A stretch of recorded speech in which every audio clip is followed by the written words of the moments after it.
2014 to December of 2019. And were your duties essentially the same at the Armed Forces Medical Examiner Office as they are with the New Jersey State Toxicology Lab, minus the additional chief work? Yes. Okay.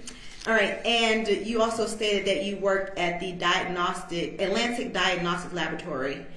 Correct. And you served there as the director of forensic toxicology. Is that essentially your role at the Atlantic Diagnostic Laboratory is essentially the same as your roles at the Armed Forces Medical Examiner and the New Jersey State Toxicology Laboratory? Correct.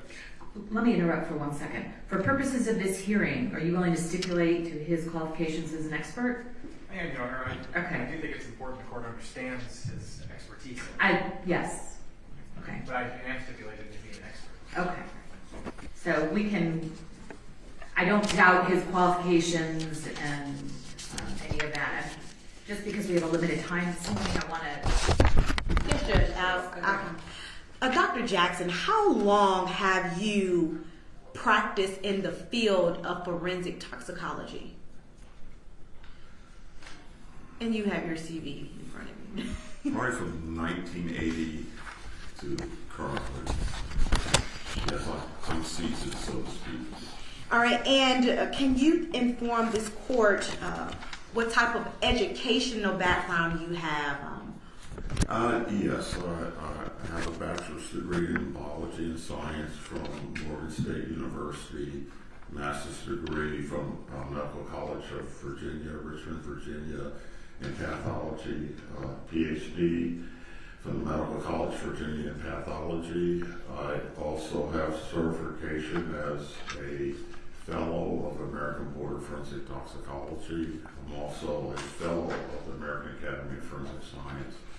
I also have certification as the National Registry of Clinical Chemistry as a toxicological chemist. I have several licenses, one for the state of New Jersey as a laboratory director, one in New Jersey from the medical examiner as a bioanalytical laboratory director. I have published in the field and in peer-reviewed journals. I have testified on local, state, federal, military, even cases overseas, equally for the prosecution as well as the defense. Have you received any honors in the field of toxicology? I think I have.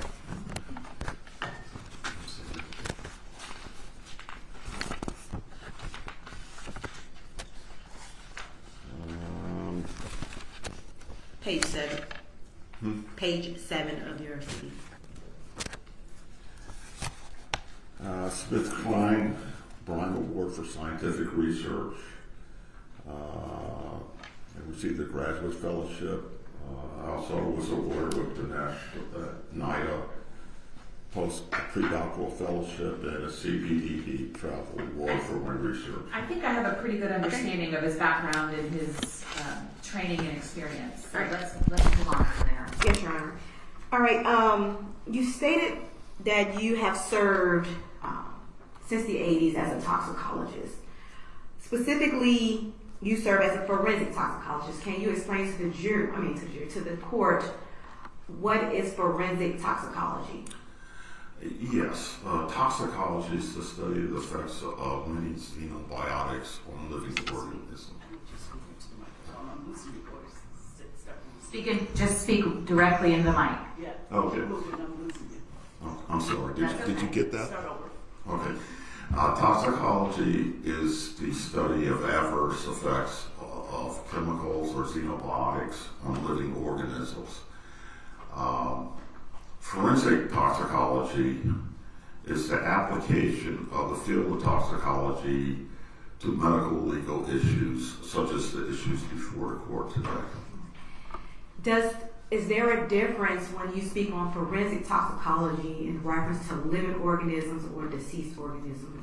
I'm sorry, could you repeat that? Yes. When talking about forensic toxicology, are you talking about organisms that may have been living or organisms that are no longer living? Well, both. Forensic toxicology, you may find forensic toxicology in the field of driving under influence. Of course, the individuals are alive at that point.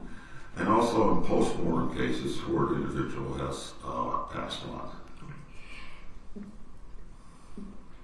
In your current role and in your role back in 1999, did you deal with organisms that were post-mortem as well as organisms that were living? Back in 1999, I was doing both. I did clinical toxicology as well as forensic toxicology. All right. So I want to direct you back to 1999. During that time frame, what organization or company were you working for? At that time, I was employed by National Medical Service in Willow Grove, Pennsylvania. And were you employed there as a forensic toxicologist? Yes, I was. And can you explain to the jury what did you do while working at the National Medical Services? Well, I had a number of duties, but one of the duties was to oversee the analysis and provide interpretation to our clients concerning post-mortem toxicology as well as clinical toxicology. And what is the difference between clinical toxicology and post-mortem toxicology? Good question, Counselor. Post-mortem toxicology deals with the field of toxicology in individuals who have died.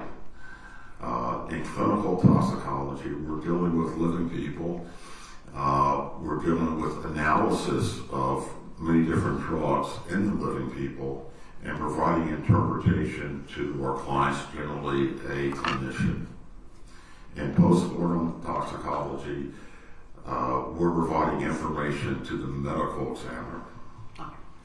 And so I want to direct you to a specific case that you did in 1999. Yeah, may I approach? Yes.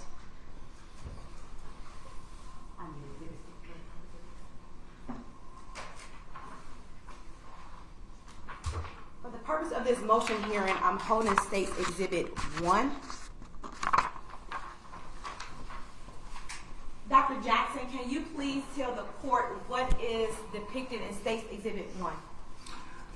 You've handed me a copy of a National Medical Service Laboratory toxicology report that was issued to the Office of the Medical Examiner in this county. Is this a report that contains findings of samples that you tested?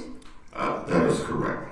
Is this a fair and accurate depiction of the report that was drafted in reference to a case to which you tested for the Office of the Medical Examiner in DeKalb County back in 1999? That is correct. Right. Your Honor, at this time we're going to tender State's Exhibit 1 for identification purpose. For the purpose of this hearing. Exhibit 1. Do we already have an Exhibit 1? Well, that's why I said for the purposes of this hearing, I didn't know if it should be different. We label it, we could distinguish E1 or 7021. Oh, 702 there. 702-1. Okay, that's fine. Any objection to that? No objection. All right.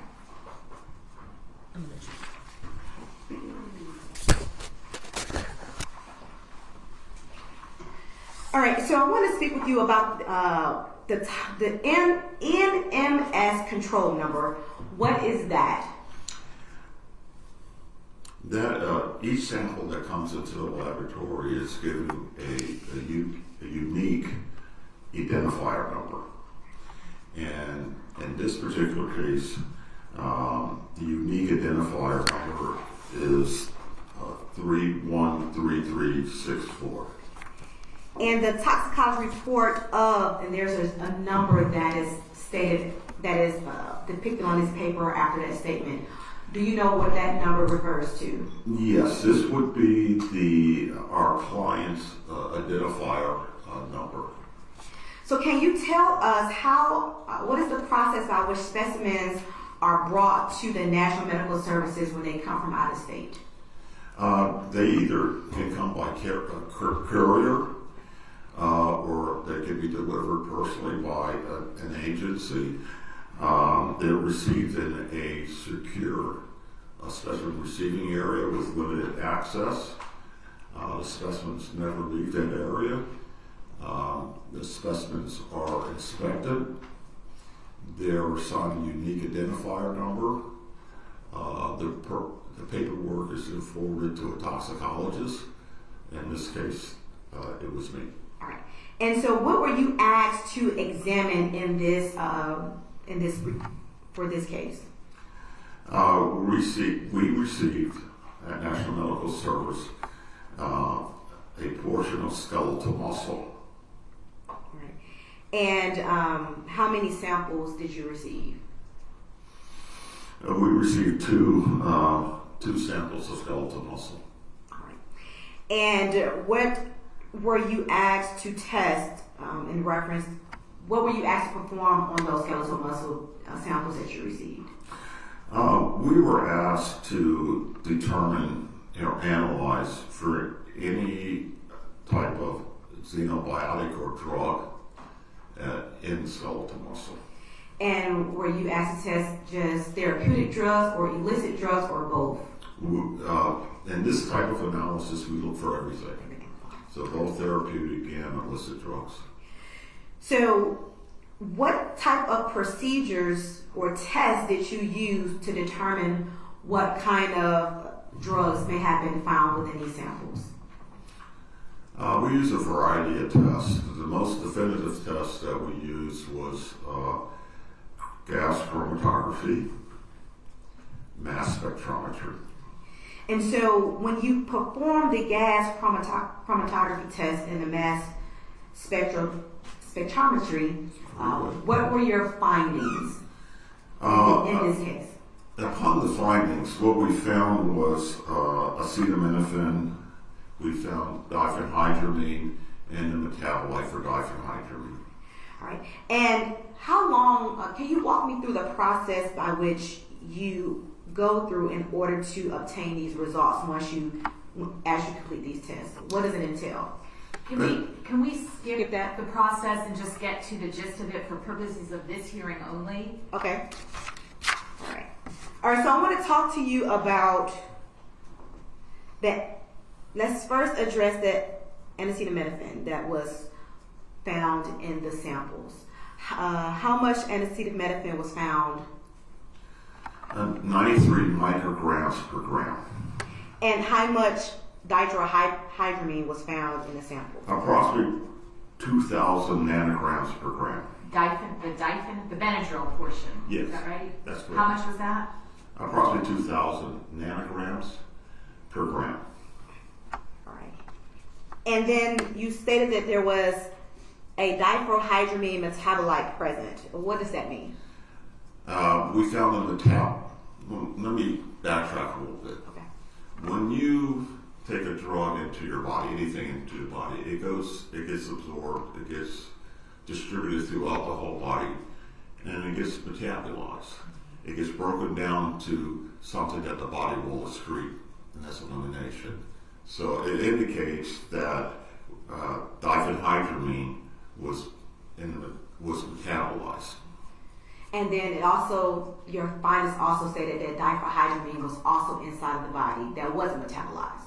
Inside of the sample that wasn't metabolized. Yes, so we found the parent compound and we found the metabolite as well in the skeletal muscle. Understood. Other than these findings, was there anything else of significance that was found within these samples? No. The presence of acetaminophen and diphenhydramine in the skeletal muscle, can you tell us when those substances were ingested into this sample? Given the nature of the specimen and the history, I cannot say with scientific certainty when this individual was exposed to diphenhydramine and acetaminophen. Can you tell this court whether or not it was exposed before death, after death? Is that a finding that you can make? Yes, I get, because that we actually found it in the skeletal muscle. The exposure was before death. All right, and are you able to determine whether or not the 93 macrograms of acetaminophen and the 2,000 nanograms of diphenhydramine, are you able to tell this court whether or not that amount in this skeletal muscle is an amount that was lethal? A very good question. Given the nature of the case and the nature of the sample, all I can say is with scientific certainty, Your Honor, is that this individual was exposed to acetaminophen and diphenhydramine. And so you cannot say whether or not it was enough to cause an overdose or underdose. There's not enough information there for me to say whether or not this was an overdose or this was an underdose. And there is not, it's also safe to say that there is not enough information to determine whether or not it was lethal or the level amounted to toxicity. That is correct. I would require more information to actually come up with something that would be within scientific certainty. Like what information would you need? What additional information would you need in order to make that determination? Unlike the clinical field and forensics and the forensic field, the level of determination is a little bit higher. So I would need additional specimens like blood, stomach contents, liver, hair, and then once the analysis is complete, Your Honor, then I would have to take a look at all the levels to come to any type of conclusion to give to the medical examiner. I want to talk to you, even though we understand that you were not able to determine the toxicity or whether or not the dosage was an overdose. I want to speak with you in reference to first acetaminophen.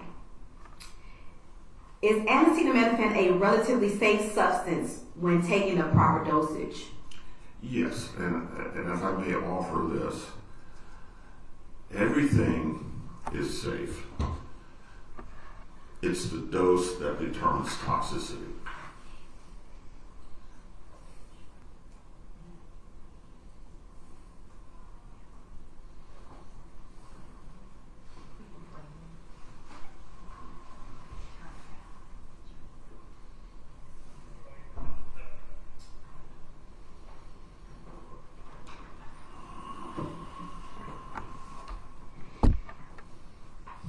And I'm sorry, let me back up. I want to talk to you about, in the event, considering if you have additional samples, if you have additional information, what are some of the symptoms that will cause acute hepatic necrosis? Ooh, you're talking about acetaminophen. Yes. Can you define what that is first? Okay, can you tell the court what is acute hepatic necrosis? Necrosis is the breakdown of, we're talking about the liver, Your Honor. Right. So it's talking Dead about tissue? that tissue and the breakdown of the structure of that tissue. And in particular, did you say dead liver tissue? That's liver tissue, Your Honor. Okay, thank you. And what are some of the symptoms of acute hepatic necrosis? Well, before you get to that point, there's nausea, vomiting can occur. Acetaminophen will affect, in large doses, the liver, and it will affect the kidney. Is fatigue also a symptom of acute hepatic necrosis? That's a general term, and it could apply to not just acetaminophen, to many other compounds as well. And what about nausea? Yes, nausea and vomiting can occur. And if these symptoms does occur, Can acute hepatic narcosis be treated if found in a timely manner? Certainly that a clinician would have to determine if the liver, for the sake of this hearing, I'm going to not use hepatic, I'm going to say liver. Okay. There's tests that the clinician can do to see if the liver is not performing correctly, and they can treat it. And if not treated, can one of the results of liver failure or acute hepatic necrosis, can one of those results be death? If it's not treated and the dosage is severe enough, the end result could result in death. Okay. Diphenhydramine, that is a drug that's commonly sold over the counter. Yes. And is that drug typically some form of Benadryl? Well, the common name is, most people will use this Benadryl. The chemical name is diphenhydramine. Okay. And is diphenhydramine a relatively safe substance when taken the proper dosage? Yes. Again, everything is safe. Dose determines toxicity. Right. So I want to talk to you about acute diphenhydramine toxicity. Can you tell the court what that is? Ooh, there's several side effects. Okay. Of course, you always have nausea, vomiting. It can affect the heart rate, conduction, low blood pressure. You can have stupor, coma, and unfortunately, it can result in death.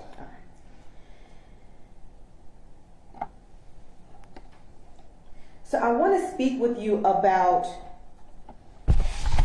postmortem redistribution. Can we first tell the court what is postmortem redistribution? Yes, Your Honor, I'll present it this way to you.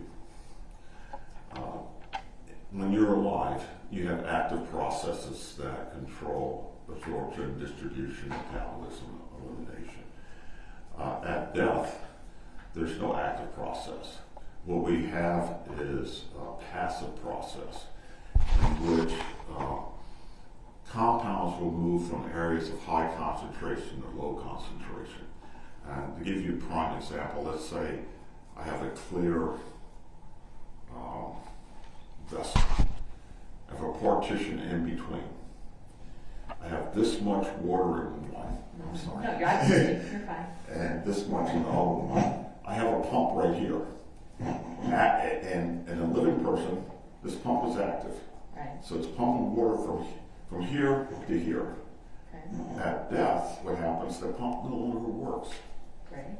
So the levels will go from high concentration to low concentration, and eventually they're trying to achieve an equilibrium.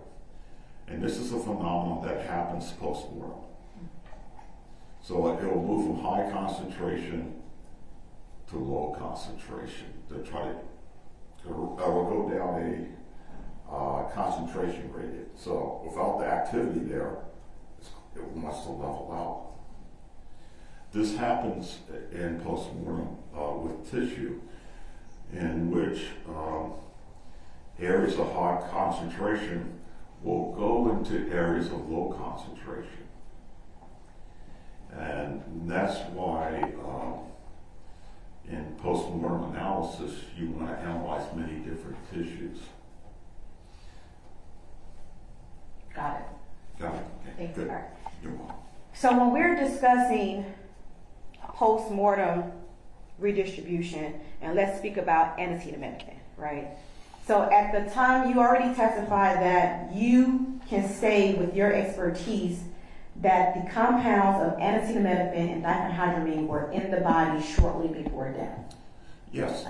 And so, can you explain how the acetaminophen starts in the body? Is that in the blood? Yes, whenever depending on, we'll start with blood. All right. And everything, it goes when you take it orally or inject, it's going to go into blood. We call that an absorption phase. It then gets distributed throughout your whole body, including your hair, toenails, goes everywhere. And then it's metabolized. It's broken down, then it's eliminated. And does it take time to metabolize? Yes. Does it take time to break down? Yes. And then it takes time to eliminate? Yes. And at some point, as the N-acetaminophen or diphenhydramine travels through the body, it ends up in tissues, muscle tissue. Yes, it goes everywhere. Right. And then post-mortem, if you see signs of a metabolite, that means at some point it had to take time to break down. Yes. And if the actual compound is present, you can't determine, or can you determine, whether or not the amount of time between the compound versus the metabolite. No. But do you agree that it had to be some time that exists for it to go from the compound to the metabolite? Yes. But you just can't say definitively how long that was. No, I cannot calculate, in this case, all I have is skeletal muscle, Your Honor. I cannot calculate the dose. I cannot calculate the frequency of administration. And I cannot determine how long it took to metabolize because each individual is different. And children have a faster metabolism than adults. Infants may have a faster metabolism than adults. So those questions I cannot answer with any degree of scientific certainty.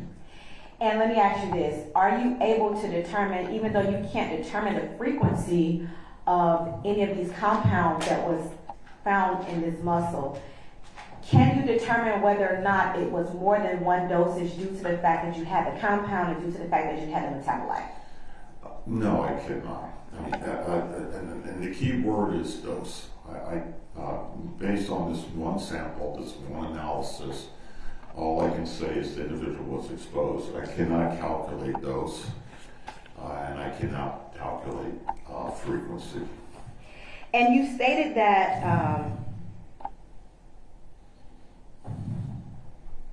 you cannot calculate dose, you cannot calculate frequency. I want to first ask you, in reference to this sample, since this sample was of a 6-year-old child, can you tell this court whether what the toxic level of N-acetaminophen is in a 6-year-old child and what that would be in the blood? Based on this case, I cannot calculate the dose, but clinically, the level should not be more than 200 milligrams per kilogram of body weight. Say that again, 200 milligrams Per kilogram of per body weight. kilogram of body weight. Okay.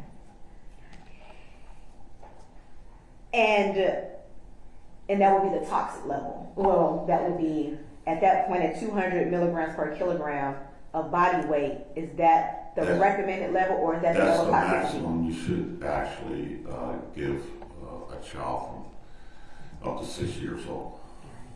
And is that the same for diphenhydramine? It's approximately the same, yes. So anything beyond the 200 milligrams per kilogram of the body weight will possibly be a level of toxicity. And you may achieve side effects at that level, and it could occur at a much lower level. It's difficult to postulate, but certainly from a clinical point of view, at that point with both drugs, you want to be aware. From a clinical point of view, how is it fair to say that you don't have a lot of samples when it comes to children to test clinically? Clinically, for children and adults, what we get is blood or urine. But is there any clinical samples or clinical tests that are generally ran on children? Oh, sure. Okay, all right. They run clinical tests on children all the time. And so it's safe to say the clinician, given certain factors that they may have, they may be able to make these quantitative analysis or have these quantitative results as a result of their testing. Yes, clinicians will use these results in living patients all the time to make assessment of the status of their patient. And hold on a second.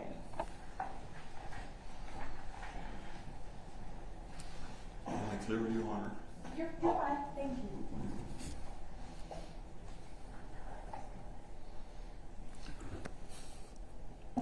Am I clear, young lady? Okay. I'm trying to stay still.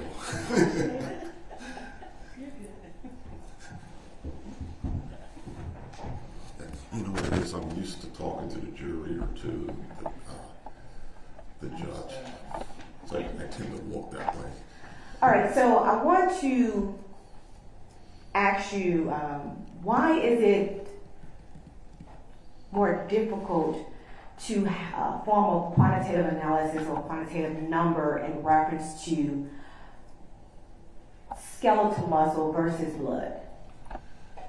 It's extremely difficult. In this particular case, all I have is skeletal muscle. And due to the many factors that occur post-mortem, with post-mortem redistribution and other factors, I cannot use an active formula to determine what it is in another specimen. I actually need to measure that specimen. Unfortunately, in this case, all I have is skeletal muscle. So I cannot be definitive about what is in other tissues.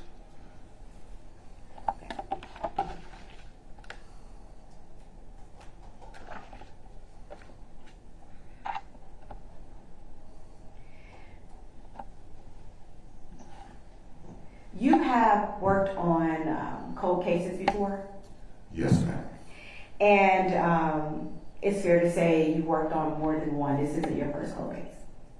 No, this is not my first, so yes. Is it fair to say that in some in your postmortem cases or your cold cases that you may only have muscle tissue when the body is found in the skeleton form? That's fair to say. Sometimes I don't even, there's not even bone marrow. It depends on the degree of decomposition. And would you agree with me that in the more recent years that there have only been few cases in which you are able to determine therapeutic and or illicit drugs in the muscle tissues due to the passage of time within the, hold on, let me scratch that. Give me 1 second.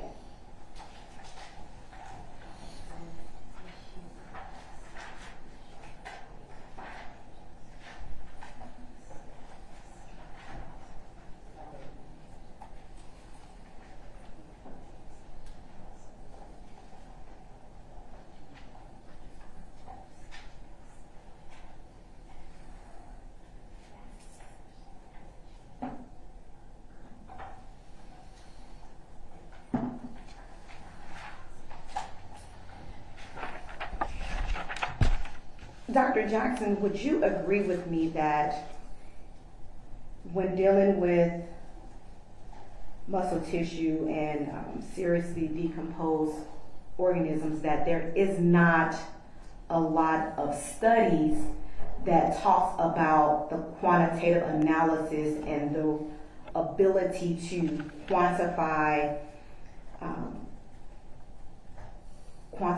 any type of therapeutic or illicit drugs within those skeletal muscle tissues that may have been located? If I understand your question correctly,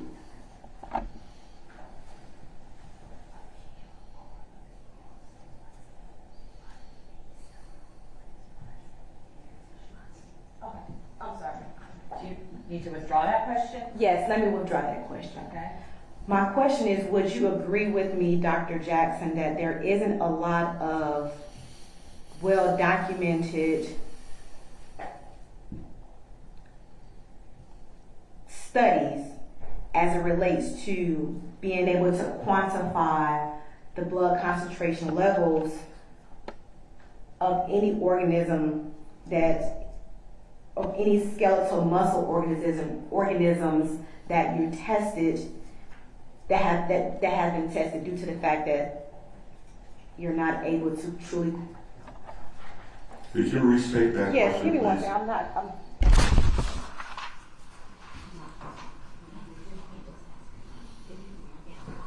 Your Honor, if I may ask a couple of questions. Do you have any objection? Doesn't have Okay. For purpose of expediency, let's go ahead. Dr. Jackson, would you agree that the study of compounds or substances occurring in decomposed remains in the skeletal muscle and then trying to obtain a calculation of what would be in the blood based thereon, that there just aren't very many?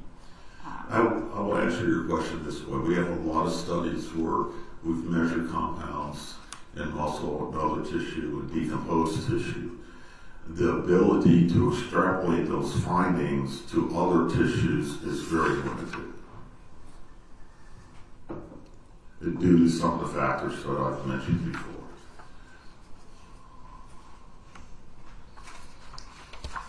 And so are you saying that you believe that there are well-documented studies?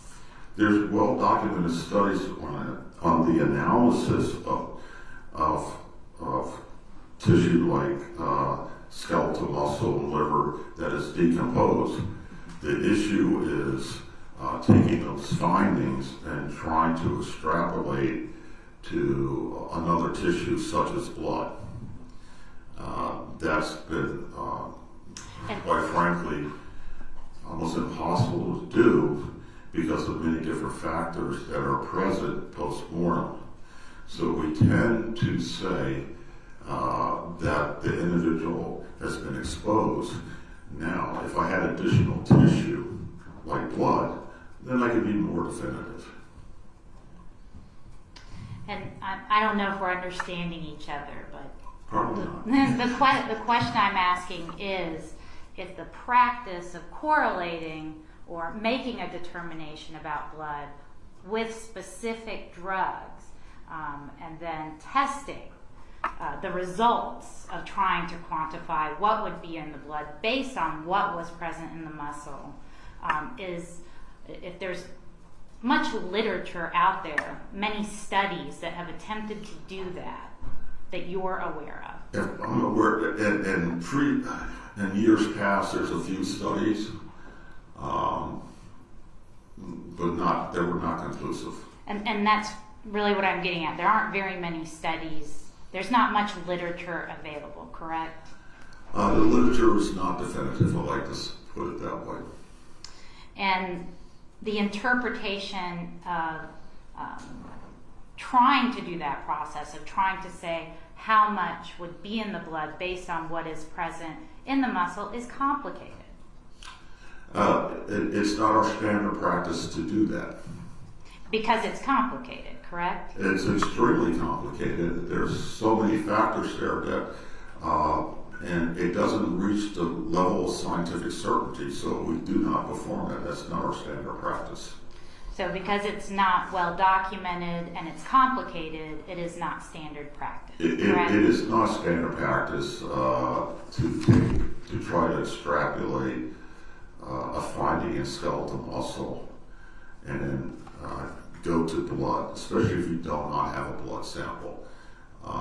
You must analyze the blood. There are so many variables there that it is not our standard practice to do that. And are you aware that as of 2021, published in the Forensic Science International Journal, that there has been a validated method for the quantification of drugs in postmortem blood and muscle samples? Well, yes, we can quantitate That doesn't go to the question. The question asked me can you extrapolate from skeletal muscle and there's no blood to blood? Yes, as I've already stated, we can analyze blood and skeletal muscle for compounds. For definitive decision, you have to analyze blood. There's no way getting around it. You have to analyze blood. This is a medical legal situation. We have to have, the standard is you have to analyze blood. And I'm just asking if you're aware of a 2021 study that says that. I may not be. Let her finish the question first, okay? And then, Yes, ma'am. go ahead. That did find that skeletal muscle was an appropriate substitute for blood in cases where blood is not available. Are you I familiar with that? disagree with that study. I'm just asking if you're familiar I'm with aware it. of a lot of studies like that. So you are aware that others in the field have found that muscle is an appropriate substitute.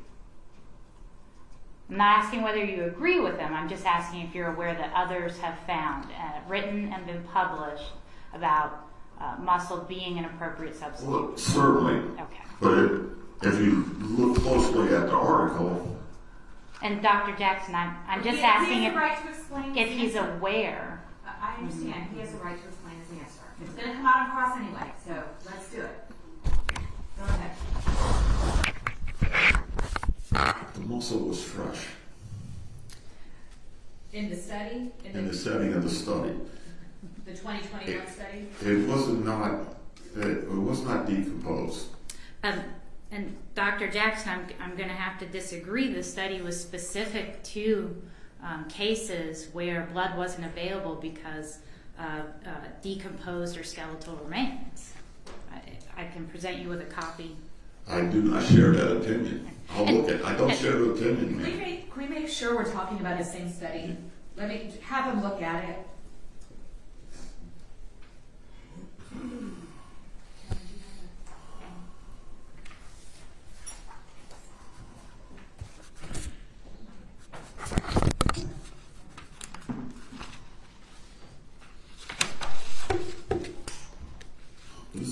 I agree that, I think I've already agreed that. Are you talking, is that the study that I'm you talking were about the referring study. to? This study, I agree that, yes, you can quantitate drugs in postmortem blood and muscle samples. Totally agree. I've already agreed to that. Okay. I have nothing further on it. Rob?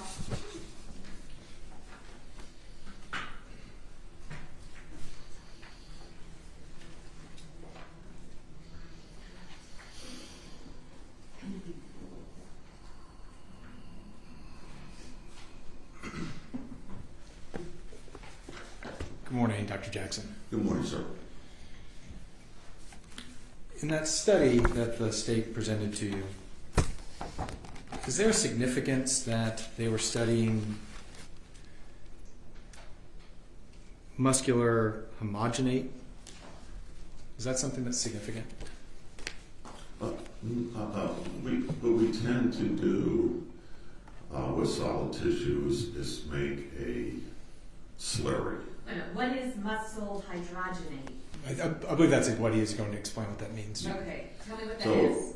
So we cannot analyze the whole solid tissue, so we will make what we call homogenate or slurry by adding water at a certain proportion and using homogenizer to make it more fluid-like so we can do the analysis. Now, a problem with postmortem skeletal muscle, is it fair to say, and some studies have already looked at this, is that the muscle as we find it is not necessarily homogeneous with the drugs that are in it.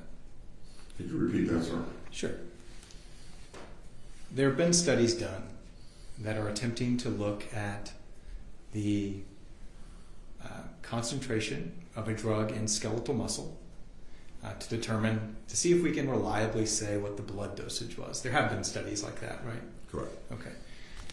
And a problem they have found in those studies is that the levels and concentrations of drugs throughout a given muscle are not necessarily homogeneous in different locations. It can give different results. They're not homogeneous. Homogeneous. I'm sorry. That is correct. The deposition of drugs in muscle is not uniform throughout the entire muscle. So if you have one sample from a muscle, you could get a vastly different sample from a different portion of that muscle. Yes, And one muscle could vary significantly from a different muscle, right? correct. And there has not been a discernible pattern of why that is. Correct. In our case, we have a given sample that was given to you, right, and sent to you. Correct, sir. You did not have multiple samples to compare, That is correct, sir. and you were left to test what you were sent. That is correct, sir. That creates a big problem for you to try and determine blood dosage, right? Blood levels or dosage. Without additional specimens, sir,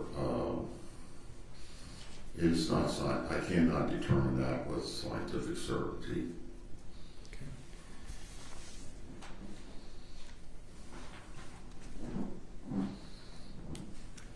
Now, the study that the state presented you, how do you distinguish their findings to our case presently? We'll have to take a look at it real quick. Take a look.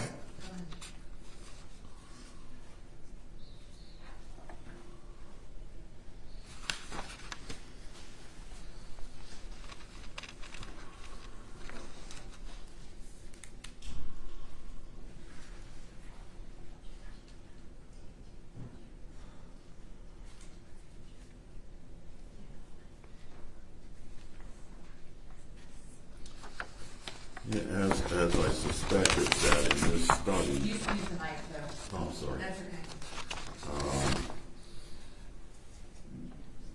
They were fresh samples. What do you mean by fresh sample? They were collected at autopsy.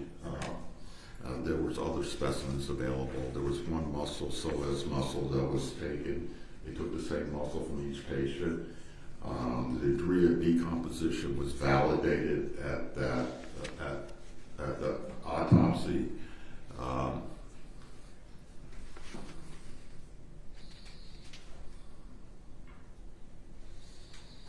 They had there was other signs for them to discuss the stages of decomposition, which is not available. So understanding this study, and now that you've looked at it, it's not that you disagree with what they found, it's that you distinguish it from our case presently. Yes, I definitely distinguish this study from the case before the court. Dr. Jackson, are you aware, or have you been made aware of the opinion of Mark Gonzalez as he's been consulted in this case? I've been made aware. All right. And you understand that he is attempting to quantify dosages and blood levels based on skeletal muscle, right? Are you aware that's what he's attempting to do?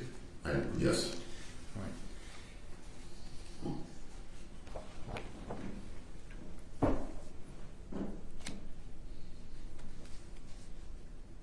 And he's doing that for acetaminophen and diphenhydramine, right? Correct. And his findings were that he can use a formula to determine, based on the skeletal muscle concentration, to determine the blood level at the time of ingestion, correct? Correct. And his opinion is that this represented, from your findings and your measurement of concentration in the muscle, represents a lethal dose or certainly an overdose. That's his finding. This is fine. He also has found, his opinion is that the amounts of the drugs represent that the drugs were given on a chronic basis. I'm sorry. That the amounts of the drugs, the concentrations, I shouldn't say amounts, the concentrations can tell him that this represents that the drug was given on a chronic basis. Are you aware he's attempting to opine? That's my understanding. And also that the fact that there is a metabolite present for diphenhydramine, he's attempting to give the opinion that this also represents that this was given on a chronic basis. Is that right? That's my understanding. Is it safe to say you wholeheartedly agree or disagree with his approach to this? I would say I disagree. I do not share his opinion on his findings. Wait, say that again? You shared his opinion? I do not share. Oh, okay, all right. And briefly, your opinion from the limited information you had in your work on the case is that the drug concentrations in the muscle can only tell you the child was exposed to these two medicines at least once, correct? It tells me that my opinion is that the individual was exposed to those two drugs. Based on the limited information that I have, I cannot calculate dose. I cannot calculate frequency. I cannot determine if this is acute or chronic. So to be clear, the diphenhydramine, the fact that there is a concentration and a metabolite, that could still be one dose, right? Yeah, I can't determine, I cannot with scientific certainty determine frequency. Okay. It certainly can be one dose, it could be multiple doses. I just cannot say with scientific certainty.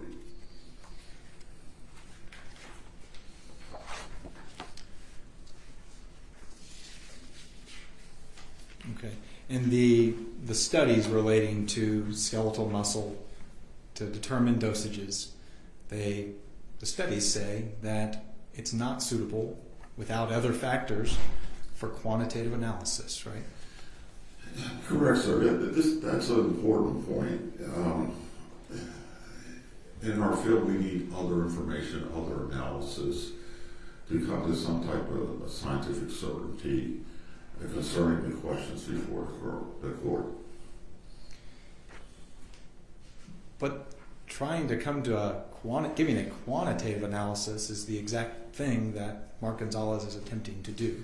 As I said before, I do not share his opinion, and it's based on some of the factors that I've discussed before, postmortem redistribution and other factors. I would have to assume that the findings in the skeletal muscle represented what was present pre-mortem, which I cannot. In this particular case, the individual is badly decomposed. We have postmortem redistribution and other factors.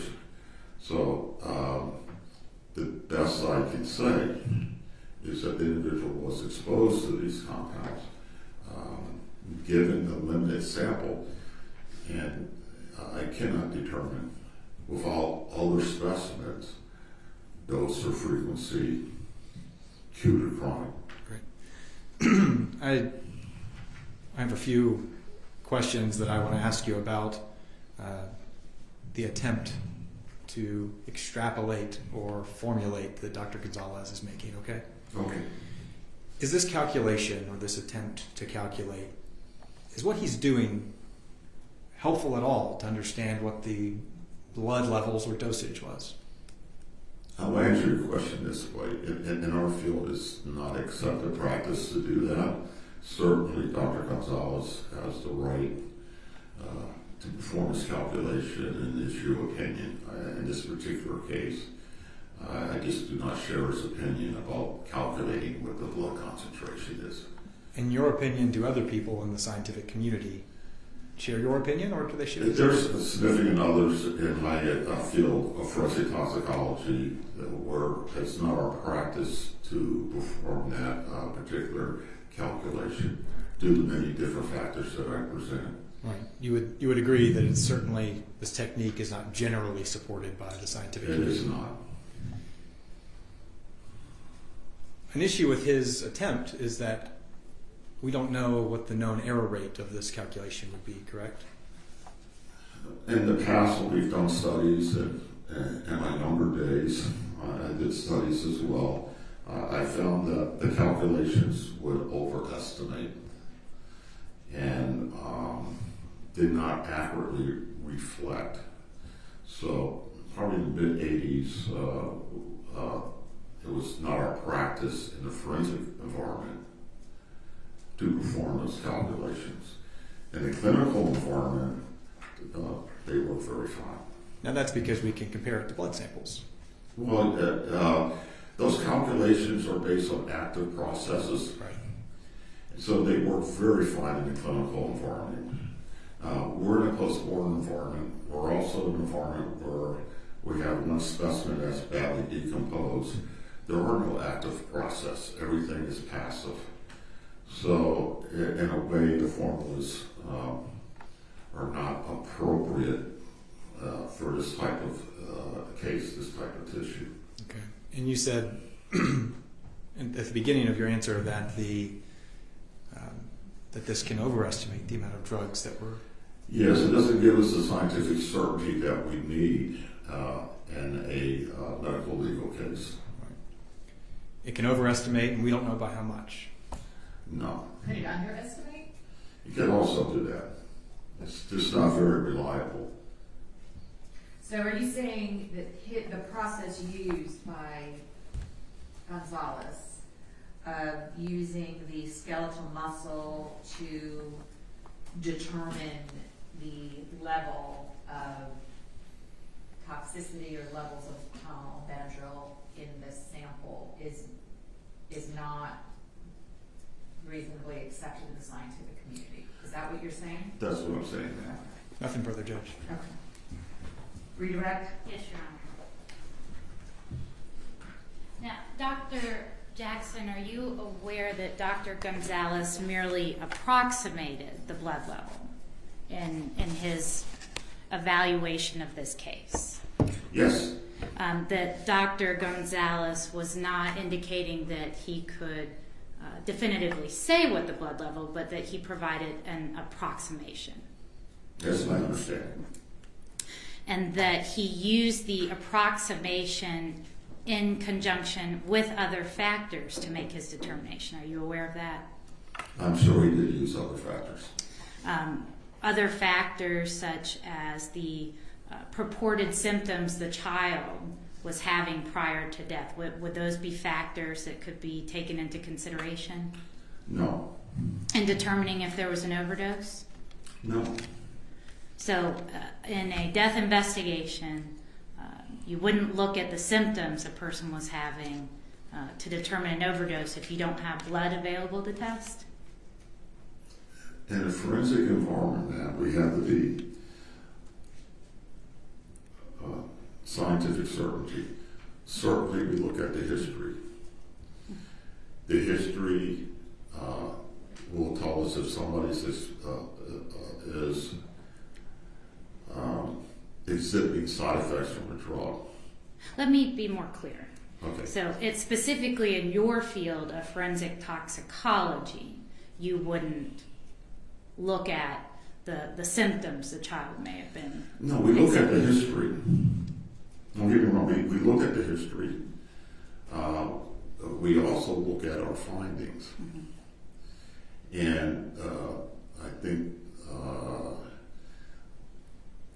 the findings may suggest, based on the history, that they were exhibiting side effects. But to be definitive about what that level is, because people can take, individuals can take a drug. I think but before you do, I think you're jumping several steps ahead. Oh, okay. I want you to stay with me, Dr. Okay, Jackson. I'll try. All I'm asking is if in a death investigation where overdose might be suspected, if factors that might be considered could include the symptoms the victim was having prior to death. Yes. Those are factors that can be considered. That's all I'm asking. Yes. Okay. And other factors might be a investigator's own experiences in dealing with the compounds, correct? No. What if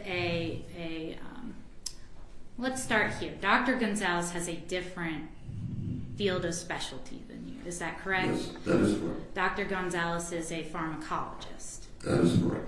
and he is principally using the or principles of pharmacokinetics in his analysis of the case. Correct. And it's a little distinct from your charge in the case, correct? No, not really. In my field, we have to have, we're educated by individuals such as Dr. Gonzalez. Of course, and I'm not saying you're not educated in the same principles. I'm saying your job, what you do on a daily basis, and how you approach the cases is a little different than Dr. Gonzalez, correct? Correct. Okay. And your principal disagreement with Dr. Gonzalez is that you can't apply the principles of pharmacokinetics to a deceased individual. No, my disagreement, and I want to be clear about this, with Dr. Gonzalez solely revolves around his utilization of a formula to calculate the blood concentration. That's my sole disagreement. So would it surprise you to learn that Dr. Gonzalez agrees with you that you cannot use a calculation to determine a definitive level in the blood from skeletal muscle? I would expect him to say that, yes. So if that We're was agreeing. your sole disagreement, then you don't have a disagreement. Oh, yes, we do. Now, you said your sole disagreement was that you can use He a made it up, calculation. yes. I'm sorry. You indicated your sole disagreement was with his calculation to determine the blood levels. So if he agrees with you, you can't do that. And that is your sole source of disagreement. What is the disagreement? He did anyway. He gave you approximate, which I would never do. He gave an approximate, which he indicates is an approximate, a measure. And he used a formula to do that, so he does not agree with me. He used a formula to determine approximation in blood. And he used an approximation with other factors to make an opinion that the child had a lethal amount of the drug in his system. Again, ma'am, that's not standard practice. I disagree with the use of the formula. I do not share his opinion on the use of the formula.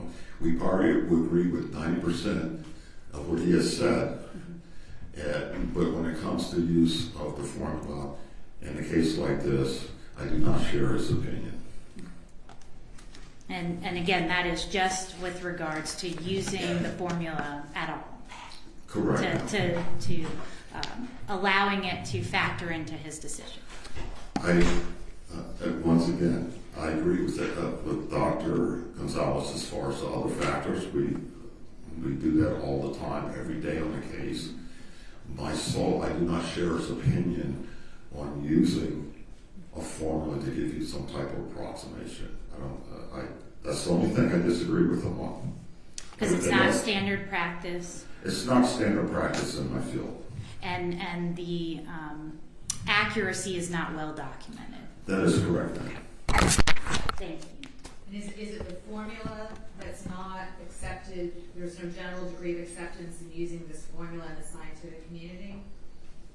In a case like this, now, yes. In this type of case? In this type of case, I want to be specific about this. No, I probably agree with 95% of what Dr. Gonzalez said. It just comes down to the utilization of the formula to give approximate, and that's where I do not share his opinion. Understood. All right. Very quickly, we got A few questions. yeah. But you disagree with him that you can't use a formula to even make an approximation like this. I would not use the formula to make an approximation, no. And you wouldn't use the formula to make an approximation even with other factors that he used. Even with the other factors, which I'm sure I would agree with him, I use those factors every day. But I do not share his opinion on using the formula to give approximation. It's not just you, it's the general opinion of the scientific community doesn't And share his in opinion. our community, it's not accepted practice to do that. Thank you. Thank you so much. All right. We're going to take a break for a minute. Who's your next witness? We could go ahead and call Dr. Jackson and have him testify and be on his way, or we could take our forensic anthropologist. All right, well, let me ask you this question. Do you have any, other than Dr. Gonzalez, are there going to be any other medical experts who would testify that the formula used by Gonzalez is readily accepted in the scientific community? The issue isn't that the formula, like the issue is the formula can't determine an actual amount of blood. That hasn't been reliably demonstrated. And Dr. Gonzalez isn't saying that it did. He is using a piece of information, and he can explain to you why that factor is appropriate as a piece of information in his analysis, in conjunction with other factors that include his own experience. He has personally investigated. No, I understand all that. My question was simply that, are there going to be any other medical experts testifying other than, assuming, I don't know, I guess Gonzalez is going to say it's not readily accepted in the scientific community to use this formula? I don't know because he's not here. So He's just going to say that all you can get is an approximation, and that there are factors that could result in that number not being correct. So you can't use it to be definitive, but it is instructive. Okay. But In his field. he's going to say that. Is there Yes. anyone other than him that's going to say that? Well, there aren't any other pharmacologists. That's what I'm asking. So Yes. the answer is no. Yes. Okay, that's what I need to know. Go ahead. Can I say something briefly, Judge? Yes. The state is trying to hide behind this approximation.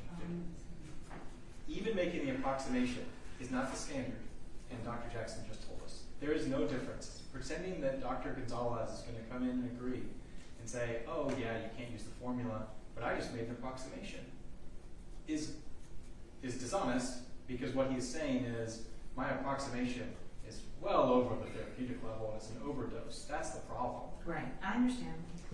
Your Honor, the issue isn't whether something is the standard.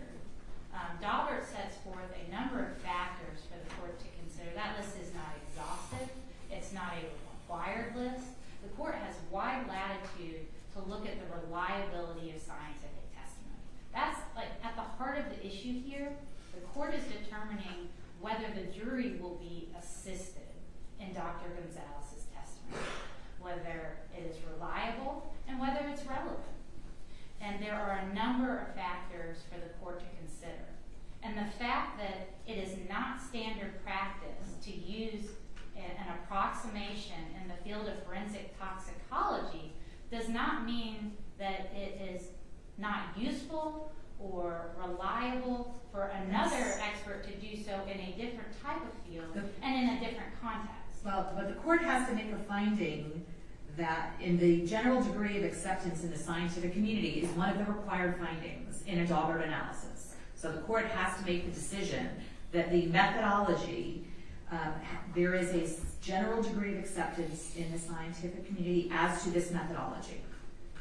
So that is clearly one of the Daubert standards. But Dr. Gonzalez agrees with Dr. Jackson. You cannot say definitively what is in the blood based on what is in the muscle. There is no disagreement. I understand your position.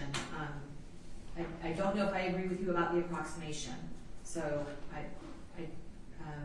I'm going to take a break, and then you can call whichever witness you want to call.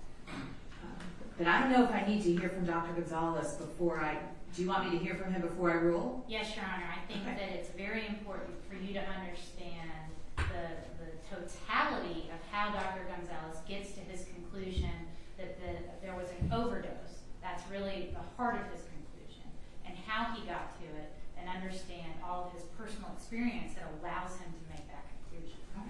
I will defer ruling until I hear from him, but you're going to have to. I mean, I don't know how you want to handle the rest of the witnesses. Your Honor, I think there's an issue that we can't talk about Dr. Gonzalez's opinion directly with any of these scientific experts Right. until you rule. And he's had multiple opportunities to appear by Zoom. The defense has That's allowed true. that. No, He hasn't right. appeared. And Your Honor, he can ask in the hypothetical. If a person were to come into court and say that they could do this, would you agree? You can achieve the same thing. The defense can also recall Dr. Jackson. The defense can call any witness if he feels that the ability to cross during the state's case in chief did not fully develop the issue. He can call the witness in his case in chief. Oh. But that's no reason to exclude the doctor. I think part of this problem is that this particular expert was, even though this case was indicted when, 2022, I understand the state has had issues with getting an expert, but this expert was just identified on December 21st of 2023, and we've had limited time. I've made myself available to try to hear from this doctor by Zoom, tried to accommodate him. He couldn't we were going to do it during lunch yesterday, then we were going to do it after court, and then that didn't work, and this morning, and that didn't work, and My issue is that the defense is indicating a preference for how they want to do something without providing the court any case law that failure to award them the preference that they would like would result in any sort of prejudice or legal issue that would result in a problem for the integrity of this case. And so there's no reason to disqualify an expert that could be useful and important to the jury simply because the defense has a preference of how they would like to question. no, I have Gonzalez's report and his background, so I understand what his background is and what he's going to be testifying about. The issue is whether his theory or technique can be tested, whether it's subject to peer review and publication, the known potential rate of error for the theory, the general degree of acceptance in the scientific community of the theory. So there are certain standards that I have to follow before this can even get to a jury. So that's what the decision is based on. We could also withhold questioning Dr. Jackson until you've heard from Dr. Gonzalez. As long as you don't put up Dr. Jackson.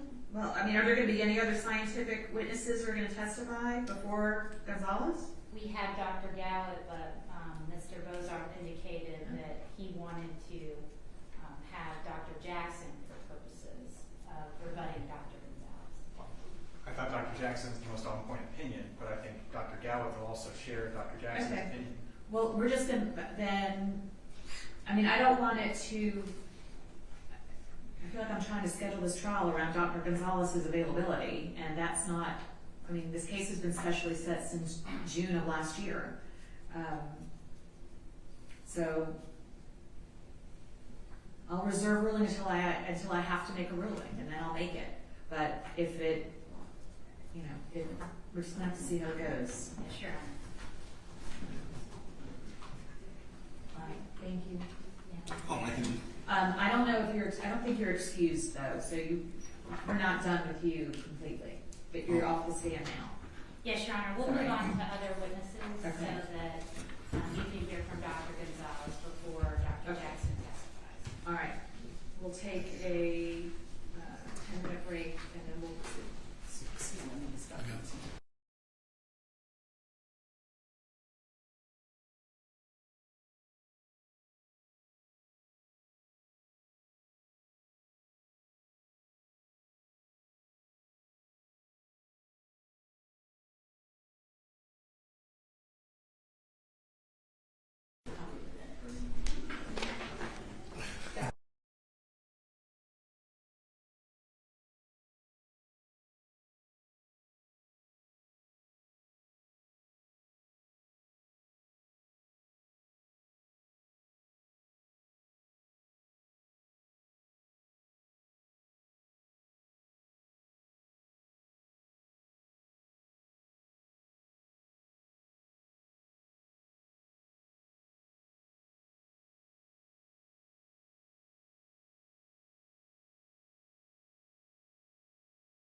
Hired after graduation by the University of Lincoln in England to teach at a Master's of Forensic Anthropology program and also to mentor students who are completing their thesis projects in forensic anthropology.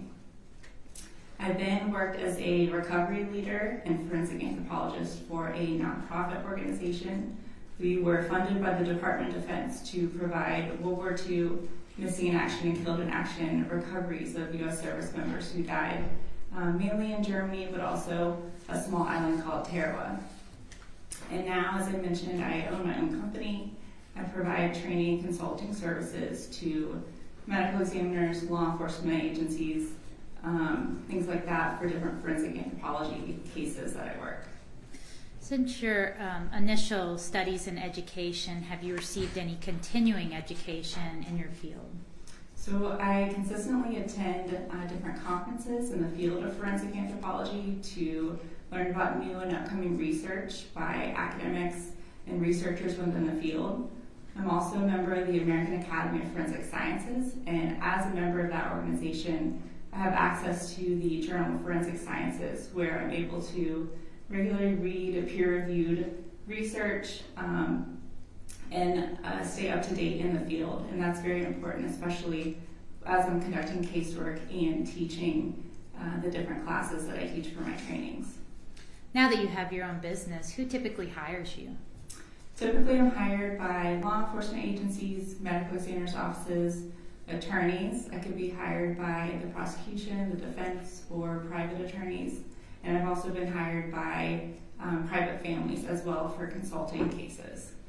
It's sort of implied by the term hired, but do you charge a fee for your services? I do. Approximately how many forensic anthropology cases have you been involved in? I've had the opportunity to work with over 1,800 human skeletal remains for different purposes. About 400 of those were forensic cases that I completed analyses on, and then about 100 of those incorporated the actual recovery of those remains, whether they were buried or on the surface. Broadly, could you tell the jury what the study of anthropology is? Anthropology is a very broad field, and it involves the study of humans. It incorporates language, culture, the history of humans through archaeology, as well as the biology of humans in biological anthropology. And then specifically in the forensic context, what is forensic anthropology? Forensic anthropology is a more specific applied aspect of anthropology where it focuses on the study of human skeletal remains in a forensic or death investigation context. Could you explain to the jury what the difference would be between forensic pathology and forensic anthropology? So there's one primary difference between a forensic anthropologist like myself and a forensic pathologist, which are typically called medical examiners. The main difference is that the forensic pathologist focuses on the soft tissue of the human body, whereas an anthropologist is focusing on the hard tissues of the human body, mainly the skeletal system. Also, an anthropologist will describe what they see on the skeleton, but a pathologist is typically the one to determine the cause and manner of death. And how long have you been working as a forensic anthropologist? I started doing casework as a master's student at Texas State University in 2016, and I've been working with cases since then. Have you ever been offered and accepted as an expert in forensic anthropology in court? Yes, ma'am. Here in DeKalb County? Yes, ma'am. Your Honor, at this time the state tenders Dr. Tice as an expert in forensic anthropology. Any objection? No objection. All right, she will be allowed to testify as an expert in that area. Thank you, Your Honor. Dr. Tice, on December 1st, 2023, were you asked to conduct a forensic anthropological analysis on a case here in DeKalb County at the medical examiner's office? I was. And what was included in that analysis? I was asked to complete a forensic anthropological analysis to determine multiple aspects to gain information. The main thing that we do when we first start an anthropological analysis is conduct a skeletal inventory. The skeletal inventory provides us information on what bones are present and what are missing at the time of our analysis. We also estimate a biological profile The biological profile incorporates multiple aspects to include an estimation of the age of the individual, the sex, whether they're male or female, the ancestry of the individual, and then also an approximate stature or height of that individual. And this is all information that's important, especially when an individual is unidentified and you're working with law enforcement or medical examiners to narrow down a list of missing persons to try to identify that individual. Next, we usually look for any indications of trauma or damage on the bone. There's 3 primary types of trauma or damage that we would describe. The first one is antemortem trauma, which is trauma that occurred during life. So we would know that it's antemortem trauma because there's evidence of healing. So typically if you have a broken bone or you had surgery during life, your bone heals itself when you're still living, and so we would see evidence of that in the skeleton. The next type of trauma that we look for is perimortem trauma. And perimortem trauma is trauma that occurred at or around the time of death. And we typically know that it's perimortem because there's no evidence of healing. Usually the fracture lines are very jagged, sharp, and sometimes there's radiating fractures extending from those fracture lines. The last thing that we describe as far as damage is postmortem damage. And postmortem damage, also, there's no evidence of healing. There's different types of indications for postmortem damage, but there's also different things that could cause this postmortem damage, including different human factors that could have damaged the bone, animal scavenging if the bones are on the surface, construction equipment, depending on the condition and where the bones were found. The last thing usually that we do is we also describe any other unique characteristics about a skeleton that might tell us about that individual or might help us to identify that individual, such as medical devices, different diseases that they may be suffering from, different congenital abnormalities that the skeleton might have.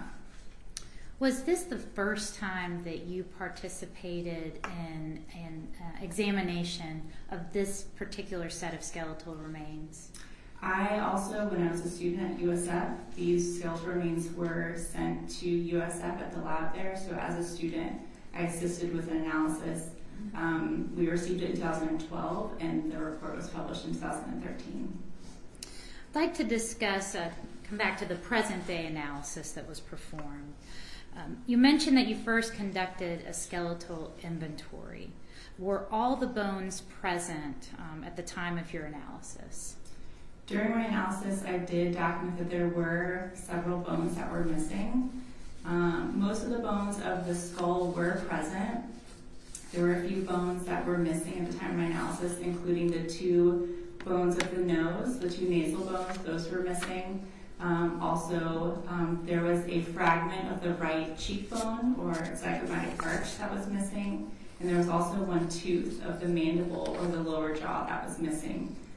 The tooth was most likely missing either as a result of dental development and having lost that baby tooth, which occurs during specific times throughout a child's life, or it could have been lost post-mortem because certain teeth can fall out after death because they have a single root. There were also several postcranial bones that were missing. Is it okay if I refer to my report? And I was just going to ask you, Okay. as part of this analysis, did you prepare a report of your findings? Yes, ma'am, I did. And in that report, did you include photographs to illustrate the points that you are referencing in your report? I did, yes, ma'am. Did you also prepare an amended report after reviewing additional evidence from the scene? Yes, ma'am. Permission to approach the witness, Your Honor. Showing you Exhibit 65. Do you recognize this exhibit? I do. How do you recognize it? This is my forensic anthropology report that I wrote initially after looking at the remains. And is it a true and correct copy? Yes, ma'am. Your Honor, the state tenders 65 into evidence. Any objection? No objection. It's admitted. I'm showing you Exhibit 66. Do you recognize this exhibit?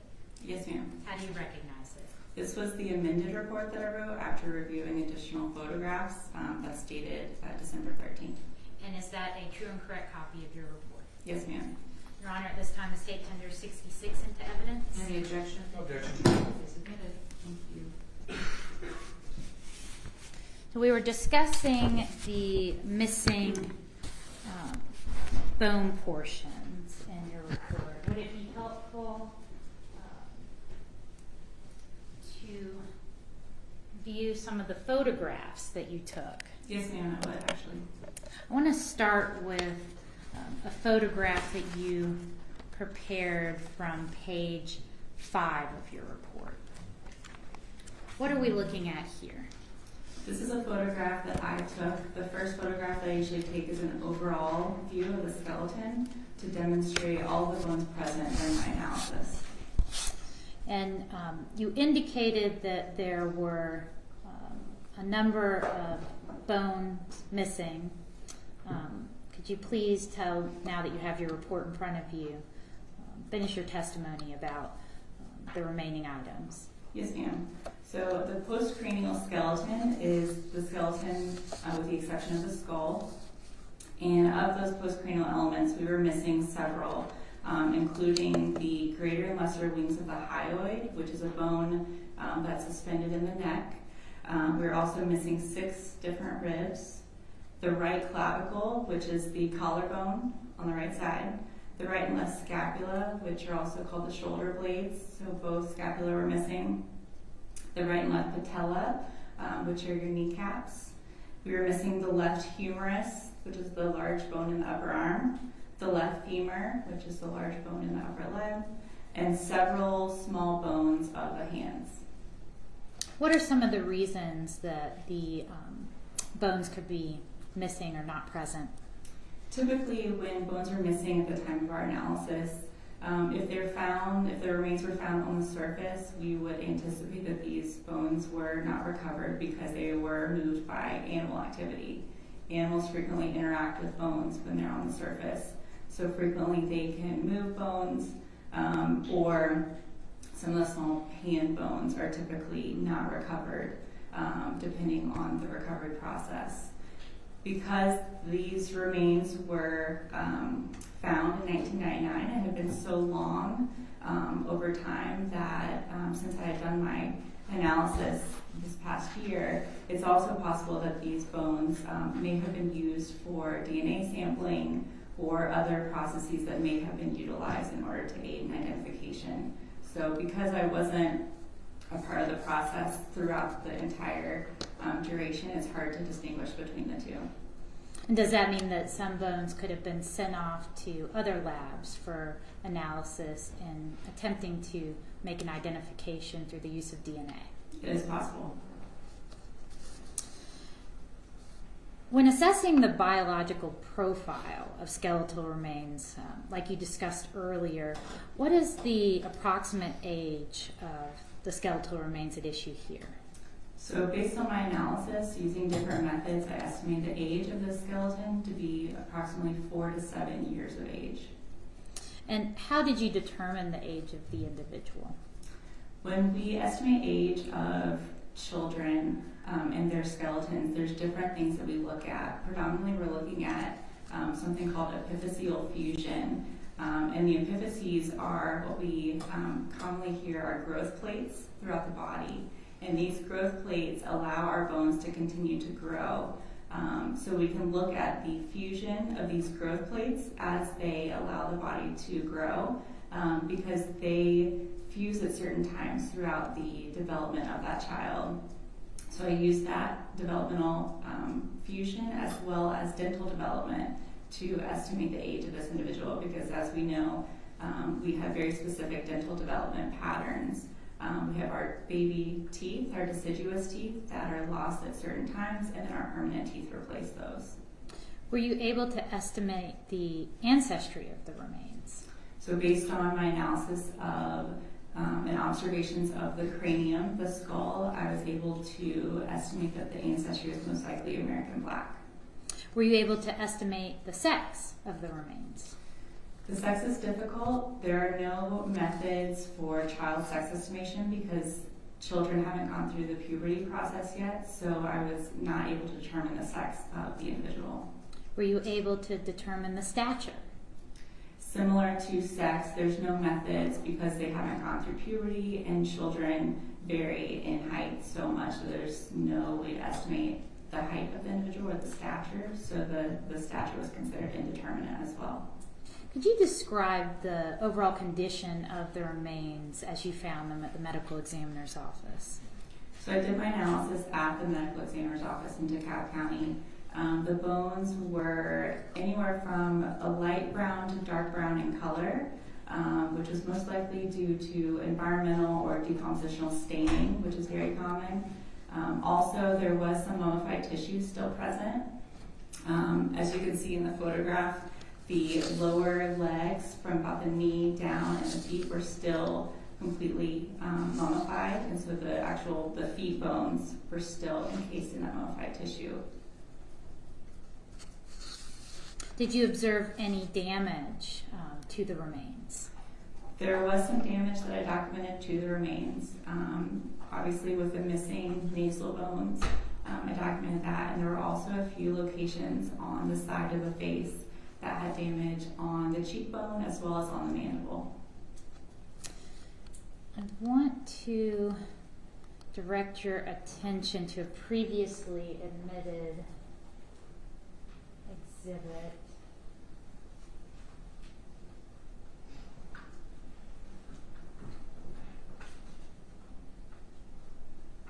It's going to be Exhibit 45 from the scene. What would be the significance of the coloration of the bones being a result of decomposition and environmental staining? So this photograph shows the front of the cranium, the skull. You can see that there's still some mummified tissue adherent to the top of the skull. Also, on the left side of the skull, it's much lighter brown, which shows that it actually was not laying on the ground and receiving the same staining as the dark staining on the right side of the skull that we see, or our right side of the skull, which would be the individual's left. And what is significant about environmental or decompositional staining? What does that tell you? So decompositional staining is essentially something that we look for at crime scenes when we have decomposing or decomposed bodies, and it's a dark staining that is underneath or directly surrounding a body. We go through a process when we decompose where our body expels a dark fluid or liquid through the decomposition process, so it will stain the ground or anything that we're laying on during that decompositional process, and it will also stain the bones in the process a much darker color. To show you another exhibit that was previously published, this is going to be Exhibit 42. Is there anything about the area surrounding the skull in this photograph that is of interest to you? So in this photograph, you can see that the skull is separated from the rest of the body. One thing that is of interest is the dark staining just below and to the right of the skull there, almost in like an oval shape, which would suggest that it could potentially be decompositional staining. Showing you what's previously admitted as Exhibit 43.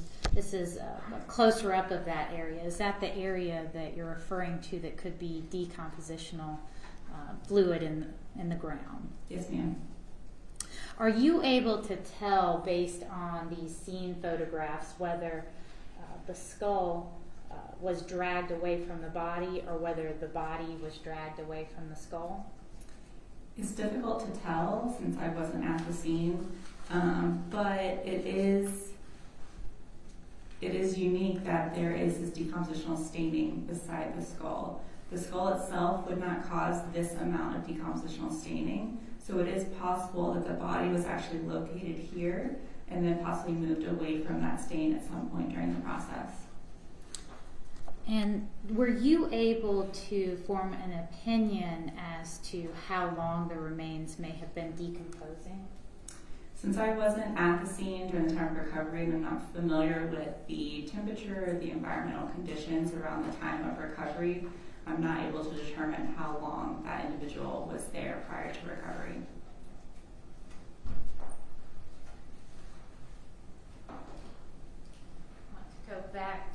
your photographs.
Were you provided with any other materials or exhibits or evidence aside from the skeleton that you analyzed for review? I was provided with x-rays that were taken at the medical examiner's office for my request at the time of my analysis. And I was also provided different scene photographs and photographs taken at the medical examiner's office from around the time of recovery in 1999. Were either of these items made either the x-rays or the scene photographs made available to you back in 2013 when the case was initially examined? I do not remember reviewing photographs back then. And did you review these scene photographs? I did, yes, ma'am. What did you review in the photographs from the scene? So I received some of these photographs after my initial report, and the objective was to try to determine if the damage on the side of the skull was present at the time of recovery, or if it could potentially have been damage as a result of extensive handling over the course of time since the recovery until my analysis. Looking at page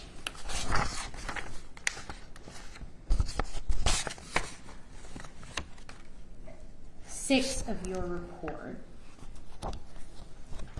Is this a photograph that you took? Yes, ma'am, it is. And does it demonstrate some of the damage or missing components to the skull that you've testified to the jury about? Yes, ma'am, it does. Could you, and if you wouldn't mind standing and pointing to the screen behind you, they have a larger screen, could you tell the jury where you observed missing components or damage from the photograph on page 6 of your report? So this is the front of the skull showing the 2 missing nasal bones that should be here, coming down about halfway down the nasal opening, and they were missing at the time of my analysis. What are some possible reasons that those could be missing?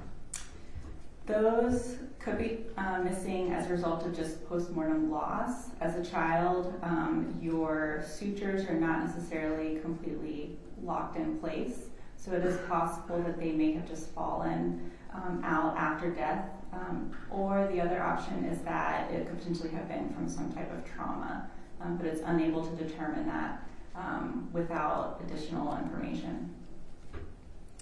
And going back to the skull that was photographed from the scene, Exhibit 45, were they missing at the time of recovery? Yes, ma'am, they were. And you indicate they could have fallen out as the child was decomposing, so they would likely be in the ground below the child if that happened, if they hadn't been removed by some scavenging animal or some other outside influence. Yes, ma'am. What are some of the things from the environment that could disrupt or displace components of skeletal remains? So animals are definitely the most common disruption to human skeletal remains during the decomposition process. Some other things that could potentially impact the dispersion of these remains or the condition of the remains are things like water. If there's a lot of rainfall or flooding, that can also impact the skeletal remains. Also, if depending on the circumstances, I've worked cases where construction equipment has damaged remains, and ultimately that's sometimes how they're found. But because some of these remains are found during construction, that can also impact the remains. Based on your training and experience, is there any reason that these two nasal bones couldn't have been carried off by a scavenging animal? It is possible. Is there any reason that if they fell into the ground below that they couldn't have been there in the earth below the body? It is possible. Any reason they couldn't have been carried off by water if they'd fallen down by the child and there'd been a heavy storm? That is possible as well. Any reason that it couldn't be a result of trauma to the child prior to death? That is possible as well. Are you able to tell the jury which of those possibilities resulted in the loss of the bones in this particular case? No, ma'am. I'm going to refer you to page 8 of your report. You discuss damage to the zygomatic arch and mandible. Could you please illustrate by pointing to the jury in this image what you're talking about? So the zygomatic arch is the bone that you feel in your cheek, and this is the zygomatic arch extending here all the way to the front of the skull. So we have a gap between these two segments of the bone that's missing at the time of recovery as well as the time of my analysis. Also, there was damage to the mandible here in the back, and then also up top here, which is a little obscured by clay from the clay reconstructions that have been completed, but there was damage to the top of the mandible as well. What could have caused this damage? This damage, similar to the nasal bones, could have been caused by animal activity. If animals were interacting with the remains prior to recovery, or it's also possible that it could have been from perimortem trauma that may have occurred around the time of death. What do you mean by perimortem trauma? So perimortem trauma is trauma we categorize at or around the time of death. Essentially, it is its indications are sharp, jagged edges. Sometimes you have radiating fractures. It really just depends on the location of that trauma and what was used to cause the trauma. Could that be trauma as a result of being punched in the face? Yes, ma'am. Could that be trauma as a result of being struck with a heavy object? It could be, yes. Could that be trauma as a result of being forcefully pushed and hitting an object? It could, yes. Could that be trauma based on being in a car accident and having an impact to the face? Yes, ma'am. Are you able to tell this jury which, if any of those hypotheticals or animal activity actually occurred in this case? No, ma'am. Now, with animal activity, are there other indications that are present that can help you make the determination more conclusively? So typically with animal activity, there are signs that we see on the bone that are very typical of either carnivorous animal activity. So with large canines, we see kind of pits and holes in the bone that are made when they chew on the bones. Also with smaller animals or rodents, we see almost like a scraping pattern where they're scraping their front teeth against the bone. And we do see this commonly on the bone surfaces when there is animal activity. Did you observe any of those indications in this case? No, ma'am. Could this injury been sustained while the child was alive? It is possible. If the child had been injured and had an exposed wound when they were left there in the woods, could that actually draw animal activity? It can. Typically when you have open wounds at death, then the blood typically attracts more maggots, and also that smell that could potentially attract animals and increase animal activity in that specific area. If you take post-mortem damage out of the equation, we're talking about these environmental factors, scavenging animals, water, heavy equipment running over unknown remains, things like that. If you take that out of the equation, do you have any knowledge or expertise about whether it's uncommon for children to fracture in this particular part of the face? It's not impossible for a child to sustain a fracture in this part of the face, but it would require a large amount of force to cause the bone to fracture to the extent where a whole segment is missing. So typically when you see a fracture like that, is it more consistent with something like abuse or a car accident? Those could be factors that would cause this. In your report, you documented that there was no pathology present on the skeletal remains. Can you please explain what you meant by that? So during my analysis, I look for pathology, which is, it could be broad, but it could be any signs of malnutrition in the individual, signs of cancer, disease, or any other unique factors that maybe an individual is born with, to talk a little bit about that individual and tell their story. And did you observe any signs of malnutrition with the remains? No, ma'am. You indicated that you prepared an amended report. Why did you prepare an amended report in this case? I initially wrote my report with the material that I was provided after completing my anthropological analysis at the DeKalb County Medical Examiner's Office. And upon discussion, I asked if there were any additional photographs of the scene at the medical examiner's that was close up of the skull, because I didn't really have any of those photographs. But I wanted to see if the fractures on the skull were present at the time of recovery, as opposed to potentially occurring later on just due to handling or being dropped or something like that. So prior to having that information, what was your conclusion in the initial report? Initially, I notated that the damage on the skull was most likely a result of postmortem damage because of the limited information that I had. Once you received the additional information showing the exact condition of the remains as they were recovered, what was your finding?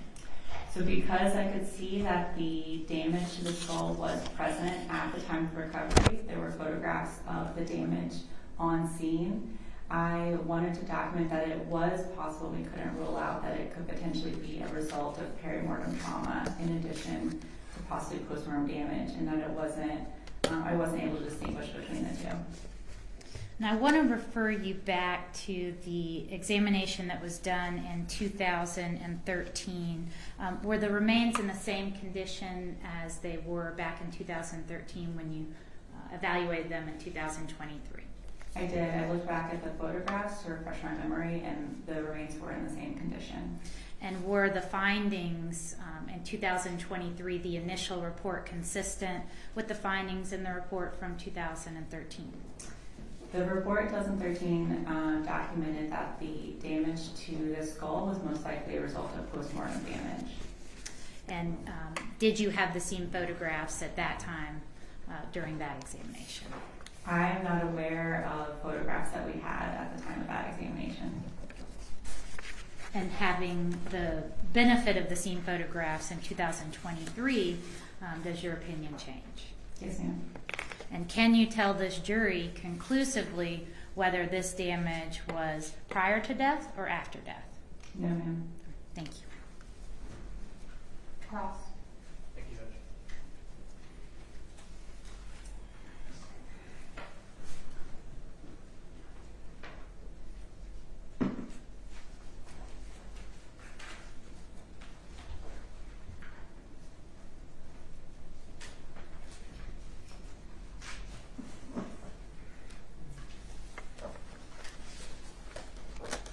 Hold on, let me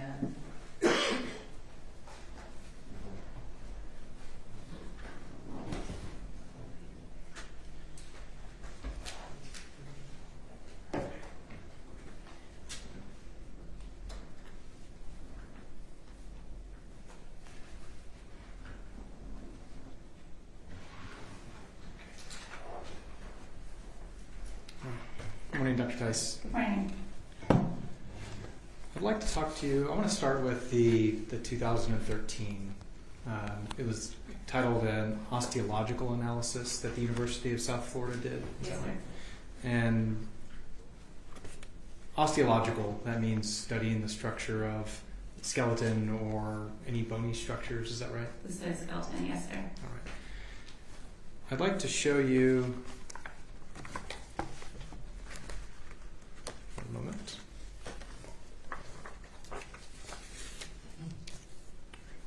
Do you have a defense?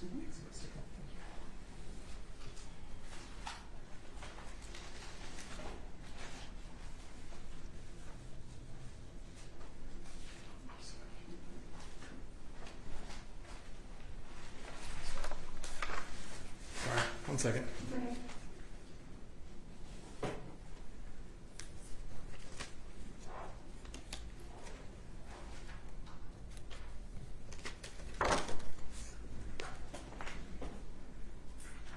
May I approach, Your Honor? Yes. Showing you what has been marked for identification purposes as Defense Exhibit 1. Could you just take a look at that?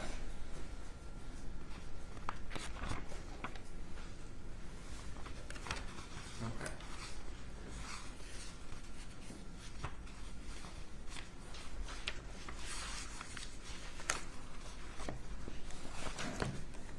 Do you recognize that? I do, yes, sir. That is the 2013 report. This is. All right, and you participated on that. I did. I was a student and co-authored it with my PhD advisor at the time.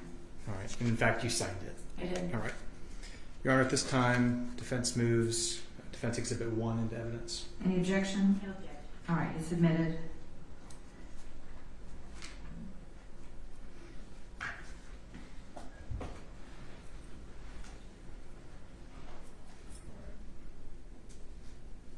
On the screen, you could. That is the same report, right? Yes, sir. Okay.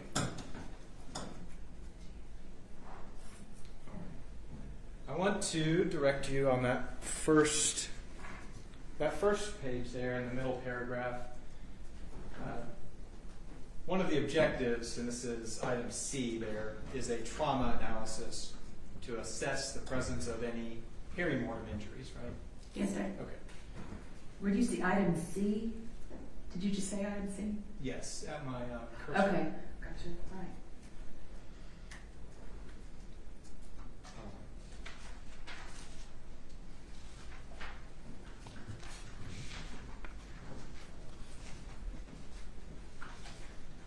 Now I'm going to take you to the next page. This is the taphonomy section. Can you tell us what taphonomy means?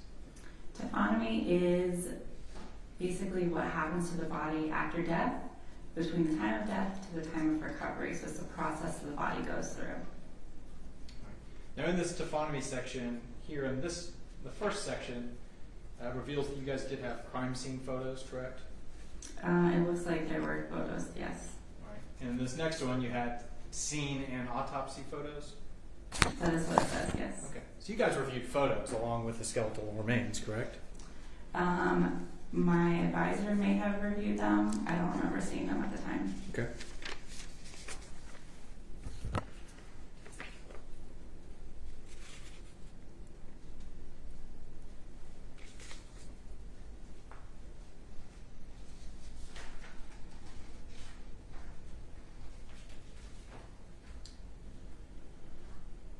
We're going to flip to, I think it's the fourth page.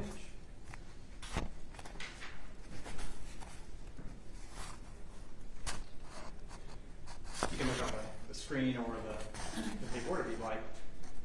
In this section, there's a section titled Evidence of Animal Scavenging is present in scene photographs and on skeletal elements, correct?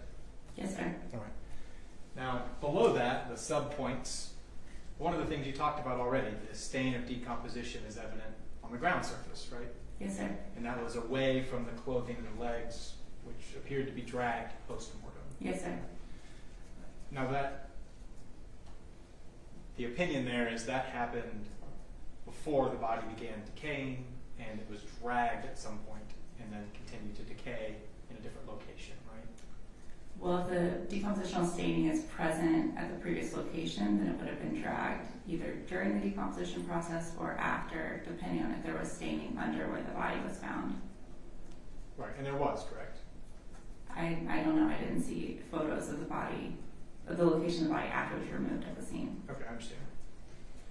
Now, the next point there, under the same Subcategory of evidence scavenging, it's written that postmortem damage to the nasals, mandible, right zygomatic arch, and a phalanx are present on the skeletal remains, correct? Yes, sir. Right. It's safe to say in this 2013 opinion, these are falling under the category of giving evidence to animal scavenging. Yes. Okay.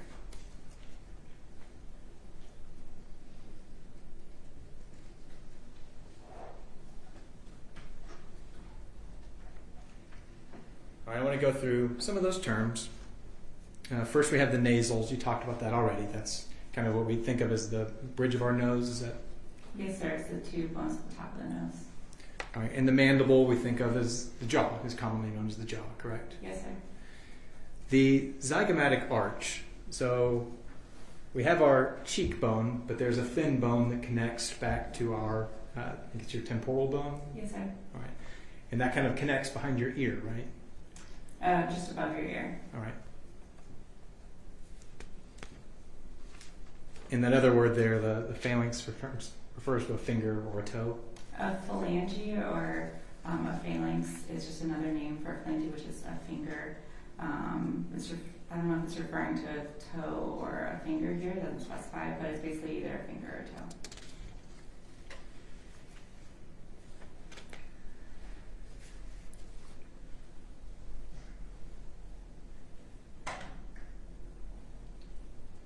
And at the end, this is your signature. You were a part of this study, right? It is, yes, sir.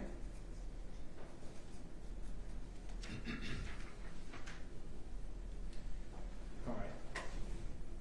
You then reviewed this again in 2013, right? That was the, I'm sorry, not 2013, In 2023. Yes. All right, and that's the report that the state has introduced into evidence, and you were already talking about that, right? Yes, sir. Okay.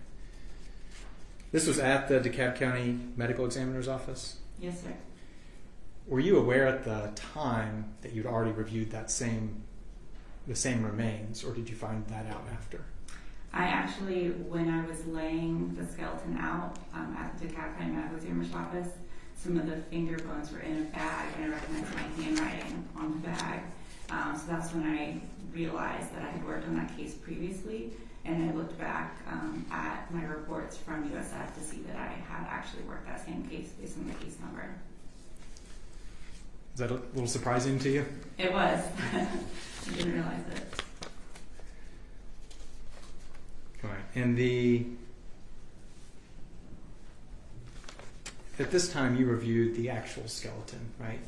Yes, sir. All right. In all of those pictures the state was showing, ones with the black background, you took those. I did. Okay.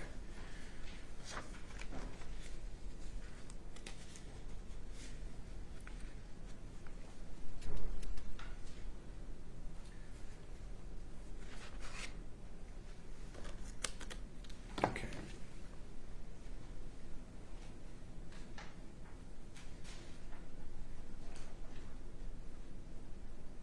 On this third page for the trauma section, you wrote that there's no perimortem trauma present on the skeletal remains, correct? Correct. All right, and then we have another taphonomy section where we talk about the postmortem damage, right? Correct, yes, sir. All right, now in the middle of that, There's a few things, but the first is that right zygomatic arch that we already talked about, right? Yes. Okay.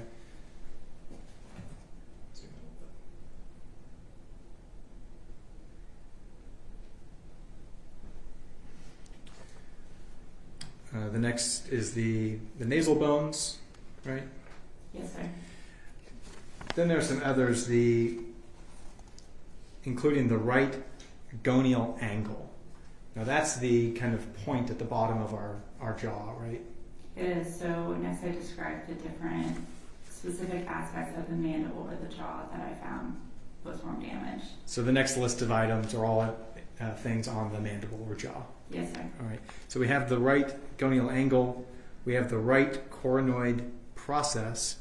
Now that is the part that if we touch our cheekbone and then open our jaw, we can feel that bone kind of coming out below that. Correct, yes, sir. That zygoma bone? Is that what the cheekbone is called? Zygomatic, yes, sir. Okay. So if we, right here is our, coronoid process. Yes, sir. All right, and then there's another, portions of the right and left mandibular condyles. Is that what we think of as kind of these ball feelings in our jaw? So the condyles are on the mandible are the different aspects of the bone that articulate with the top part of the skull. So that's actually allowing you to open and close your mouth. And all of these items had some damage on them, right? Yes, sir. And you attributed that as postmortem damage? Yes, sir. All right. Showing you on figure 4 of that report, we see the gap in that zygomatic arch, right? Yes, sir. All right. Looking at figure 6, this is looking kind of from below. We can see the piece missing on that zygomatic arch. Is that what's displayed there? Yes, sir. Showing you next figure 20. This is on my cursor there, is this the right, gonial angle? It is, yes. That's the point in the back of your mandible that you feel in the back of your jaw. All right. And there was damage noted there, correct? Yes, sir. All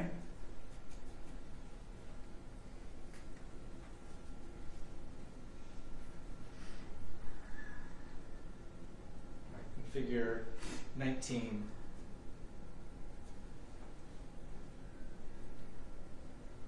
this is that same damage, just from a different angle, right? Can you see my cursor? Yes, sir. Okay.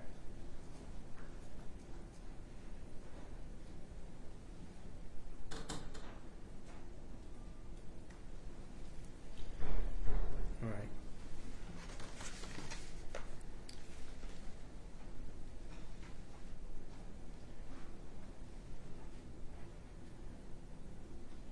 Your conclusion, and this is on December the 8th, was that no perimortem trauma or pathology was present on the skeletal remains, correct? Correct. But that some postmortem damage was documented on the right zygomatic arch, nasal bones, and right side of the mandible, right? Correct. Now I understand that postmortem damage can mean a number of things, right? Yes. It could mean it was damaged after death before recovery, or it could mean it was damaged after recovery, right? Exactly. And that's why in that latest report you looked at, you wanted to see were these bones present at that point. Exactly. So if you looked at those autopsy pictures and you saw that, oh, the zygomatic arch is present, and now it's not, we would still call that a postmortem injury, right? That would definitely be a postmortem damage. All right. But any damage that happened before recovery is also postmortem damage, right? Correct. So we still can't rule out postmortem damage, but I wanted to see if we could, in fact, determine if that damage was caused after recovery or if it was present at the time of recovery. With the scene and autopsy photos? Correct. Okay. The photos that were looked at in 2013. I don't know what photos were looked at in 2013. All right. In that report, though, there were scene and autopsy photos listed in the report. The 2013 report? Yes. Potentially, yes. It's written in there in the report, correct? Yes, I don't know what photos were looked at the time. All right. Thank you. Mm-hmm. Any redirect? Just briefly, Your Honor. Okay. Dr. Tice, do you know if your advisor was made aware that there were photographs? I do not know. Do you know if your advisor spoke to a medical examiner investigator and was told about what was in photographs? I'm not aware of. So you don't have any personal knowledge of whether your advisor saw these photographs or not? No, ma'am. And is it possible that you could have both trauma as a result of environmental factors such as animal activity and traumatic injury present in the same case? It is possible. Is it possible that this child was injured, was left in the woods, and that animals also participated or contributed to the state the remains were eventually found in? That is possible as well. And after reviewing all the evidence, can you tell this jury definitively why the bones were missing or why the damage was there? No, ma'am. Thank you. Anything else? There you are. Okay, thank you so much. May she be excused? Yes, Your Honor. Okay. Want to call your next witness? Your Honor, the state calls Lieutenant Quigley. Okay.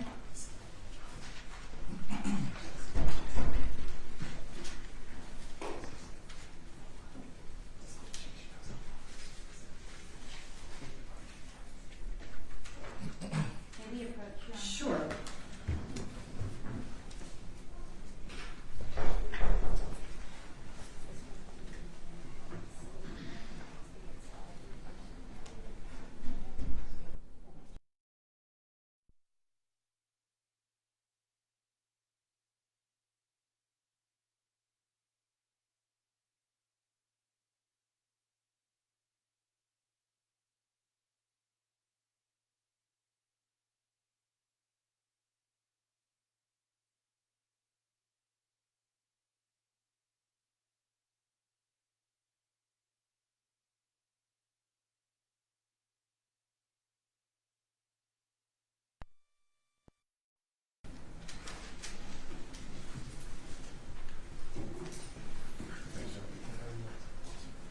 It's a universal sign for keep going. Good afternoon, Your Honor. Raise your right hand. You swear or affirm the testimony to the court to be the truth, the whole truth, nothing but the truth, so help you God. Yes, sir, I do. State and spell your name for the court. Lieutenant Adam Quigley, Quigley.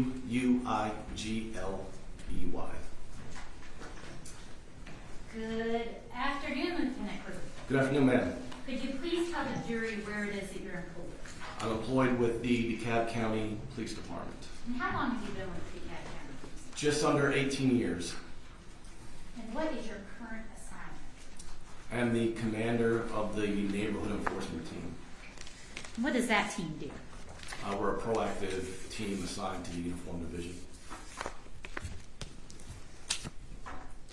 Prior to becoming the commander of this specialized team, where were you assigned? I was the commander of the Homicide Assault Unit for the DeKalb County Police Department. How long were you the commander of that unit? About 2.5 years.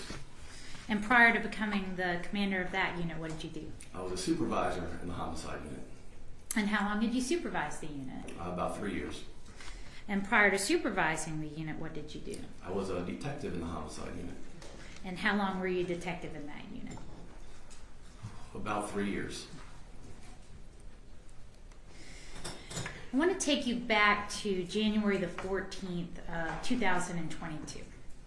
On that date, did the district attorney's office reach out to you for assistance with the case we're here today for? Yes, ma'am, I did. And why did the district attorney's office reach out to you?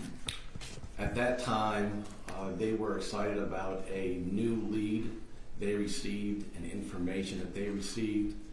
I was asked to review the case file to try to establish the likelihood or probability of bringing this case to closure.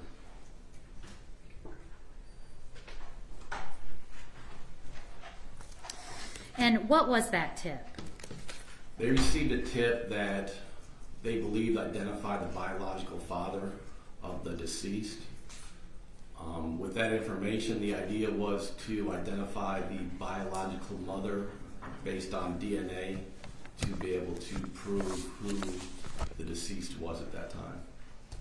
So what did you do to assist on that lead? Investigator McClendon and I took a deeper look at the case file.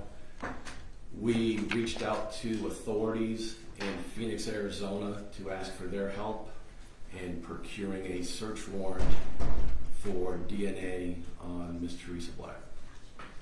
And did they assist? They did. What did they do? Initially, they assisted us with obtaining the search warrant, and they verified her where she lived and her place of employment. And then did you go to Phoenix, Arizona? We did. And you said you mentioned an investigator McClendon. Who's that? He's an investigator with the district attorney's office. And was it just you and investigator McClendon that went to Arizona? Yes, it was. When did you fly to Arizona? I believe it was Valentine's Day, February 14th, 2022.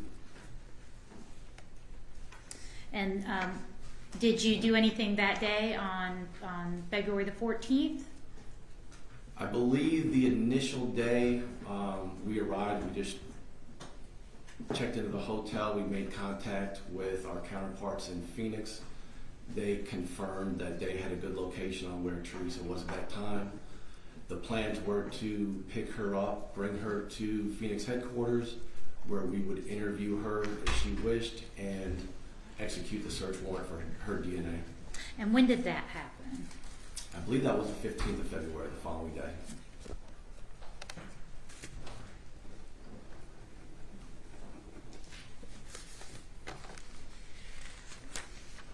So the following day on February the 15th, were the local police able to locate Miss Black and bring her to headquarters? Yes, they were.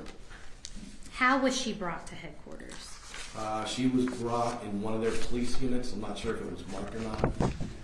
When we arrived, she was already awaiting us in their interview room. And was she handcuffed? At that time, no.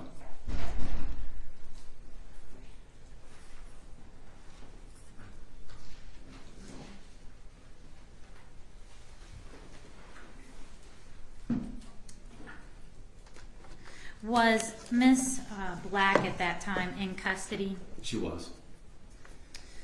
Was there anyone in the interview room with her? No, there was not. Was the interview room set up for audio and video recording? Yes, ma'am, it was. Was it active during the time that you met with and interviewed Miss Black? It was. When you went to interview Miss Black, who went with you, if anyone? Investigator McClendon. Was there anyone else in the room besides from yourself, Investigator McClendon, and Miss Black? No. How were you and Mr. McClendon dressed, Investigator McClendon dressed? In casual attire. Did you have your service weapons? No. In your interactions with Miss Black, did you threaten her in any way? No, ma'am. Did you make her any promises? No. Did you attempt to make her feel uncomfortable or intimidate her? No. How did you go about requesting an interview with Miss Black? So our initial purpose was to execute the search warrant for her DNA. We introduced ourselves and explained that we had some questions for her. However, prior to asking her any questions, we made sure she was aware of her Miranda rights. And how do you do that? It's a formal written rights that she would initial, that she understands. At the end of the Miranda rights, she's asked a question. Having those rights in mind, does she wish to talk to us at this time? She would initial yes or no, and then we would witness it.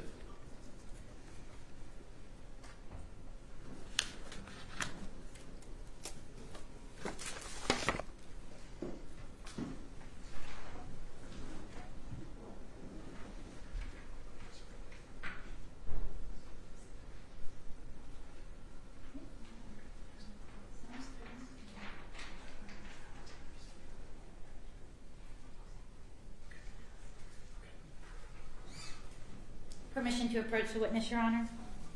Yes. I'm showing you Exhibit 67.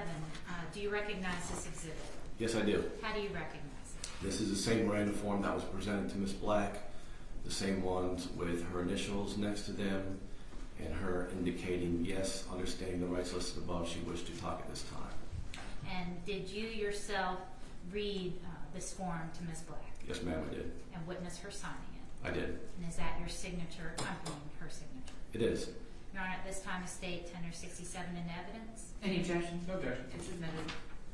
And then Exhibit 68, do you recognize this exhibit? I do. How do you recognize it? This appears to be the DVD recording of the interview that was taken with Ms. Black in Phoenix, Arizona.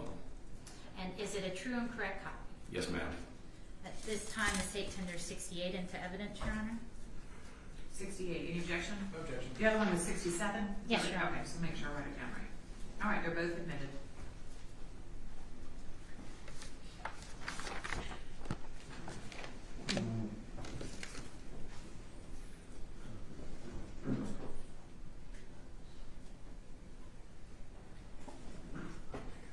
How long is the statement?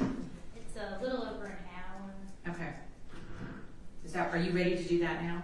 Is that where we're going? Yes, Your Honor. You guys good? We're going to listen to the defendant's interview. It's going to be about an hour. We can break for lunch either now or do it, I want to do it in the middle. So either now, keep going.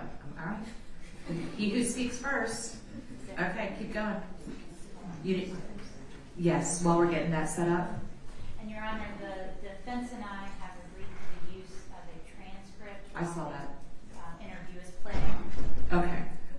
Diane needs to take a quick comfort break, so why don't you go ahead and get the transcript ready and cue up the audio. We're gonna take a 5-minute comfort break, and then we'll get started. Okay. Thank you. Thanks, Steve.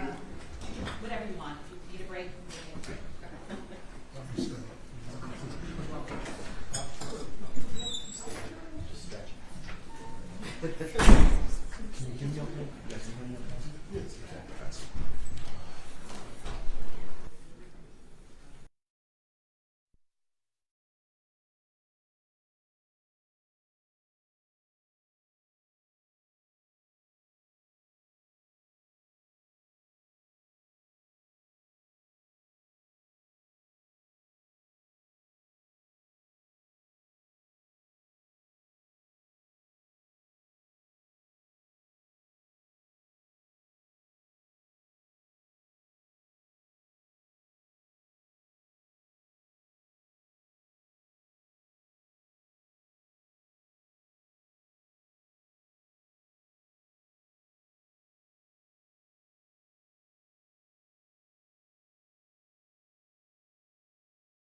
says.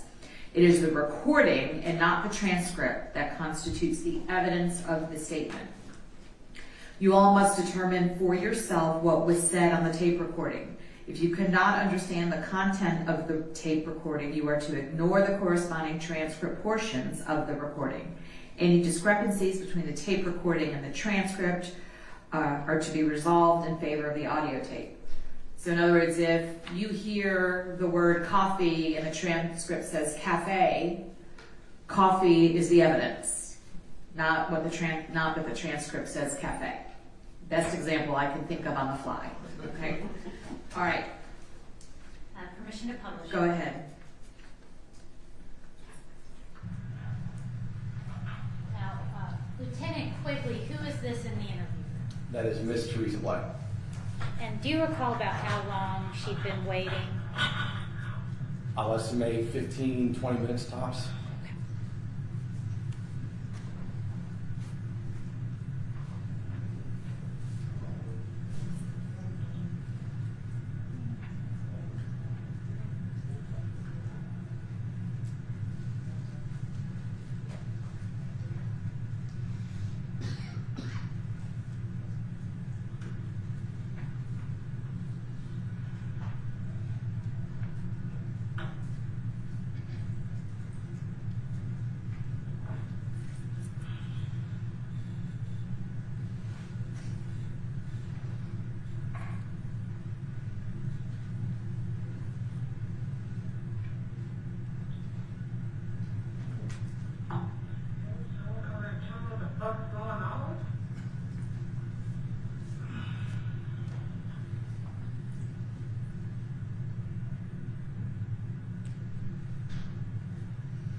Are you Teresa? Not sure. Yeah, that was probably a few, right? Go through what's going on. Yeah, I appreciate you being cooperative and everything. Lieutenant Quigley, who are we seeing in the room with Miss Black at this point? That is the back of my head, ma'am. Alright. You okay? As best could be? Yeah. Okay. We'll talk quickly this investigative clinic. We'll kind of explain some things on recording our conversation.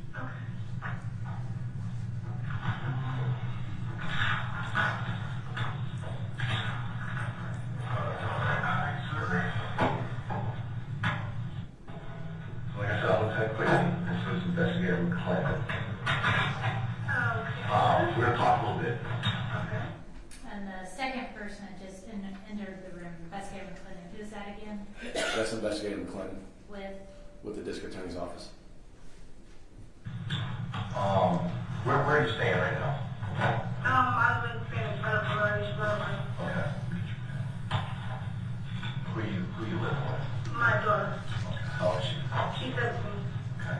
Are you staying with the dude at all? no, my ex used to live with us, but he moved out like over a year ago. Nathan? Yeah, What's his last name? Washington. Okay. We're gonna talk a little bit about Nathan. Okay. Okay? Don't be worried. Relax, take a deep breath.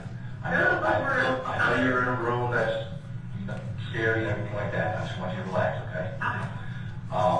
Were you brought up here in a police car? It wasn't an actual police car, but Okay. it's like a some type of official vehicle because it has bars. Okay. Did you have handcuffs on you? Yes. Okay. Because you had handcuffs on you, I'm going to go through your Miranda rights, okay? Okay. I'm going to read every word to you. And then we're going to go through it. If you have any questions, I want you to stop me. I want you to ask, okay? Okay. The first read you're going to do on your own. Can you read and write English? Yes. If you can, I need you to initial that you can read and write English. You're right-handed. I won't judge your initials. The next line says that you are not under the influence of drugs or alcohol. Are you under the influence of anything? No. Go ahead, initial. What is the highest level of education you have? I got my GED. I did some college, but I didn't. Okay. Just initial here, put GED.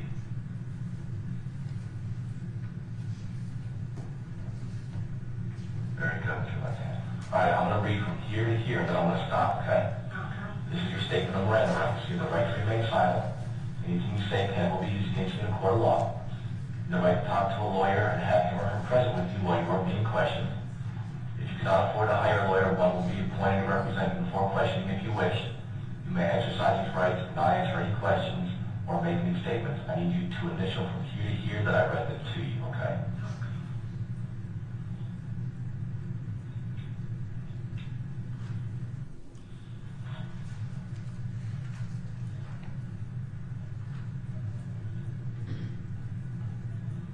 All right, the next line says, I have read my rights, understand each one of them. Do you have any questions about them? No. Okay, initial right here. Understanding the rights listed above, do you wish to talk to us this time? Need you to initial yes or no. Yes. All right, I need you to sign here. You want to try to use that hand and I'll bring it closer? Yes. Okay.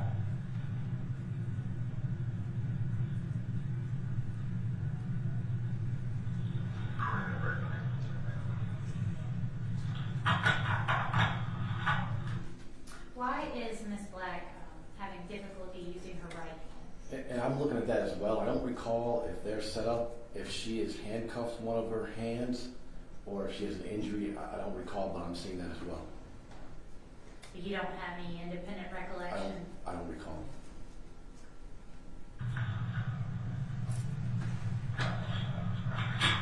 All right. Spell your first name for me. T-E-R-E-S-N. Last name. E-L-A-C-K. Any middle name? Baby. Okay. B-A-I-L-Y. What's your date of birth? June 11th, 1971. About how tall are you? For, About what you weigh? 5 pounds. And give me your address again. 2443 East Mobile Lane, apartment 201, Phoenix, Arizona, 85041. I know when you got brought up here, that's okay. Yeah. What's that phone number? What was that? That was her cell phone ring.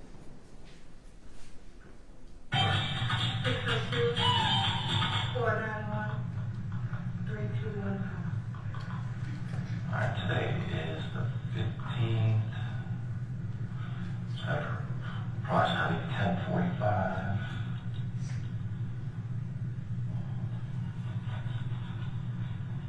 We're at Phoenix Police Headquarters. You said you live with your daughter. Yes. What's her name? Nakaya. N-A-K-A-I. My middle initial L. Last name. And you said she's 17. Where she go to school at? She lives online. Okay. And we already talked. So you and Nathan broke up like a year ago, you said? Well, we broke up a couple of years ago. Still kicking it and Yeah, everything? we really been close because he was there for a long time. He's pretty much totally raised my That's what I was daughter. going to ask. But he's not the father of the kid. Okay. What's Nathan's last name? Washington. Okay. And I'm not going to be right the whole time. We can talk a little more comfortable. I just want to remember that. Okay, so where's Nathan staying at? He lives on 51st Avenue,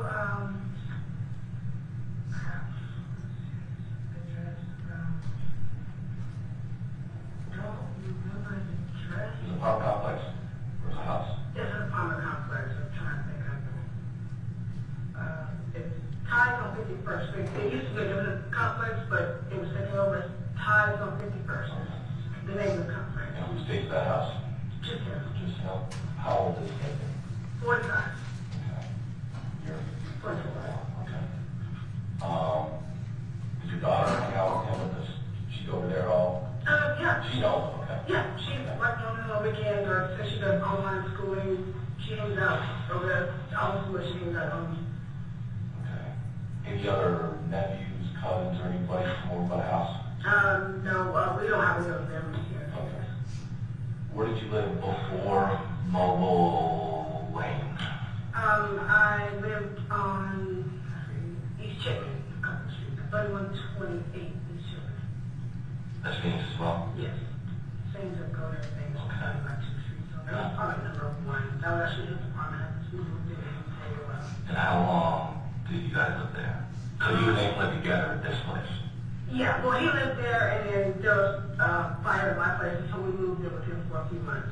He lived there for a couple of years. I think Nick, I lived there maybe 6 months. How long ago was that? That was About? that had to be over 3 years. So I've been in my apartment for 2 years. Like 10-ish. Yeah, a little over. Okay. And then where before then? Before then, first apartment was Esteban Park, 3211, I believe, is the complex address. 32nd Street, right off of Broadway. So, Okay. I don't remember which apartment I lived in there. And about what year was that? Um, I'm just trying to get a history of where you lived while you weren't here or something. that had to be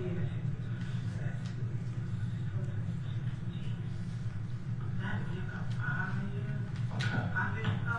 Yeah. 16-ish. And then was that the first place you lived at in Arizona? Yes. Okay. And where were you before that?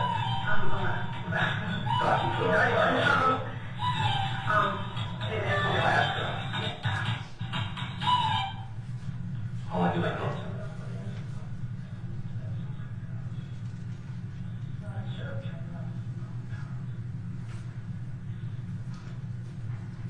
Should be on time. I'm sorry? How long did you live in Alaska for? I said for about 14 years. Wow. Yeah, so I moved to Alaska when my daughter was 1. Been down here about 3 years, so yeah, this is Alaska. Jesus. I just turned the volume over down, that would be easier. I don't know why it's not.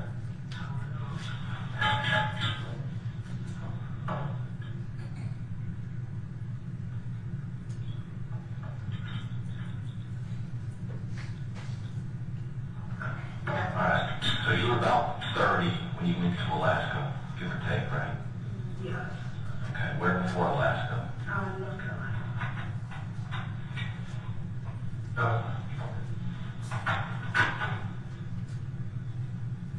How long were you in North Carolina for? That's About? why I was born. Okay, born there.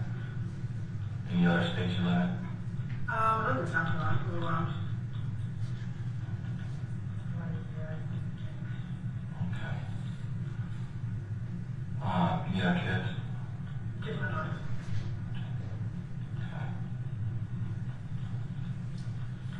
Okay.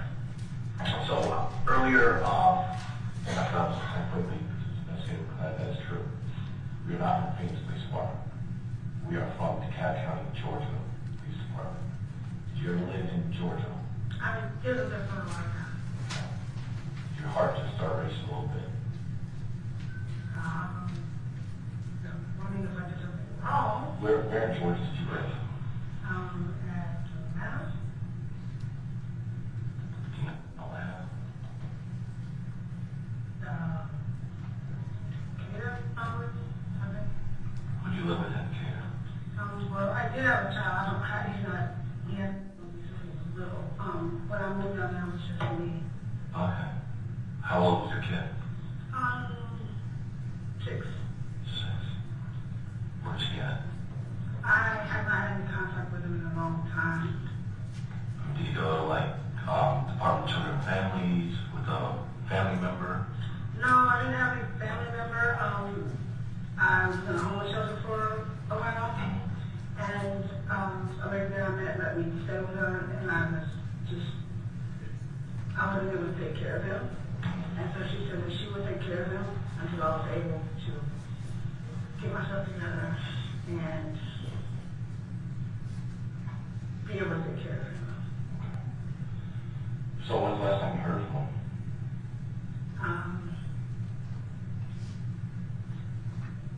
Had to be maybe a year or so after I left. Left? Left from Georgia. I went back to Charlotte to try to do a job and everything. And it was about a year after that. What's his name? It was, How old is he? almost 7. Is something wrong with her? Did you ever, try to find him? I didn't talk to him at all like that. Who's his dad? His dad's never really been in life. Okay. Have you talked to his dad at all?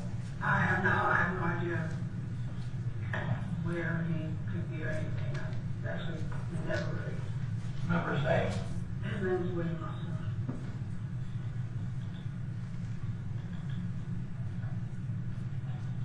Okay. So, do you remember what area in Decatur you lived in? I do not. Okay. So very long. Was apartment complex a house? I never didn't actually have my own place there. I was mostly in the shelter. Teresa, I'm gonna be real with you. I went through a timeline of where you live now, all the way back. We got all the way through to North Carolina. I said, did you live anywhere else? You said, no, you were born in North Carolina. That's what I was from. I get it. But you left out Atlanta until you knew I was from Atlanta. And then you took Atlanta. I know why you did that. I know where you're... I'm sorry. So you believe, I want you to look me in the face, and I want you to tell me that you believe that right now you have a 30-ish-year-old son named William. You believe that? Do I believe that? Yeah. Yes. You believe that? Yes. What do you mean do I believe that? Because I don't. You don't believe I have a... I don't understand. You don't believe I have a son? Well, it's kind of important, like where in the kid you live. Like I need to know, like you remember the street or anything like that? I don't. This is about 1999-ish. I don't remember. Greenwood, Camber, Orcrest, Fletchel, Clifton Church, Clifton Springs, I don't. Memorial. I don't Any know. evidence? It was a long time ago. I don't remember any streets. But the last you remember is you left him with some female at a homeless shelter. And remember her name? Trisha. I don't remember her last name. Trisha. So, do you remember a female named Ava? Ava? Yeah. I don't think so. Think hard. Take your time. I know we're talking about years ago, so take your time and think. Georgia? No. Well, kind of North Carolina. I didn't know someone in North Carolina, but yeah, in Charlotte. Okay. Do you remember, I don't expect you to, I gotta ask. Do you remember a conversation when Ava asked you, hey, so where's William? And you said you went to stay with his father's parents, his grandparents on his father's side. Not specifically, but I do remember her asking where he was, and I didn't want to tell her that I... Okay. Well, his father's parents at that time were deceased, so there's no way he could have stayed with his father's parents. I know that So we talked to his father. We met with his father. And I know times were tough and you were at a different point in your life back then.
died in 1999. What?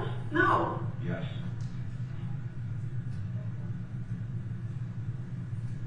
No. Yes. His bones were found. No. No. No. It took us actually about 18 years to discover whose bones they were. So what we did was we went and met William Sr. and we took a DNA sample from William Sr. to compare against the bones that were found in this field. It comes back as a high probability. We've done a lot of homework since then, which brought us to Phoenix, right? What we're going to ask you is to consent to DNA to prove that that identified young male is your son.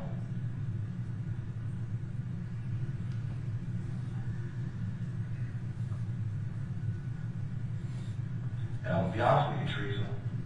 Time to talk back in 99, you're a young single female. I'm not buying that you left your 7-year-old with some unknown female. I'm not buying it. I'm not. So you think that I did No, something to him? I don't. I absolutely don't, I said.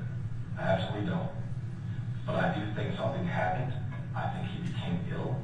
I have his school records, his immunization records, his birth certificate. There's never been a report made of a missing person. I think something unfortunate happened, that you were scared. I'm not saying you killed anybody. This ain't 1994. But I think something happened and you panicked and left Georgia. That's what I think. And it's more than just you being on tough times at a shelter and giving your 6 or 7-year-old son to a stranger. That didn't happen. Teresa, look at me. I would never. I know I should have left him, but I would never hurt him. I never said you did. No one said he's murdered. I'm not. This is John Doe, and isn't that what that means? No, it's because we didn't have a name for him for years. Oh my God. Okay. So the first, I'm confused. Ask me a question. Okay, you talked to his father, you talked to his father, and he goes in and that saying that it's a match. Yes. Okay. Well, you don't have both biological parents. It's not a. So, William, his father, it is like a 1 in 50 million chance that he's not the father. But 1 in 50 million isn't enough to say yep 100%. Now I know 99.9999999% yes.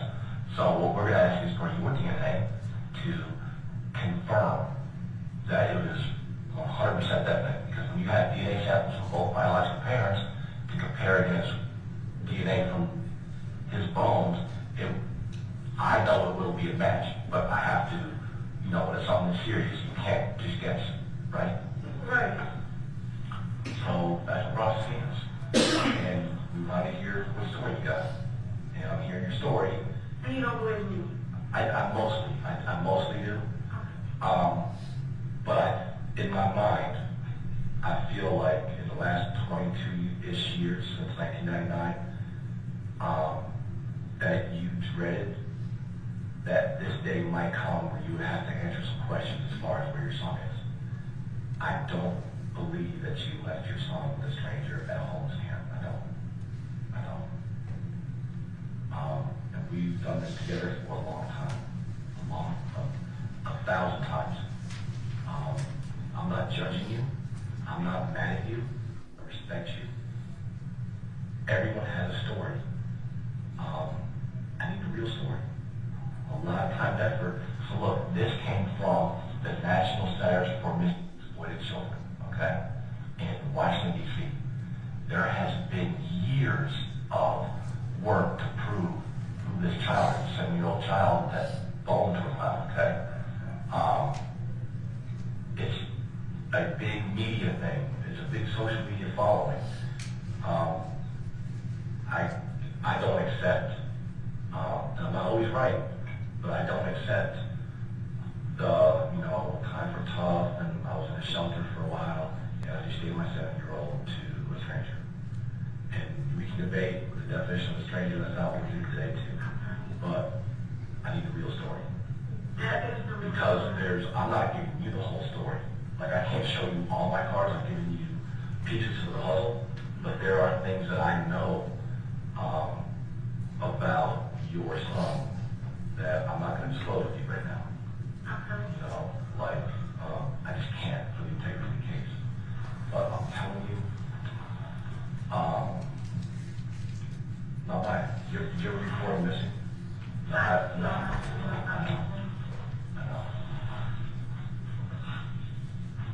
Like St. Elizabeth said, we're not here to judge.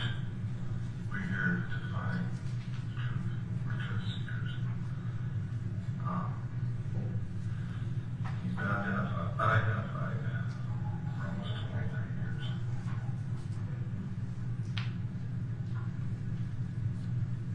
Me and him have been doing this together for about that long time. And we've talked to people that have sat in chairs just like this, that are good and bad people.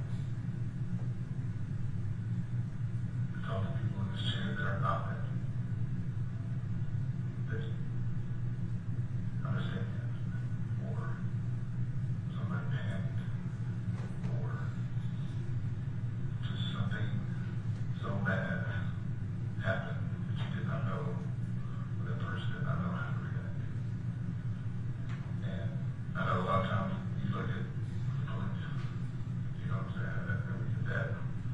You're here to tell me you're not the truth about what happened to me. And it makes it hard for you to say what happened. I truly get that. Just looking at him right now, I can see this was a facial reconstruction that the National Center did. Those are clothes that he was found in his boots.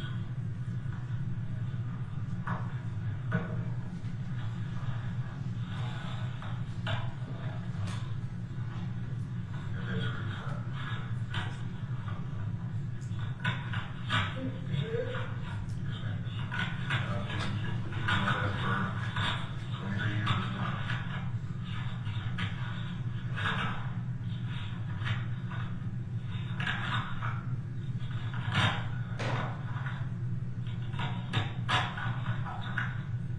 This is, I can't imagine the emotional stuff that you're going through right now. But from a human to a human, you actually in.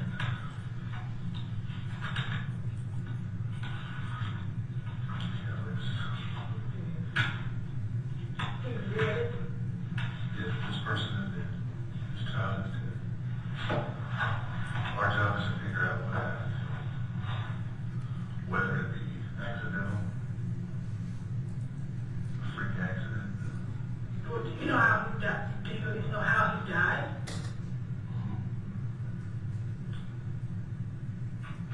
I believe you do too. So you just like I did something to hurt my son. I never said that you did anything to hurt him. Okay? There have been plenty of cases that both you and I have worked where a child passes overnight from SIDS, from Being sick, being sick. and they're scared to call 911 But that is because they don't trust the police. exactly. And they do what they felt is the most dignified thing to do. Okay? He was found near a cemetery. Yes, cemetery. So we got, we're trying to do the right thing.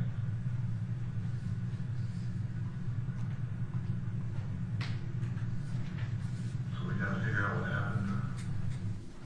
What happened. And there's only one person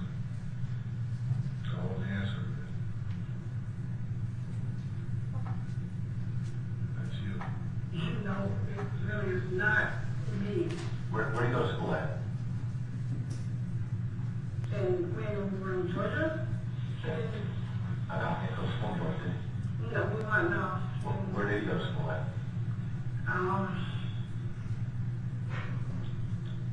Charlotte?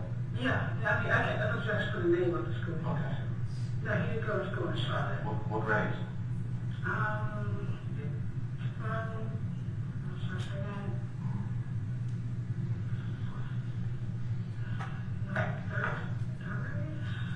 So sorry, it's a long time ago. I'm trying to think. So what brought you back to Georgia from North Carolina? What brought you to Georgia? So they lost my job. So I was trying to find a new start. Because I had family when I already done that to help. And so I said, well, Georgia's a good place to start over and be free to find a job. And it didn't turn out that way. How you got to Georgia? You took a bus? I took a bus. And where'd you go to from the bus? The bus, and I think I found all the places where you can ask for like shelters and stuff on. And got found a donation. Well, I found a hotel first. I had enough money to stay there for, I think, a couple of weeks. And then money ran out really quick. And I found information about our shelters that were like downtown. How long do you think you were in Georgia total? Like how many months? I don't remember. I don't remember how long. What's that? Wintertime, summertime? It wasn't cold. I don't think it was winter. It wasn't really cold.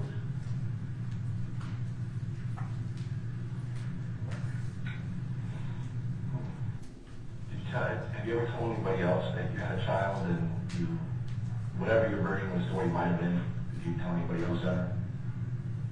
Well, yeah, people know that I had a child. People had a child, and I didn't want to tell them that I left him, so I did tell him that he wanted to stay with family. Did you tell Miss Nathan though? No.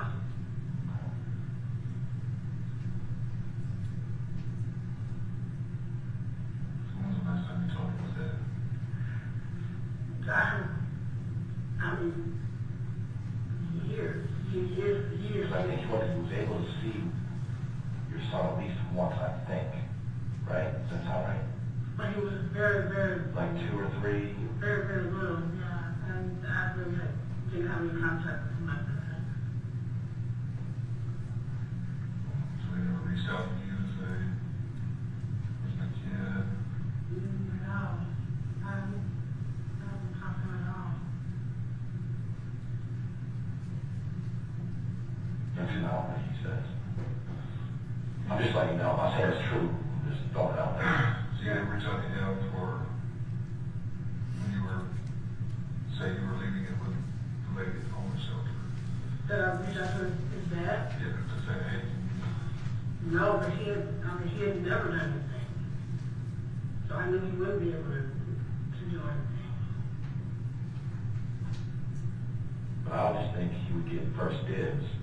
You know, hey, look, I'm going through my own things. I'm not able to care for the child. Do you want to take care of them so I can get my act together? Like, I would think he would get first dibs before some chick at home was shelter. That's just my thought.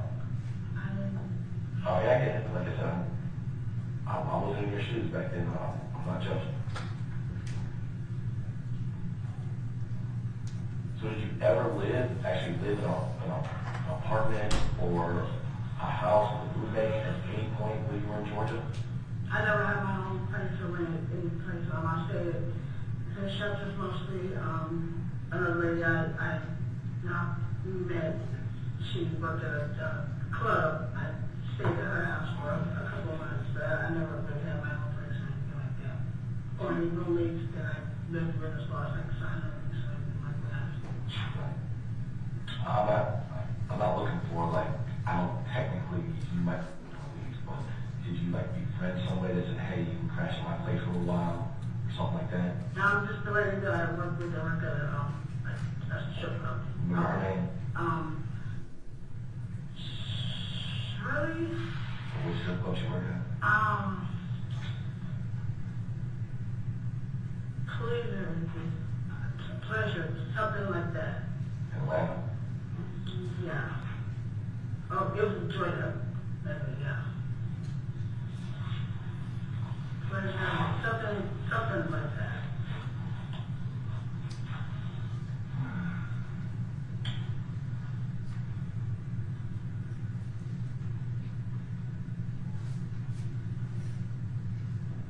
You want to consent to a DNA test?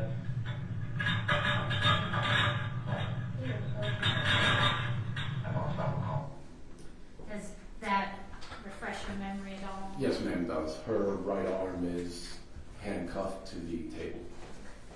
And was that how she was when you came into the room? Yes, ma'am. Would it have been local police that handcuffed her right arm to the table like that? Yes, ma'am. I apologize. We gotta play by their rules. So I'm going to tell you, one other thing that happens in this room that I think is important is you understanding that this is the only time we're going to talk. Whatever you have to give as far as your story is today. There won't be, you know what, I can tell you A, B, and C tomorrow. Okay? We're going out drinking tonight, and then we're going to be on an airplane Thursday going back to Atlanta, and we have to have a meeting with a whole lot of people. We're going to go through this story. I've been doing this long enough. I'm going to tell you what those whole lot of people are going to say. You know what they're going to say? No, they're going to say a little different. They're going to say Teresa's full of shit. That's what they're going to say. So, I don't know you. However, we knew that we were going to come and ask you for a sample of your DNA. Constitutionally, you have a right to decline that. So the folks in Phoenix here, they worked with us and they got a court order signed by a judge ordering us the ability to take your DNA to be sent for comparison. That DNA is going to match and this is going to be your kid.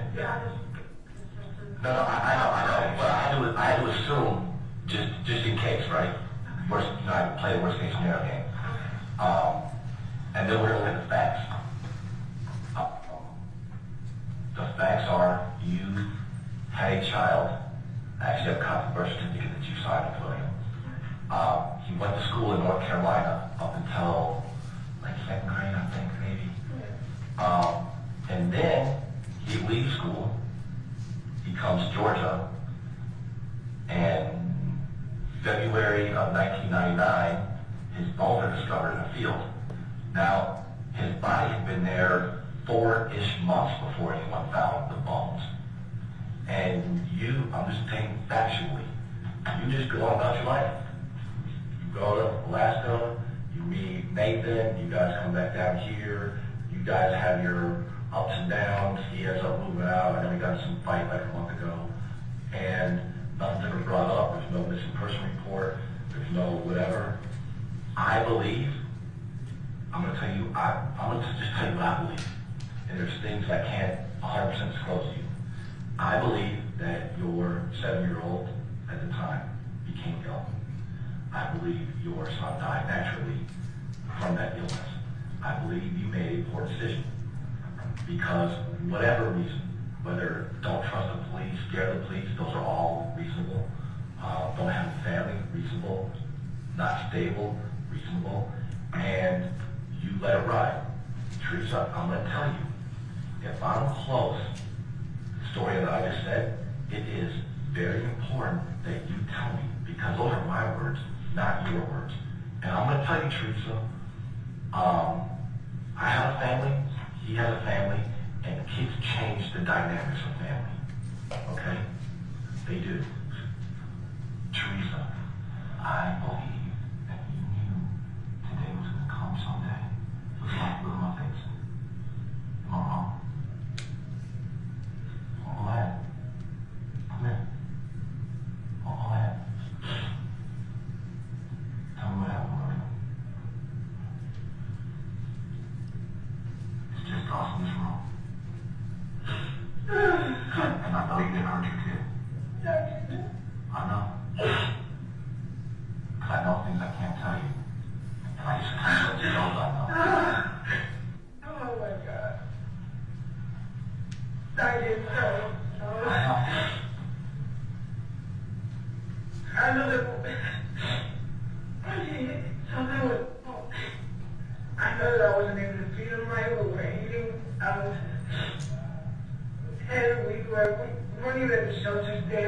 had to speak on like the bus bitches and we were we could just find a place that was ours, you know, and the park or wherever. And I want he started like he wouldn't want to talk or wouldn't want to get up and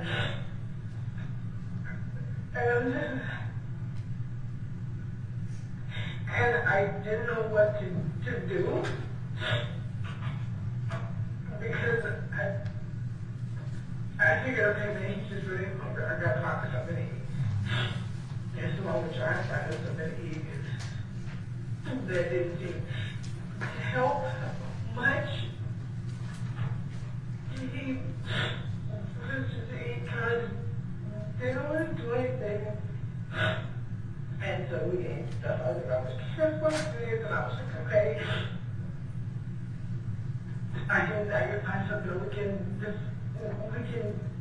do this. And I said, yeah, just a few ways, and I'll find somebody to help us. And we got to we were sleeping like in parks. I mean, Tommy was shook. And then when we lay down for the night, and was it a park? It wasn't like the woods or anything, but it was just like trees and stuff, but it was away from the road. And we lay down, and when I woke up, he didn't wake up. He didn't wake up. And I didn't know what to do. So I sat there for a couple of days and I didn't know what to do. Because I didn't know what was wrong. I thought I would just say he wasn't eating enough. I didn't expect that to happen. So I was going to try and do what I could. And I didn't know what to do. Do you remember, I don't want to interrupt you. Did you have like a cough or anything? Or did you give him cough syrup or anything? Do you remember? To try and make him feel better? He was not throwing up, like gagging. So I gave him, I don't remember what it was. It wasn't liquid. It was like a lozenge.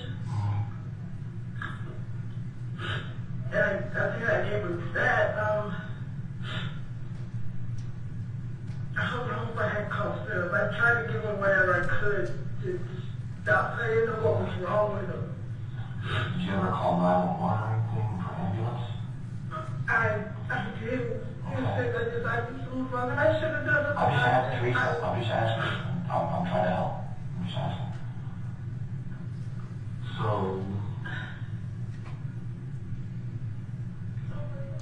So you stayed there. So he didn't wake up. Did you leave him there? Did you move him at all? Bury him at all? No. I don't want to bury him.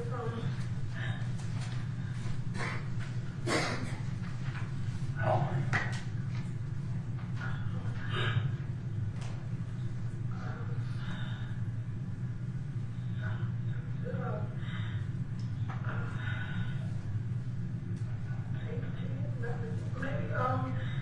About 21.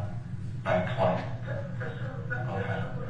Back then, were you using any kind of drugs or anything back then? I'm just asking, I'm not judging. I was drinking a lot. Any cocaine, marijuana?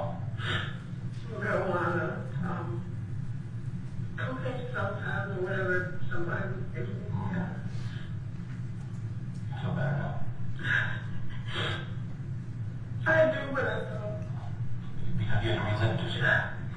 I've never stopped, actually, reliving it. And when I did go back to North Carolina, I went back because something and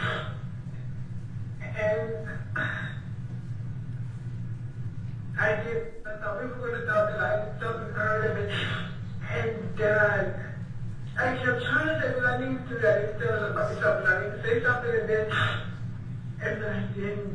Do you remember what she was?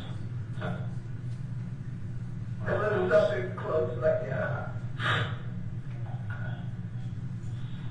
Oh my God. Do you believe like he was suffering from, malnourishment? I think that's what it was. I mean, I wasn't feeding him. We weren't able to eat very much or drink water, but I don't know exactly what was wrong. What was his symptoms? Like, what was he coughing, sore throat, say he had a headache, what kind of stuff? Just lethargic, weak, tired. Yeah. Have you told anybody else? Does your daughter know? I mean, I'm not saying the whole story, but does she know? She wasn't born yet. Does she know? Does she think she might have siblings out there? It's kind of probably a better question. I couldn't tell her. Okay.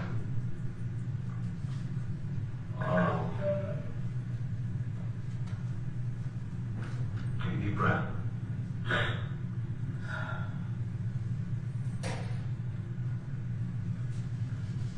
We're going to take a break for a minute, and we're going to come back with some Q-tips, okay? And we're going to swab just the inside of your cheek. Ask me a question.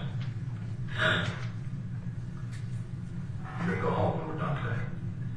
That was going to be my question. I know. So people are So,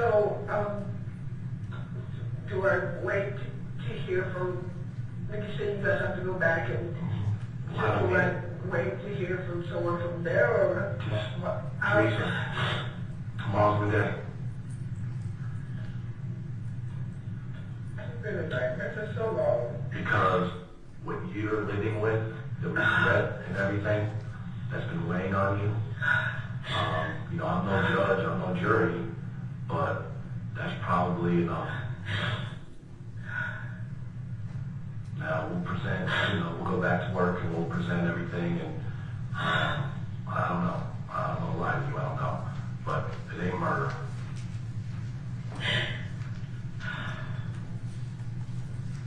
But we'll have a good phone number for you. We'll be in touch. I'm confident that if we call you, answer the phone. We should by late next week get the results, and we'll confirm with you what those results are as far as the DNA, okay? Okay. But I mean, we know. Yeah, we know. Yeah. Just got a couple more. You said you found this spot. It's in the woods, in the office. It was like a woods, it was like off of the main road. I don't remember a cemetery being, you said it was found by the cemetery. I don't remember a cemetery being by there, but it was a long time ago, so I don't know. You said you just left you. I didn't move. I believe he had a jacket or a sweater or my jacket or something. I put it over him, I think.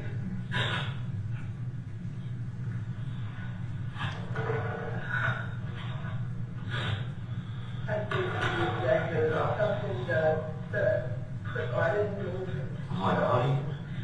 I can't remember if it was a jacket or if it was my jacket or something that he had. Was that the first day that y'all found that spot, or has it been there for a couple of days? No, that was when we first went there. Because we were just kind of walking around.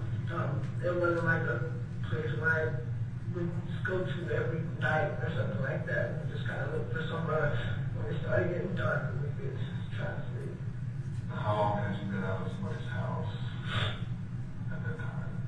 A couple of days, couple of weeks?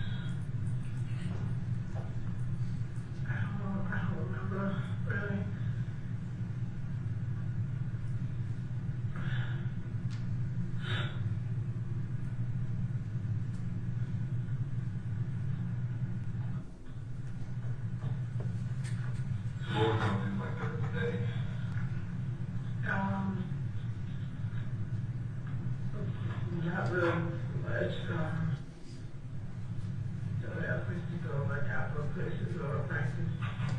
I just want to go to like, you know, McDonald's, they have like little outdoor play areas or bus stops or something like that. So you were saying that with Shirley, the stripper, was that before this or was that after this? That was after this. When you were able to stay with somebody before this, and they like booted you out or That's when at the shelter.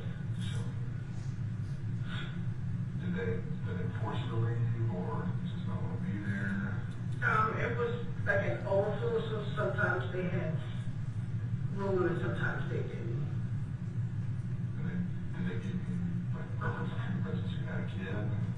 Kind of thing? The shelter that we were able to find would do that, but the overflow is kind of first come, first over, something like that, or if it's past a certain time you can't get in. So even if you had a kid and you showed up, And if it was like past, or if it was like past the time for you to be there, you would be able to come into the next day.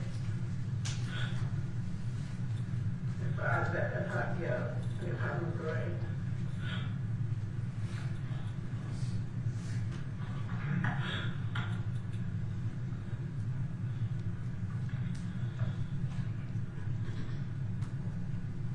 do you need some water here?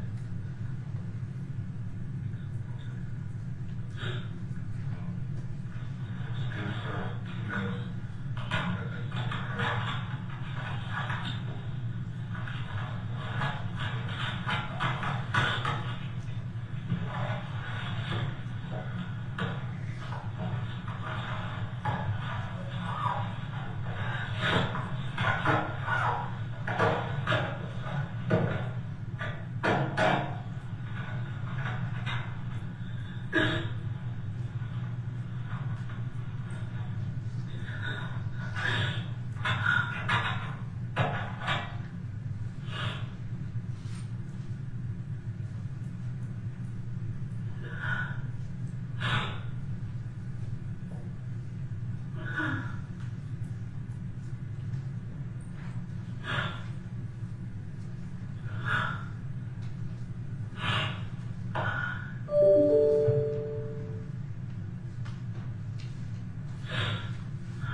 This is a copy of the search warrant that we have. And I know you consented, I know.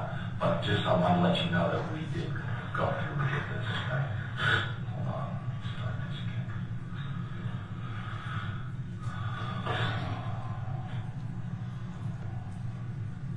I just got this new outdoor, so I'm going to I'm a certain one.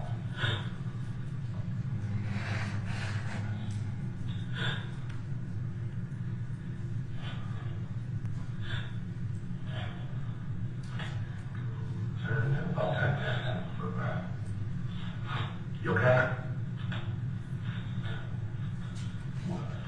What's your situation like at work? Are they gonna freak out because the police haven't got you? Come on, what's your story? We ain't gonna call you out.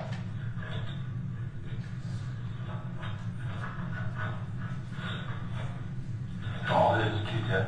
We're in a swab inside your cheek. That's it. It's not a COVID test. We see that down your throat. Nothing like that. I'll put it up your nose, okay?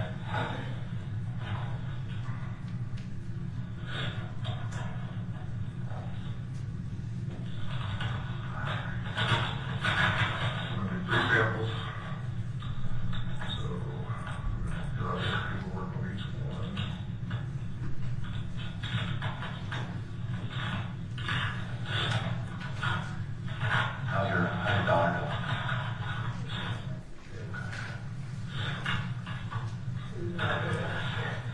No, and you know, I'm not saying that you have to give her all the details either. You know, you're alone. I'm not, being 17, I probably ain't the best either, because it's something might come out. I don't know. So, let's see, do you call this victim? Peter, yes. Okay.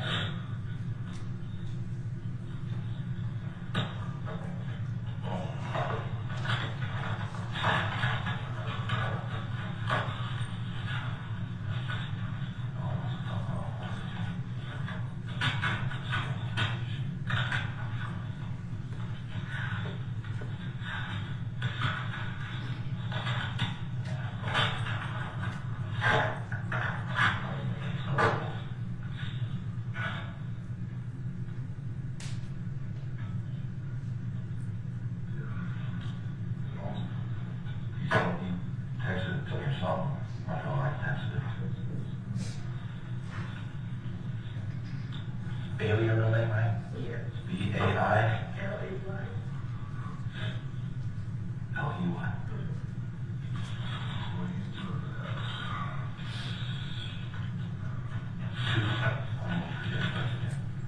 June 1977.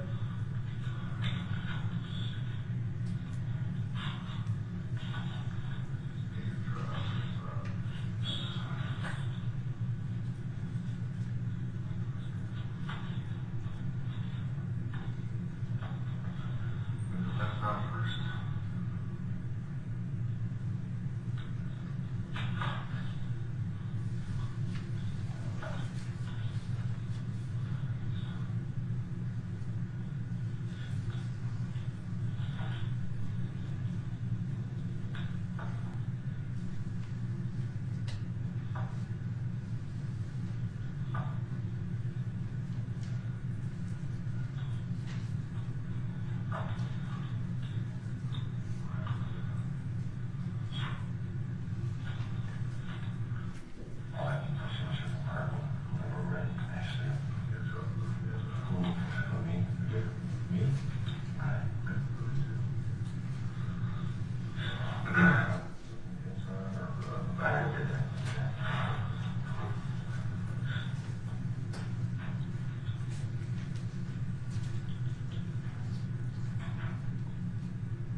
Information.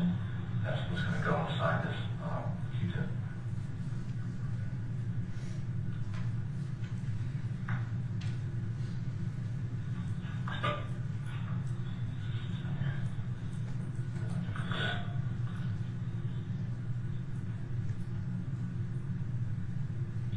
Do you have ID with you? No. Okay. I told this gentleman that came to me that I didn't have my identification.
So what we're going to do is we're going to send one of these samples to the National Center for Missing and Exploited Teens, only because they have a quicker turnaround date.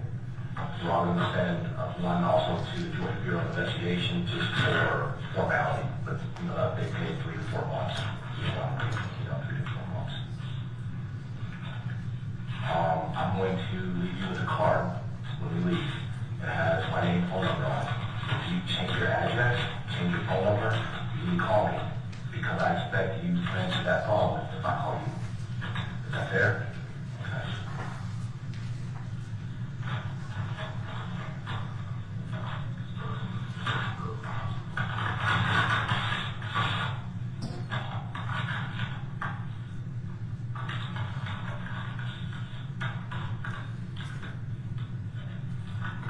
Beautiful to take off. Gotta be gentle with it.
questions, Teresa?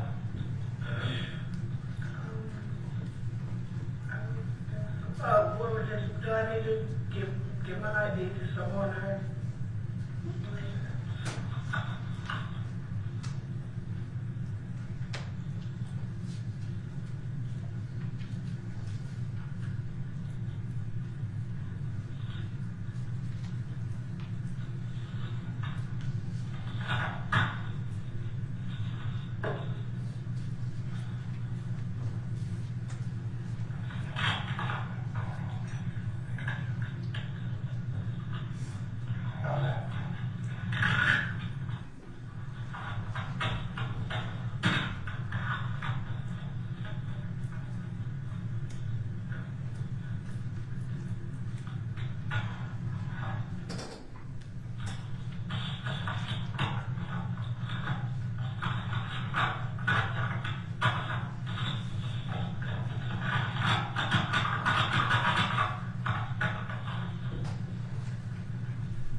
Look at this.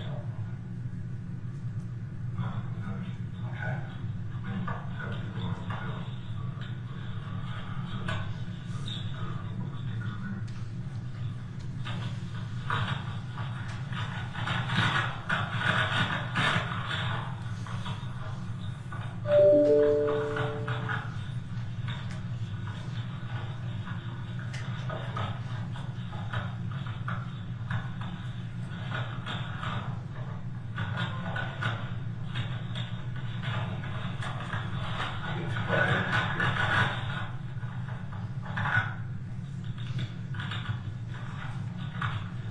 Should be like each work for the post office. You're gonna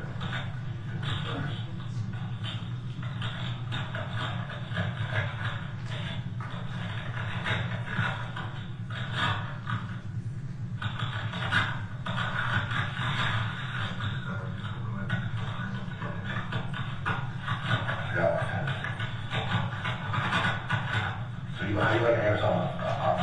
Besides North Carolina, Alaska, Georgia, and Arizona. What are you feeling? Really? The weather is crazy? I mean, I'm not asking, I don't really mean that, but it's cold. Like, for real cold. I'm from Minnesota. Like, that close to Canada. And that was cold. No. But you get like 4 seasons, pretty much 4 seasons in Arizona, right? No. Not really, like this winter. Oh, no. Yeah, this is what they call it. Have you ever went by the middle name Ann? Yes, that's my original name. What's your My name was Teresa Ann Bailey. When I got married, it was Teresa Bailey Black, and I kept Teresa Bailey Black. Okay, what you go? Okay. Teresa Ann Bailey. Okay. So Ann like Bailey's name, I guess. I get it. So, okay.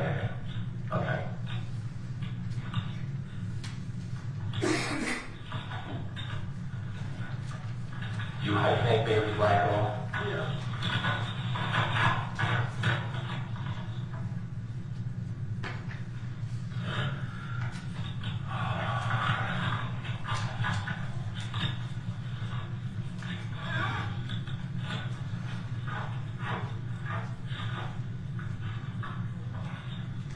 Actually, that's fine. 3%.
So,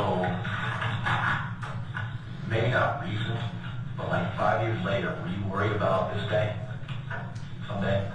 Or didn't know how it was going to play out? Always worried about it. You don't gotta worry about that no more. How about that? Okay? I mean, as far as, in your mind, I don't know, you might want to find someone to talk to, maybe some counseling. I don't know how this affected you, but as far as looking over your shoulder, worrying about your freedom, right now, be your mom to your daughter. Okay?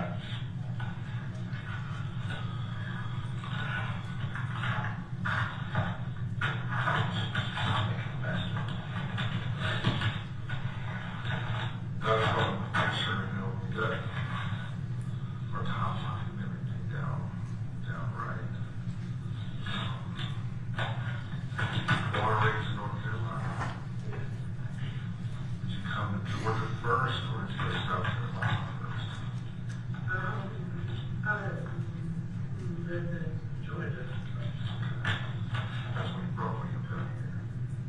To Georgia, sorry, to Georgia. How long did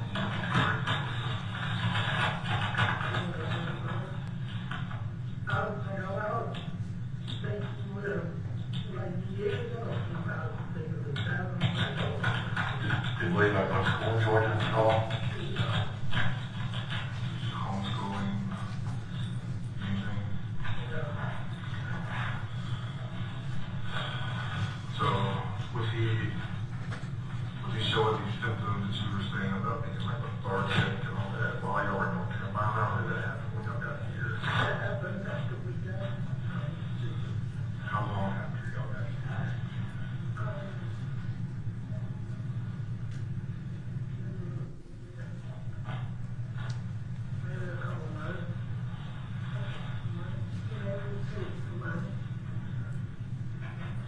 So y'all never had to stay places like that?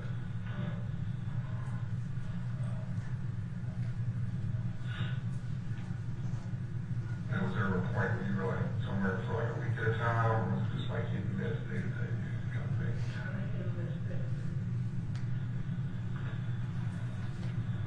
And or you used to something about like having the, comes in the garbage and stuff like that, fun stuff to eat. Is that how you normally find food for y'all? Did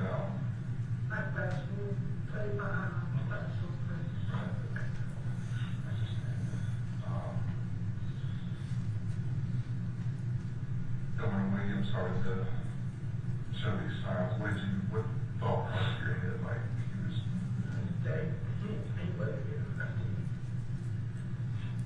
did the homeless shelter, did they provide y'all with food at all? Or was this man just a shelter? Did you ever go to any churches or food banks or anything like that? Did you just not know where to go, or you just too embarrassed, or? I didn't know what to do. Yeah, remember you grow marijuana at the time. You said you would use whatever somebody would have. What else would there be? I don't know, it was mostly some type of pills. Not really sure what. Like whoever had stuff, like in the hotels or something. Yeah, whatever I was thinking.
say you just didn't wake up that morning?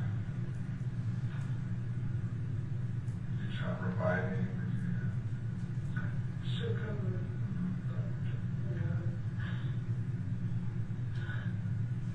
Was it cold out that night? This was in February. Was it cold, remember? I know we had jackets on. So.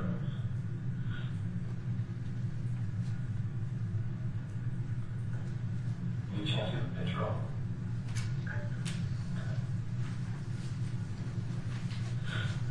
And once you realized that, where did you go?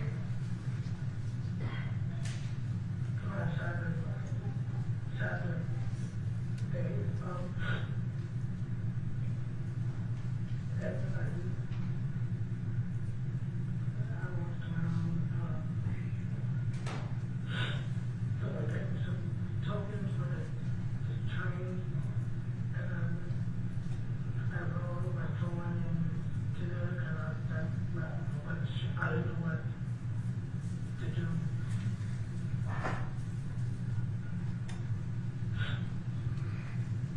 Oh, and you went back to North Carolina after this? I don't really want to do that. Yeah. And you didn't tell anybody about this? I wanted to, but at first I thought we would marry me, but then I found out I was a little bit told because whatever, what happened to him, like, I didn't really know what happened to him, but that was my intention, was to tell somebody what happened, and then I could, and then I would say, okay, I have to. Because, I mean, in my heart, I knew somebody was going to find him, I have to say something.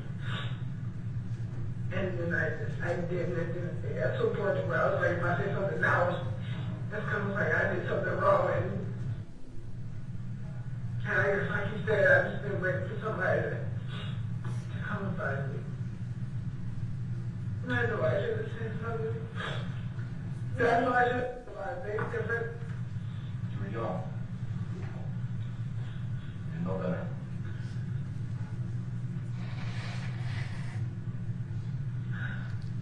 And you survived. I had to believe you. But I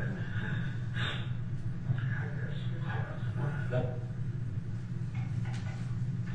Where were you in? So, ex-boyfriend, he was actually ex-boyfriend, he was dating. stalking and all that kind of stuff. Not really. His son, I guess, dated somebody else died, but he was still the same way. Couldn't even see him. And then, yeah, and then my brother gave me a gun because we'd be in a family, we all got children or something like that.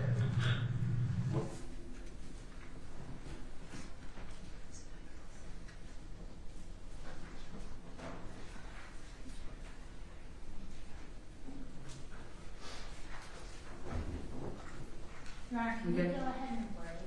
Yes. All right, is it almost done? Yes. We still have a little bit more of it? Yes, Your Honor. Okay. Just a little. All right, it is a little before 2. Be back, does 45 minutes give you all enough time? All right, try to be back by 2:30, 2:45, and same instructions remain in place. Leave the transcripts on your chairs. Thank you.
replay what was played? So I can... Yes, Your Honor, I'm trying to do Okay. that.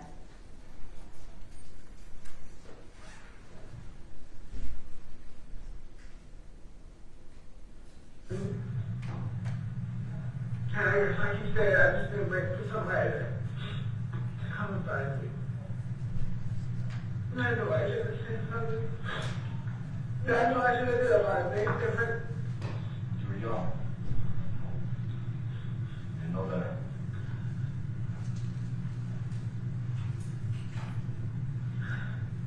And you survived. I hasn't been easy. But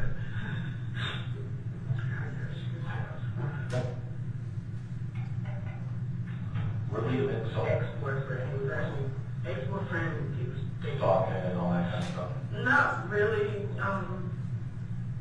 he was going, I guess, dating somebody else that I knew, but he, And that's all the jury heard. Right, we didn't get to it, it was just the next line. Okay, so it hadn't happened yet. I mean, this was all part of that same conversation. Okay. The We'll person, skip and make sure we resume at the appropriate place. All right, and if you need to during lunch, listen to everything on. There's just a few minutes left, Your Honor. Listen to whatever's left, and if you have any objection, let me know before they play it. It's much easier to do it that way. we were listening during the break Okay. a second ago, and I knew it did start at the right spot. Okay. That's what I was able to hear before we got Gotcha. going. It's Okay. picked up in a spot I didn't expect. Okay. So we got there before anything bad. All right. Well, that's good. Preemptive strike. Right. Okay. I think I'll form over lunch a instruction on redactions, that there have been redactions made. Okay. I think we try to not talk I about think them. that would draw attention. I don't know that they've heard anything. I think this is going to draw attention. I mean, once they leave for an hour break and she said a few things about a boyfriend and we just stuck. She said somebody else died, right? That's what I heard. I wasn't following along with the transcript. What is the? That's not in the transcript. Okay. So what statement was played, Mr. Bozarth, that you are specifically objecting to? What did they hear that you think should not have been played? Right. I mean, it began, I believe, with executive quickly saying we're leaving, and then Ms. Black continues her answer. He was an ex-boyfriend. He was actually an ex-boyfriend, and we were dating. And quickly says talking and stuff like that. And she said not really. He had started, I guess, dating somebody. And that's where we stopped. How is that? That ex-boyfriend is the person that is involved in the previous case in 1994. Okay. So they're talking about that case. Okay. But they don't mention anything about her. Was he the victim in that case? He was. Yes. Okay. All right, but they don't mention that, right? They do the next sentence. Okay. But the jury hasn't heard anything about that case, anything that would be prejudicial. Okay. Where we've stopped, we can pick up at a new place. They're not going to notice any change in the conversation. And so I think we're drawing attention by giving, their reaction. I'm just going. I said I was going to think about it. Yeah.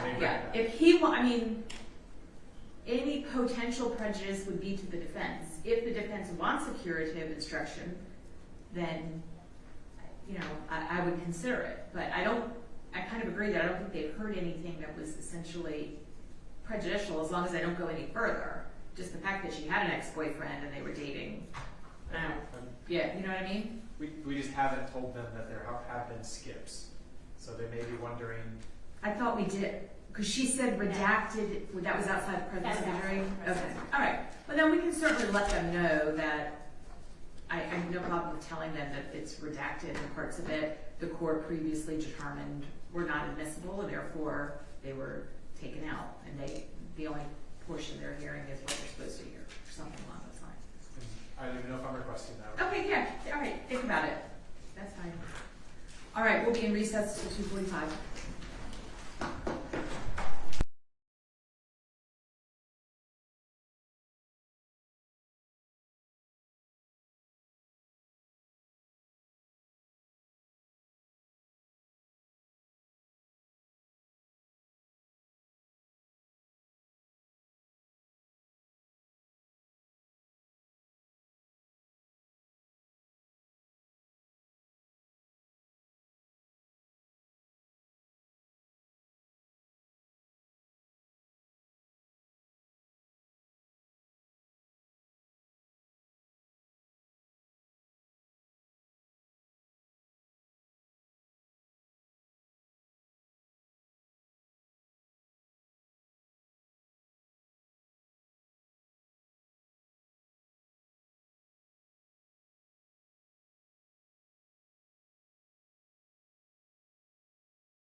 There's a charge on stipulations.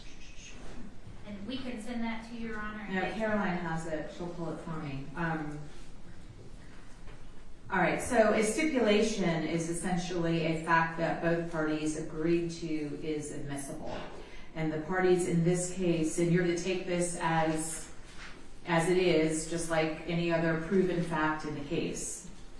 And the first stipulation that the parties have reached is that on January 14, 2021, skeletal muscle from the child's remains was submitted to BODE technology for DNA typing, and a DNA profile was obtained.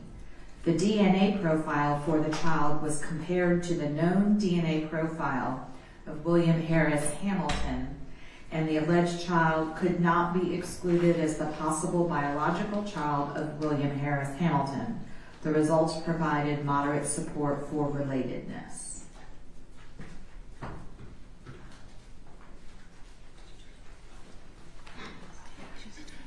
Okay, so that fact is agreed to by both parties. Raise your right hand. Do you solemnly swear or affirm that your testimony will be the whole truth, nothing but the truth, so help you God? I do. Lower your hand. For the record, please state and spell your name. My name is Constance Fisher. That's spelled CONSTANCEFISHER. Good afternoon, Ms. Fisher. Good afternoon. Could you please tell the jury where it is that you're employed? I'm employed in the DNA casework unit of the Laboratory Division of the Federal Bureau of Investigation in Quantico, Virginia. What do you do there? I am a DNA examiner.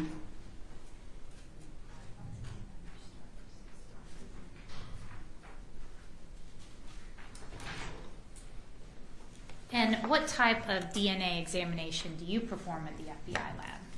I perform the regular kind of DNA. You may be familiar with the kind you're familiar with. That's also we refer to that as nuclear DNA. I can also do mitochondrial DNA, which is the more specialized type of DNA, as well as Y chromosome DNA. Your Honor, I believe the parties will stipulate that Ms. Fisher is an expert in DNA analysis. Is that correct? That's correct. And Okay. so the state would tender her as such. And she'll be allowed to testify as an expert in that area. Tell the jury what DNA is. DNA is the abbreviation for the chemical name deoxyribonucleic acid. And it's a chemical that's found in the cells of our body that can be thought of as your genetic blueprint. It has all the information for how to build you, what you look like, and how your body works. Everybody has 2 copies of the regular DNA, the nuclear DNA. One copy you get from your mother and one copy from your father. And this means that everyone's nuclear DNA is unique to an individual with the exception of identical twins. How is DNA used to distinguish individuals? Well, most of our DNA is the same. That's what makes us human. So we look at those areas that differ between individuals. For regular or nuclear DNA, we look at what are called short tandem repeats, which will be abbreviated as STRs. These are areas of the DNA where there are short segments of the DNA that are repeated over and over again, and the number of repeats will differ between individuals. The kit we currently use looks at 21 of these STR locations. Previous versions have looked at only 15 STR locations. How is DNA testing performed in the FBI laboratory? DNA testing is performed by taking a small section of the evidence, or a cutting or swabbing of the evidence, and putting it into a small test tube. Then chemicals are added to that test tube, and the DNA is extracted and purified away from everything else. We then find out how much DNA we have, which is important to optimize the next step, which involves copying those different STR locations. Finally, the different STRs are separated by size on an instrument, and it's the data from that instrument that I use to determine the DNA profile and conduct comparisons. What is kinship analysis? Kinship analysis looks at the DNA profiles from different individuals for potential relatedness. We know that relatives will share a certain amount of their DNA, and that close relatives, say parents and children, will share exactly half of their DNA. More distant relatives will share less. So kinship analysis looks to see whether the DNA is shared in the expected pattern. What sort of conclusions can be drawn from kinship analysis? Well, if the DNA profiles don't fit the expected pattern, then that would be an exclusion or that they're unrelated. There are times when I can get an inconclusive conclusion if usually that's when there's not enough of a DNA profile, typically from the remains. Or I can get an inclusion where the DNA profiles do fit the expected pattern. And when that happens, I perform a statistic called a kinship index. What is a kinship index and what does it look like? A kinship index is a type of likelihood ratio where you're comparing the probability of two alternating scenarios. For instance, it would be looking at one scenario is the probability of seeing the DNA profiles if the individuals are related as specified, or versus the other scenario being if the DNA profiles come from totally unrelated individuals. You divide one by the other. If a kinship index greater than one supports the scenario that the individuals are related, and kinship index less than 1 supports the scenario where the individuals are unrelated. Are there additional tests, DNA tests that can be performed to assess possible relationships?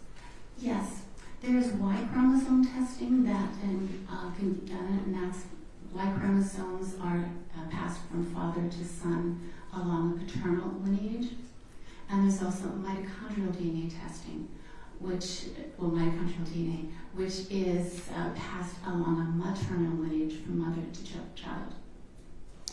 How is mitochondrial DNA testing performed? Mitochondrial DNA testing happens very similar to the regular or nuclear DNA testing, except that instead of looking at STRs, we're actually looking at the individual building blocks of DNA and a section of the DNA that is known to vary between unrelated individuals.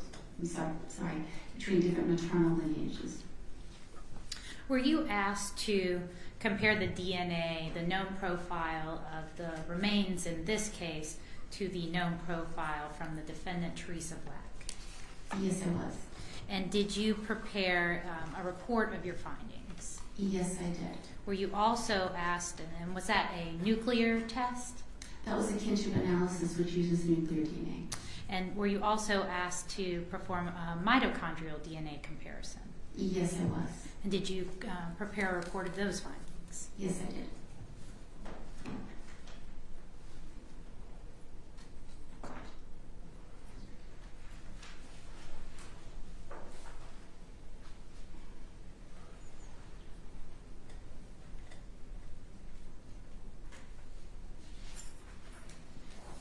I'm going to have you start with, I think I might have 2 copies. So we'll start with Exhibit 69.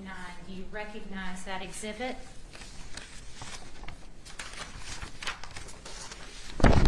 Yes, this is a copy of my report which has the nuclear kinship analysis.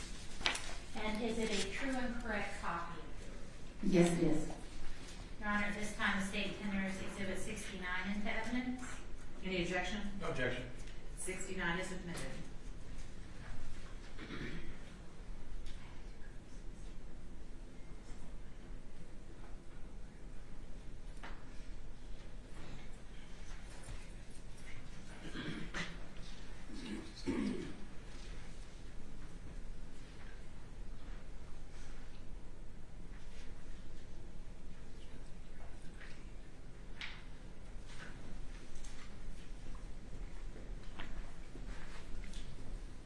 I'm showing you Exhibit 70. Do you recognize Exhibit 70?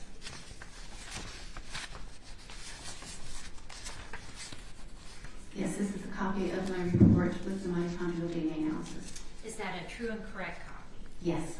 Your Honor, at this time, the state tenders Exhibit 70 into evidence. Objection? No objection. Submitted. What were the results of your kinship comparison? Well, for the kinship comparison, I took the DNA profile that the FBI laboratory had developed from the bone and reported back in 2011. And that was with using the kit that only looked at 15 STI locations. I was then provided with a DNA profile from Teresa Black, and I did a visual comparison to see whether the two DNA profiles fit an expected pattern for a parent-child relationship. And they did at 14 of the 15 STR markers. The 15th marker was different, but indicative of a mutation. Now, we know mutations happen between generations, and they're expected to happen. In fact, our interpretation protocol allows for up to 3 mutations for a parent-child relationship. But when I do the kinship calculation, there's a hefty penalty added to that calculation. So when I performed the kinship calculation, I got a kinship index of 130. This means that looking at the DNA profiles I had from the bone and from Teresa Black, those DNA profiles are 130 times more likely if the bone came from a son of Teresa Black than if the bone came from someone unrelated to Teresa Black. And because of this, I cannot exclude the bone as coming from William Deshaun Hamilton. And then you indicated you were also asked to perform mitochondrial DNA comparison. Yes, it was. And what were the results of that comparison? For this, I compared in the mitochondrial DNA profile of the bone had previously been tested by the FBI laboratory, and then I got a DNA profile, which also generated the DNA profile from Teresa Black within the FBI laboratory. When I compared those two mitochondrial DNA profiles, they were the same. Therefore, I cannot exclude them as coming from the bone and Teresa Black are of the same maternal lineage, or that the bone could potentially come from William Deshaun Hamilton. When I then searched that mitochondrial DNA profile in a database of mitochondrial DNA profiles that are broken down into different racial and ethnic categories as statistically appropriate, the results I got were for the African American population. I got what's called an upper bound frequency estimate of 0.37%. If you round that up to 0.4%, how you can think of it is if you have a room of 1,000 African American individuals, I would expect no more than 4 individuals in that room to have the same mitochondrial DNA type. For the Native American section of the database, I got an upper bound frequency estimate of 0.47%. If you round that up to 0.5, similarly, if you have a room of 1,000 Native Americans, I would expect to see this particular mitochondrial DNA sequence in no more than 5 individuals. For the U.S. Caucasian and U.S. Hispanic sections of the database, I got upper bound frequency estimates of 0.11 and 0.12%. If we round those to 0.1%, you can think of that as if you had a room of 1,000 U.S. Caucasians or a room of 1,000 U.S. Hispanics, I would expect no more than 1 individual in each of those rooms to have this particular sequence. Thank you, Ms. Fisher. Cross? I have no questions. Thank you. Okay, thank you so much. Next, excuse me. May she be excused? Yes, Your Honor. Thank you, yes, ma'am. All right, call your next witness. Your Honor, the state calls Bessie Bessie Brown. Bessie Brown, okay.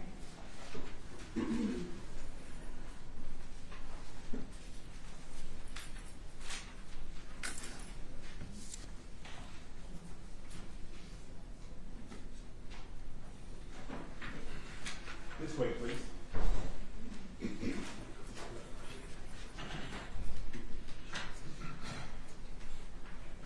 Share of the monitor. Share, please. TV monitor. Thank you.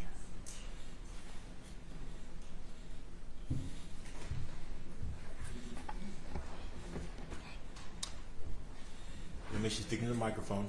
Raise your right hand. Do you solemnly swear or affirm that your testimony will be the whole truth, nothing but the truth, so help you God? I do. Lower your hand. For the record, please state and spell your name. My name is Bessie Brown, BESSIE BROWN. Good afternoon, Ms. Brown. Good afternoon. Could you please tell the jury where it is that you're from? Where I'm from? Where are you from? I live in Decatur, Georgia, And how long have you lived in Decatur? since 1972. Miss Brown, did you go to the United Methodist Church on Clifton Springs Road? Yes, I am a member of that church. To this day? Yes. When did you become a member? Do you recall? We started going in 1973. I joined in 1982. Were you attending that church back in the 90s as well, all through Yes. 98, 99? Yes. Do you have a special role in the church? Well, I am the church historian right now. Back in, were you asked to look at a picture fairly recently of a woman to determine if she'd ever been to your church in connection with this case? I think someone asked me had I seen a picture. I said, no, haven't. Let me show you a picture. I'm going to show you Exhibit 59 that's already been admitted. Do you recognize that woman? No, I don't. Have you ever seen her before? No, I have not. Is that woman a member of your church to your knowledge? No, she's not. And do you ever recall seeing that woman come to the church to ask for any help or services? No, I don't. What kind of neighborhood is the church in? It's a family-oriented neighborhood. Are there many businesses? Not in our neighborhood. It's not. There are businesses around, like on Candler Road and places like that, but not in our neighborhood. Right there around the church? No. Are there any organizations, back in 1998, 1999, were there any organizations set up nearby that did work with the homeless? No. What about your church? Was your church set up as a way that was doing outreach to the homeless? Well, if someone had come to the church to request assistance, we would have helped her through our benevolence. Mm-hmm. I want to talk about the woods across the street from the church. I'm going to bring up what's already been admitted.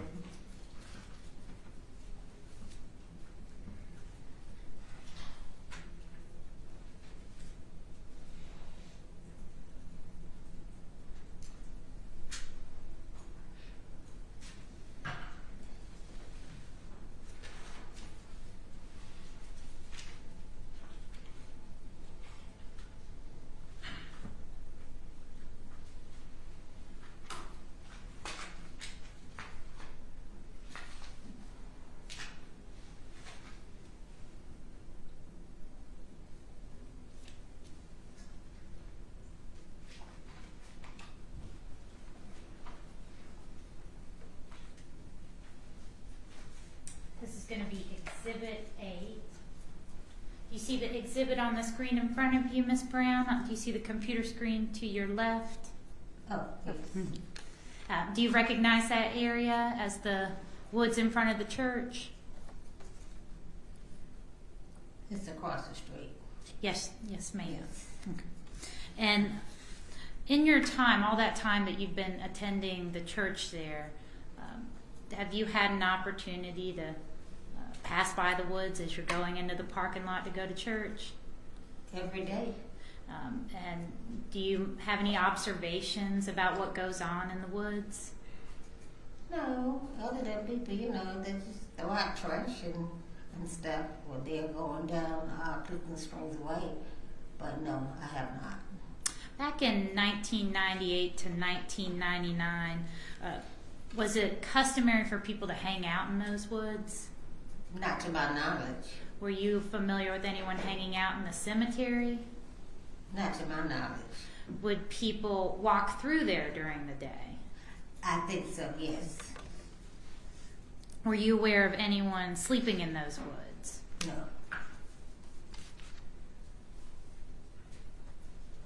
All right, thank you. Cross. No questions, thank you. Thank you so much, Ms. Brown. You're free to go. Call your next witness. Your Honor, the state. I think we need a brief recess, Your Honor. Okay, we need to take up something outside of your presence, so I'm going to send you back to the jury room and we'll call you back out as soon as you're ready.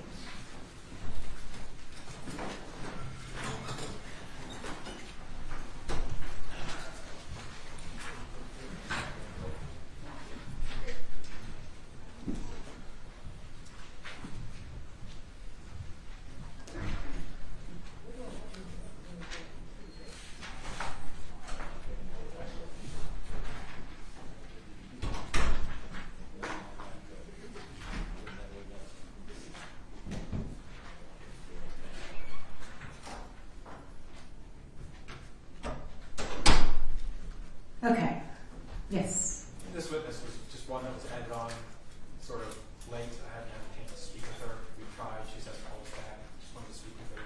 She'd take a few minutes. Who's the witness? This is a woman that worked with shelter, specifically a shelter address that the defendant used on to obtain an ID, but I just want to make clear the witness and her contact information was provided within the 10 days. Okay. No? When was it provided? Well, let me ask you this. Are you objecting to her testifying on that basis, or you just want an opportunity to see if the witness will talk to you? I think the appropriate remedy, even if somebody was added late, is I just Right, need the okay. opportunity for her to speak. If she would like to. She's not under any obligation to. Absolutely not. Okay. I don't expect this to be an adverse witness to it. I think this is just a person that worked at the shelters. Okay. All right, so you want to talk to her outside the courtroom? Yes, please. Okay. All right, let's take a, 5-10 minute break? Can't imagine it would be, if there's anything different, I'll let the court know. Okay, very good. All right. I'm going to stay right here, but go right ahead. Thank you.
Atlanta Day Shelter provided day services, which meant that we provided meals, breakfast, lunch, snacks. We had medical services for both the women and the children, place for the women to wash their clothing, mental health services, work services, which meant we helped them or assisted them into gaining employment, assisted them in getting Social Security benefits if they needed those, clothing closets for both the women and the children, just daily needs, whatever they needed, as well as assisting them in finding night shelters. And you indicated that it was a day shelter. Were there also night shelters in the area of Atlanta nearby that you worked with? Yes, we did work with all of the night shelters in the metro Atlanta area. We had to so that we can provide night shelters for the women and the children, so they wouldn't be on the streets. And what sort of services, if any, did the night shelters provide regarding food, nutrition? They provided the evening meals as well as the snacks for the women and children once they got to their facilities. Now, are you familiar with or have you ever seen anyone utilizing the services of the Atlanta Women's Day Shelter use that as their address when they were having some issues with housing insecurity? Yes, we did provide mail services for the women. You were unable to receive certain benefits unless you had an address, so we did have those addresses for them. And at any time was the shelter located at 1039 Marietta Street Northwest in Atlanta? I believe when they first opened, they were in a church and then they moved to that location and then to the Ethel Street location. And in 1998, 1999, would the Women's Day Shelter have been at the 1039 Marietta Street location? That I do not know.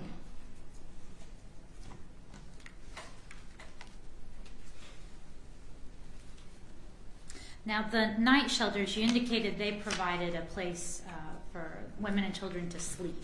Correct. Were there any rules regarding who could stay there?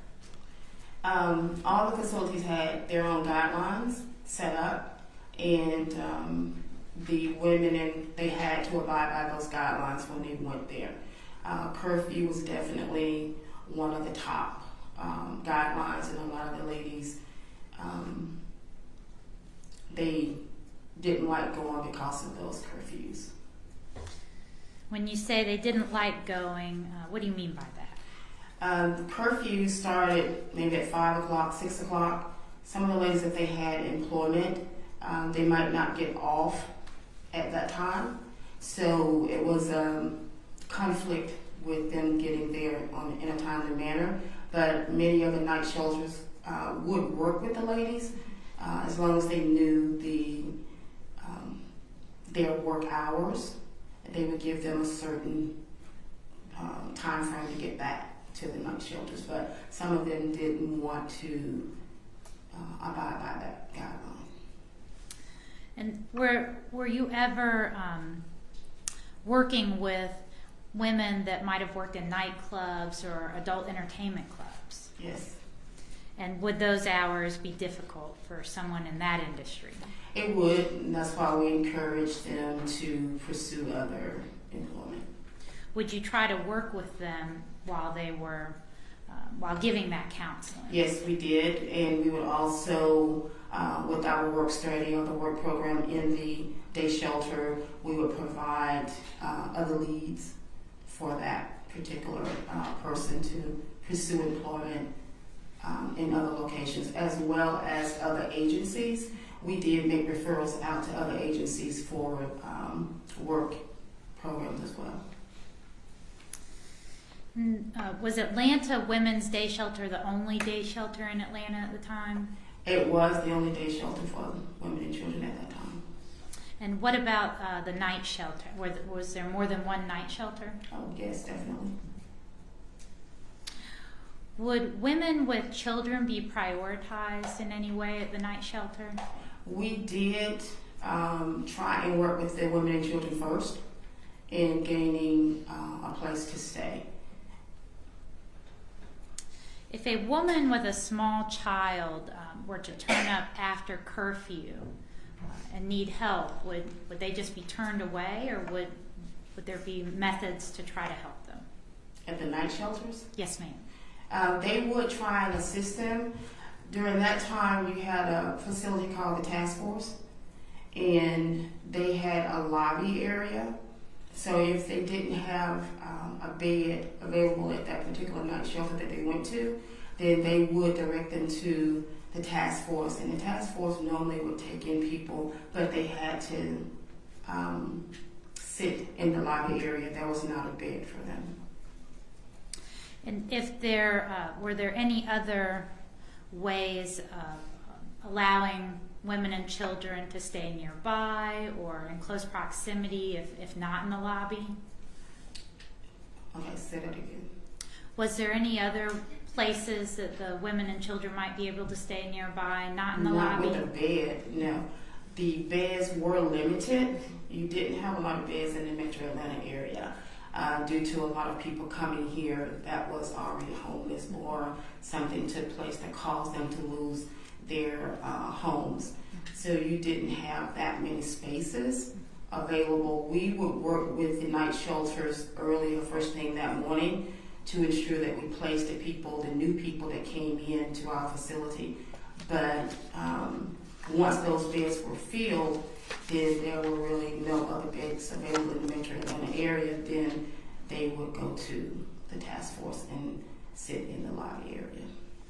Did the shelter have an issue, say if a person had a vehicle or access to a vehicle, parking nearby and staying in their vehicle?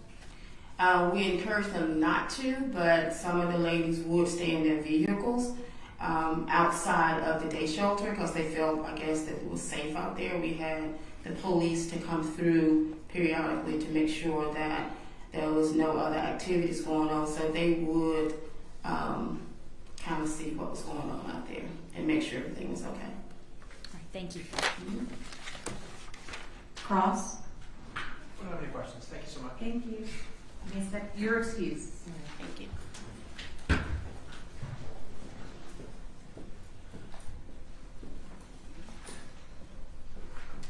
Next witness.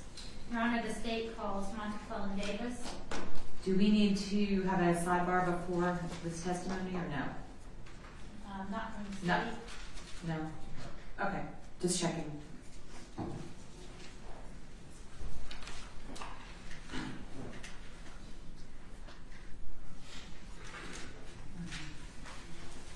This way, please.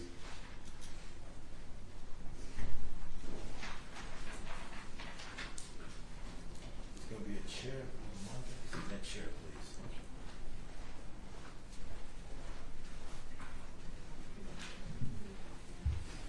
You should speak into the microphone. Raise your right hand.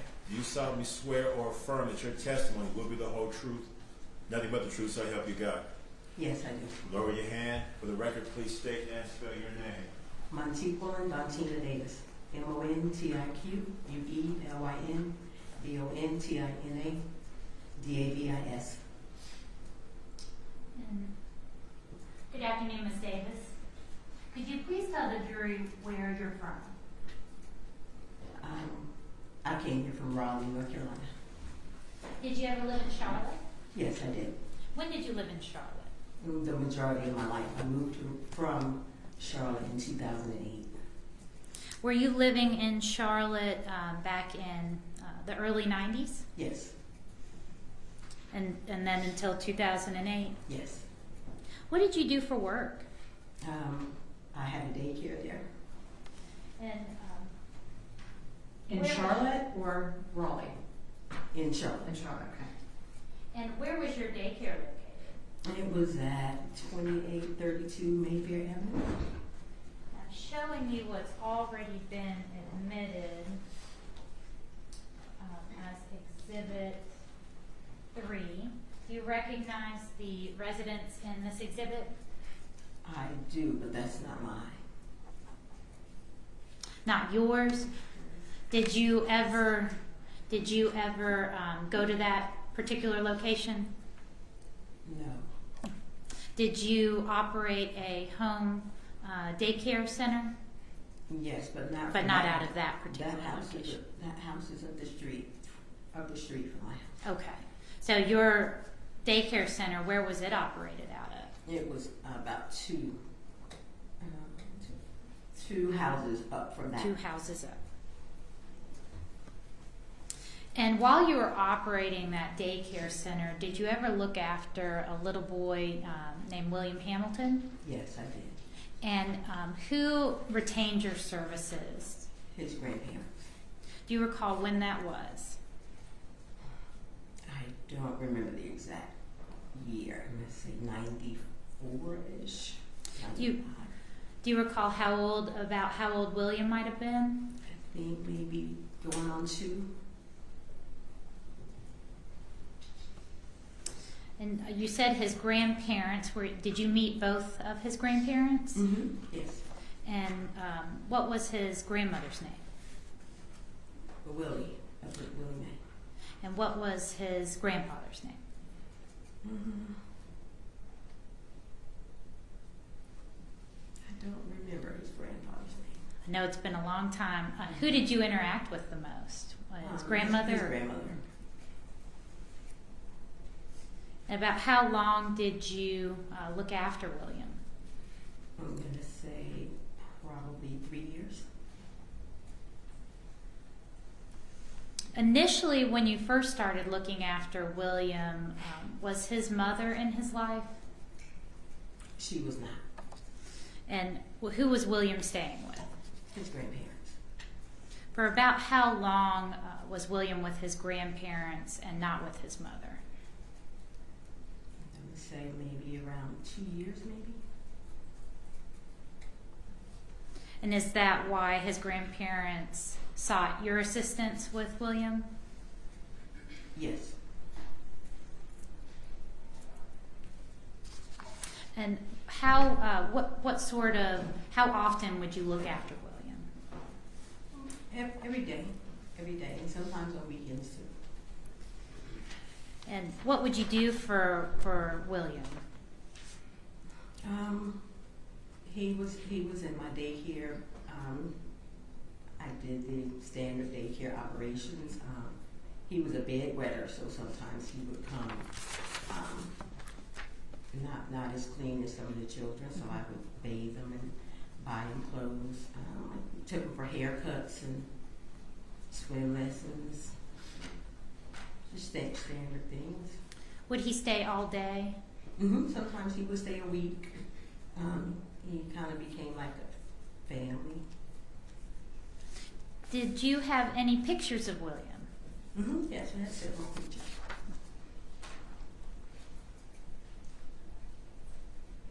Permission to approach the witness, Your Honor? Sure.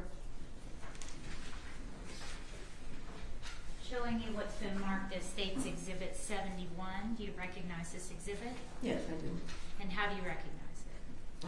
I took this picture of William. This was one of the times that we were at daycare. We were at my fiance's house at this time. And about how old was William in that picture? I think about 3. And was this during a time when William's mother was not in his life? She was not. Your Honor, at this time the State tenders Exhibit 71 into evidence. Any objection? No objection. All right, 71's admitted. Permission to publish. Yes.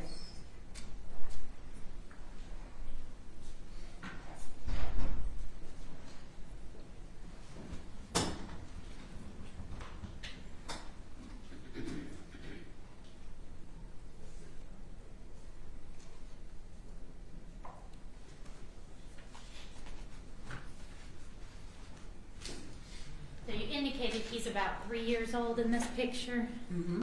Yes. Now, at some point, did William's mother come back into the household? Yes, she did. And about how long did you continue to look after William when that happened? I think maybe a year or so. And at that point, were you still being paid by the grandparents, or did William's mother start paying? His mother started paying. And what was the nature or frequency of how much you would keep William at that point? At that point, when she came, the long weeks they reduced because she was there a lot more. I kept him sometimes on weekends if she would let me keep him, because, like I said, he had become part of the family. So if I mentioned to her maybe we were going to go Carowinds or my nephew might spend the night, she would let him stay longer. When was the last time you recall seeing William? I think the last time I saw William was at his school. I just went to check on him to see how he was doing at school. Do you recall what grade he was in? I want to say probably kindergarten, maybe. And after that, did you ever have any conversations with his mother about sort of formally canceling your services, or how did you stop seeing William? I stopped seeing William because the daycare closed. I closed my daycare the summer that everyone was going to school, so I didn't take any new children. All the children were going to be 5 years old, so that would be their last day. So I shut down that summer. And did you go and check on him at school after you closed down? Yes.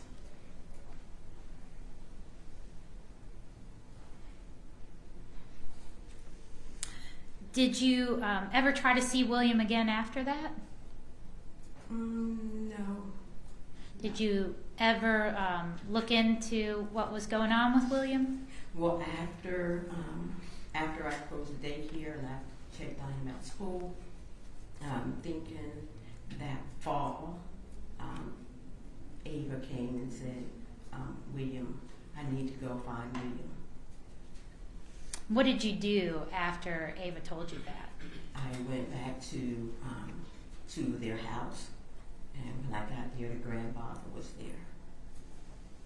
And was William there? No, at that time he told me that William and Teresa had moved to Atlanta. So I left a message and phone number. I think I went there 3 or 4 times. And did Teresa ever call you? No. Did you ever see William again? No. You said you went there 3 or 4 times. Did you become a nuisance in any way? Maybe because the last time the grandfather said, basically for me to stop looking like we're just going to leave things the way they are, like kind of just stop looking. And did you do that? Did you stop coming by? I stopped coming by. Thank you. Cross. Yes,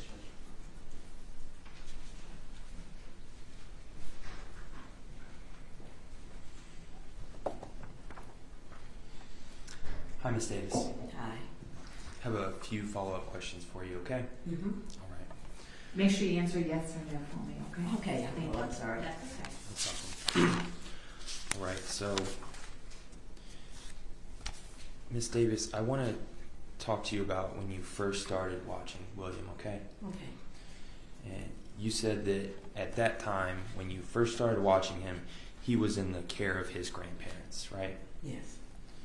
Mostly his grandmother? Mostly, yes. Okay. They lived in the neighborhood? Not far the neighborhood, so down the street. They could walk there to you, right? It would be a long walk, but yeah. Okay. And you said at a certain point you would make certain observations about William, right? About how he looked. Yeah. Mm-hmm. Maybe his hygiene. Yeah. Mm-hmm. And to be clear, that was while he was in the care of his grandparents, right? Well, William was a bedwetter, so sometimes, he would come to daycare and of course, the kids would say, you know, he smelled like pee or something. So I was careful to make sure that didn't happen. Understood. And that may have been attributable to his grandparents being older. I thought so. You thought that you know, maybe issues with his hygiene or things like that were because his grandparents were older and had trouble taking care of him. Objection calls for speculation. If witness can answer, she can. I thought it was a combination. They were older, and I think his grandmother went to work pretty early, so it would be a combination of they're older, and a lot of times there's not enough time to give a baby a bath every, you know, a detailed bath every morning. So. Okay.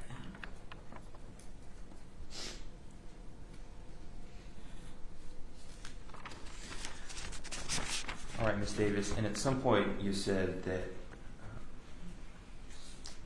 his mother came back into his life, right? Mm-hmm. Yeah, she did.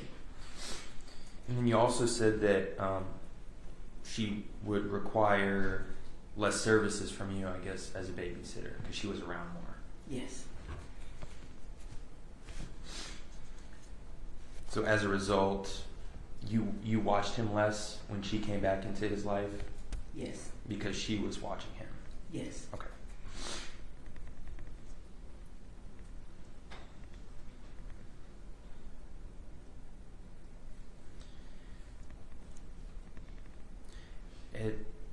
And at some point, William's grandmother died. Is that correct? Passed away? Very, very shortly after Teresa came back. Okay. So at this point, it was just Teresa watching William, other than when she would drop him off at your house, right? Yes, and grandfather was he wasn't absent, but he wasn't like totally hands on. But he always had enough time to say, hey, how you doing? How's everything going? Like he would make time. He was friendly, but he didn't have William as much when Teresa came home either. Okay.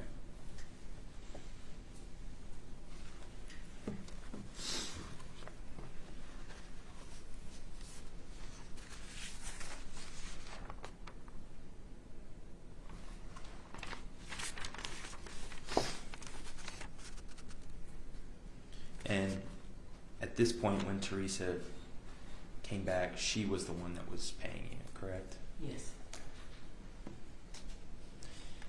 And you said that you liked William and he felt like he became part of your family? Oh, yeah. Yes. So you enjoyed taking him into your house when she'd let you, right? Yes. And when you asked if he could spend time with you and your family, she would allow William to go and spend time with you and do whatever you wanted to do, right? She never said no. Okay. One moment. Thank you.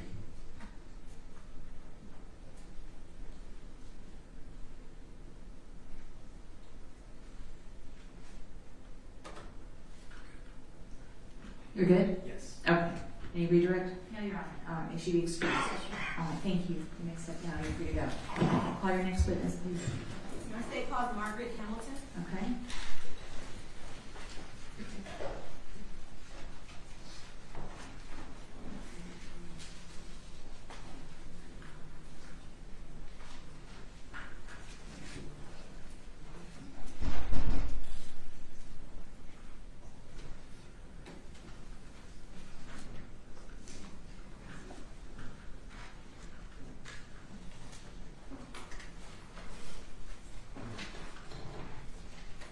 This way, please.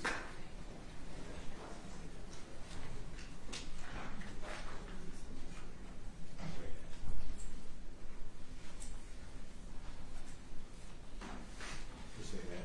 There's going to be a chair. There's a ramp. We're using the stairs, which you would prefer. Okay. Grab to your left and come around one. Okay.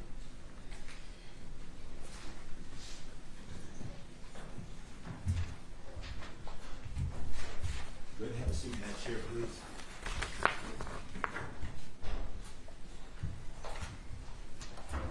Raise your right hand.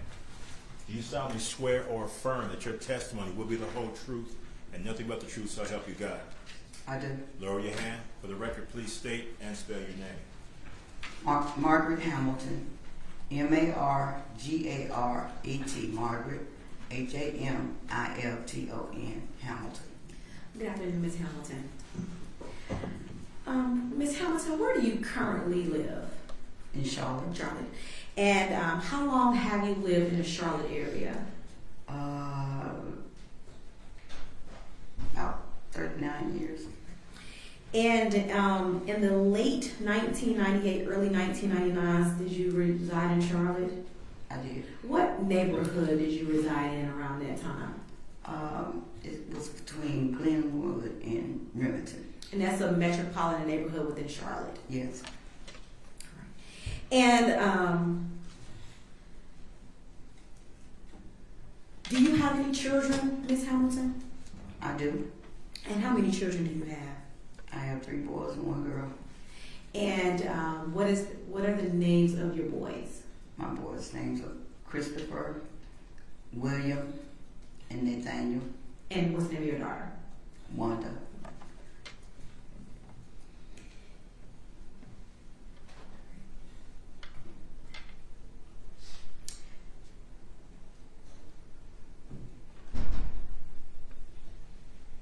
Miss Hamilton, do you have any grandchildren? I do. How many grandchildren do you have? 23. 23. And I want to speak with you in reference to your son William. Does William have any kids? He does. How many kids do he have? 5 boys. And what is the name of his oldest son? William Deshaun Hamilton. And do you know who is the mother of William Deshaun Hamilton? I do. And what is the mother's name? Teresa Bailey. And did you know whether or not did Teresa and your son William, did they used to date? They did. And do you know how they met each other? Basically, we lived in the same neighborhood. Did y'all live on the same street? Yes. So is it fair to say they grew up together? It is. Did they meet while they were teenagers? Yes.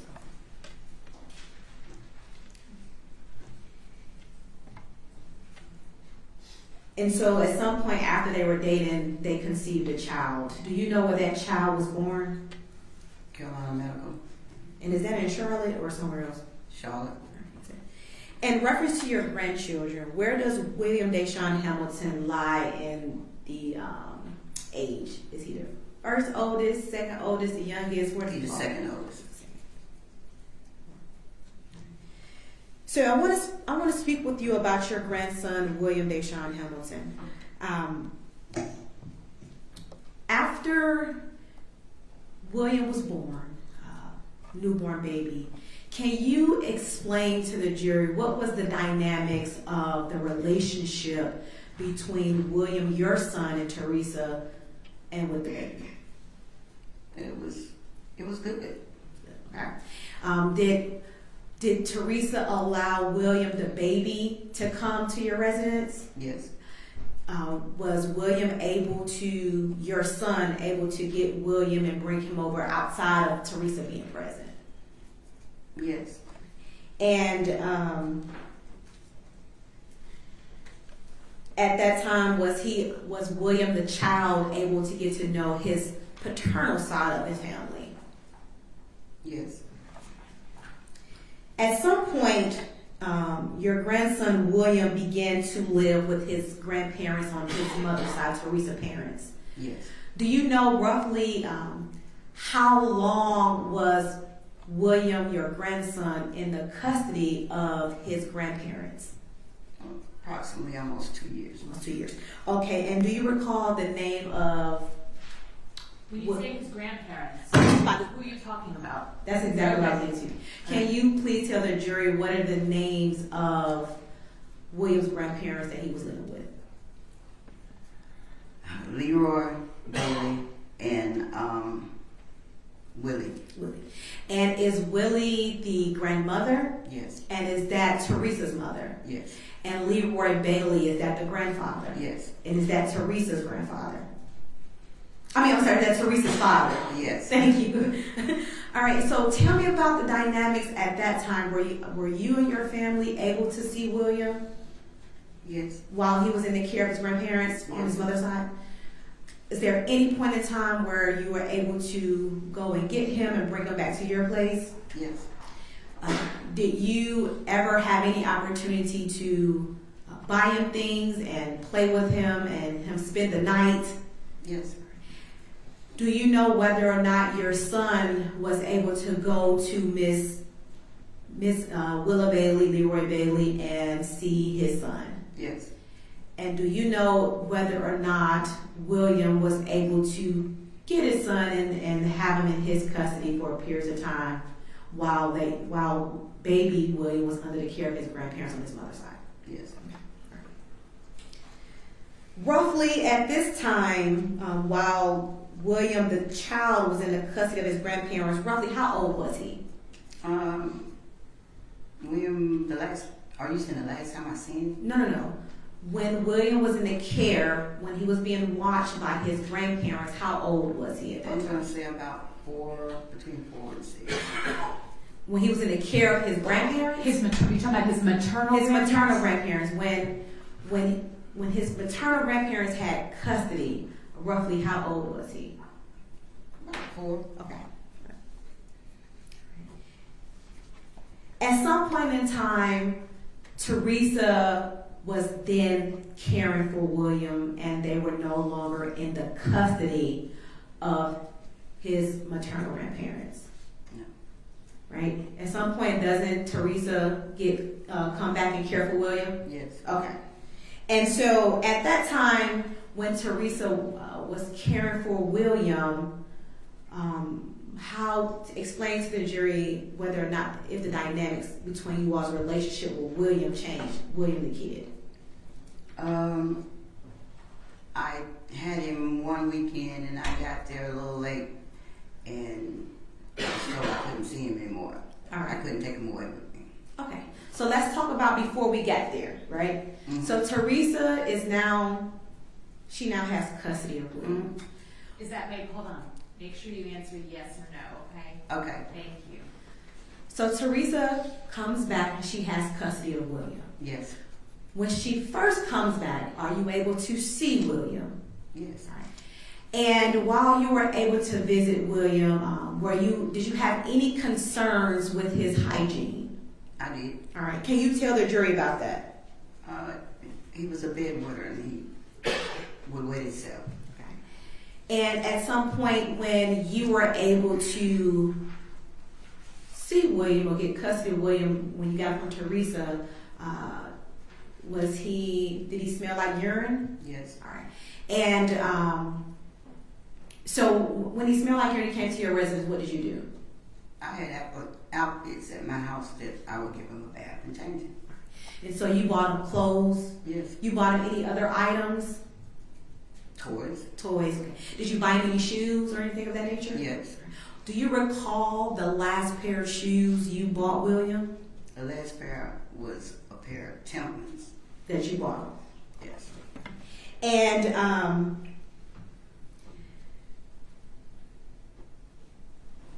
And were you concerned with William the child's hygiene while he was in the custody of his grandparents? Maternal grandparents. Thank you. Not really. And so you didn't get concerned about his hygiene until after he was in the care of Teresa. Right.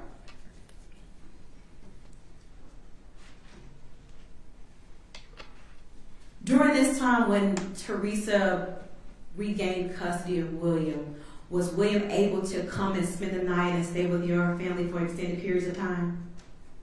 She would let me get him on the weekends. And so then I want to go back to now speak about the incident where you had custody of William. This is what you spoke about in reference to bringing him back late. How long had you had William for that period before you brought him back to Teresa late? Oh, that was on the weekend. It was a weekend. And so were you instructed by Teresa to have William back by a certain time? I was. And what time did she tell you you had to have him back? I had to have him there by 8 because he was going to school. And what time did you? About 8:30. Got there at 8:30. And when you got there at 8:30, what was Teresa's demeanor? Well, I think she was a little upset with me because she told me I could no longer take him with me. I could come and visit him, but not take him with me. And when you had to come to her residence to visit him? Yes. And so at that point, were you ever able to see William again in your care? I did not. I think I seen him about 2 more times after that. So roughly, how old was William the last time you saw him? Between 5 and 6. 5 and 6 years old. Let me ask you this. When you were with William and he was in your care, how was his demeanor? He was an active little boy. And did you allow him to play indoors and outdoors? Yes. Was he able to interact with his cousins or other family members? Yes. And how did he interact with those family members? Joyful. At some point when Teresa came back into his life, did his demeanor change? Somewhat. Can you tell the jury by, how did it change? He wasn't as happy as he was before. So how did he used to act? Was he timid? A little bit.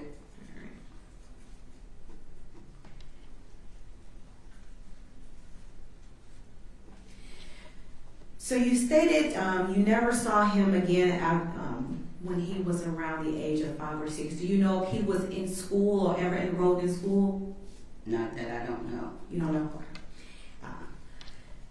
Did you ever see Teresa after the last time you saw William? Yes. Okay, can you tell the jury about that? Where did you see her? I ran into her at the bus terminal, and I asked about William, and he was supposed to be with his godfather.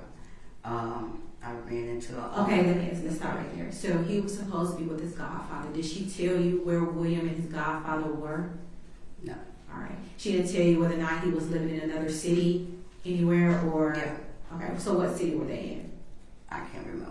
Okay, all right. And so you ran into her at the bus terminal. He was with his godparents. Did you run into her another time? Yes, I was on the bus with her. All right. And let me back up. When you ran into her at the bus terminal, was that in Charlotte or in another city? Charlotte. Charlotte, okay. So the next time you ran into her on the bus, was that in Charlotte as well or in another Yes, city? Charlotte. And did you conversate with Teresa? I did. And what did you say? I asked her where was he at, and again, he's with his godparent. At any point, did you ever see her again after that? I think I seen Teresa about one more time after that. And did the story change as to where William was? No. Okay. So he was always with his godfather. Yeah, because I gave her my phone number. Okay. For me to be able to talk to him, and I never did get that chance. All right. At any time, did she ever tell you whether or not he was in foster care? No. Okay. And so you gave her your phone number, and what did you ask her to do with the phone number? Give it to him so he could call me. And we say him, you mean William, your grandson? Yes. And what was Teresa's response when you gave her your number and asked William to call you? Oh, she was real happy, and yeah, she'd give the phone number to him. She advised you that she will have William contact you? Yes. Roughly, do you recall when this was? Exactly, no. Well, it wasn't during the summer. approximately, how long have you not seen William at this time period when you ran into Teresa? I don't remember the year. Okay. Was it more than a year, less than a year? It was more than a year. It was more than a year, okay. And then when you ran into her on the bus, how much time can you estimate that had passed at that time? Probably maybe 2-3 years. 2 or 3 years after that. Yeah. At some point, did you see or come to learn that Teresa had another child? Yes. Did you ever see Teresa with that child? I did. And when you saw Teresa with her other child, tell me about that conversation. Just it's a pretty baby, and where's William? I'm still trying to find out where he's at. Roughly, how long or how many years are we speaking of? From the first time you saw her till she had her child, where you were asking her for William? About how much time between there? About how many years? Yeah, in total. Oh, it's been many years. Many years, okay. Yeah.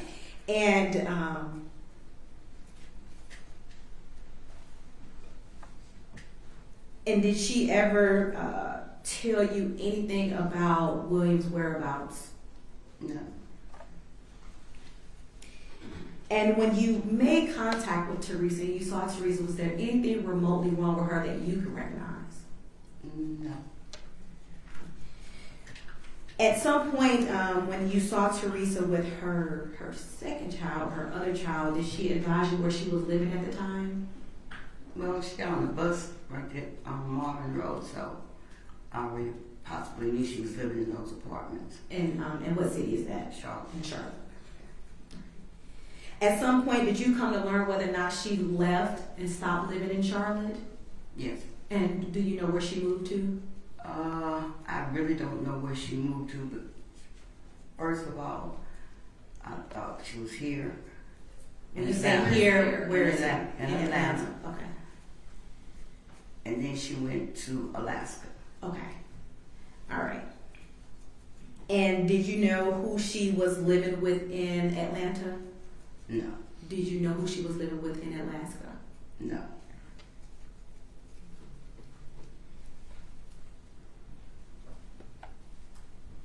At some point in time, did you run into Teresa and she spoke about William having a family?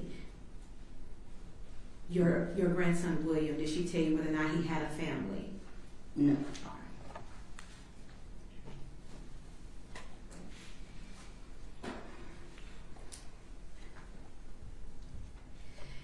So it is without question that Teresa knew that you wanted to see your grandson William. Yes. Ms. Hamilton, have you ever taken care of any of your grandchildren? All of them. At any point in your life, have you actually had custody where your grandchildren were living with you? 6 of them, yes. 6 of them lived with you at one time? At one time. And so when they were living with your grandchildren, were you taking care of your grandchildren? I was. Were you providing for them for their meals, providing them with clothing, providing with the proper nutrition and a proper guidance as a grandmother? Yes.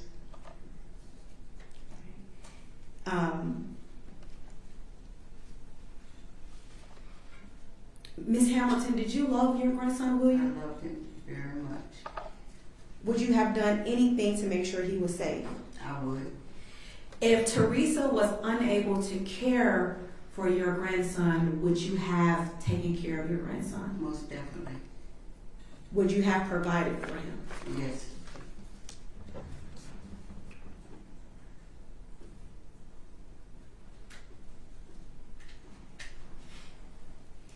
And throughout all the conversations that you had with Teresa about where is William, did you have hope that you will see William again? Yes. Did she ever give the impression that William may have been deceased? No. Okay. Cross. Nothing, Judge. Thank you, ma'am. You are free to go, or you can remain in the courtroom if you like. Okay, thank you. Be careful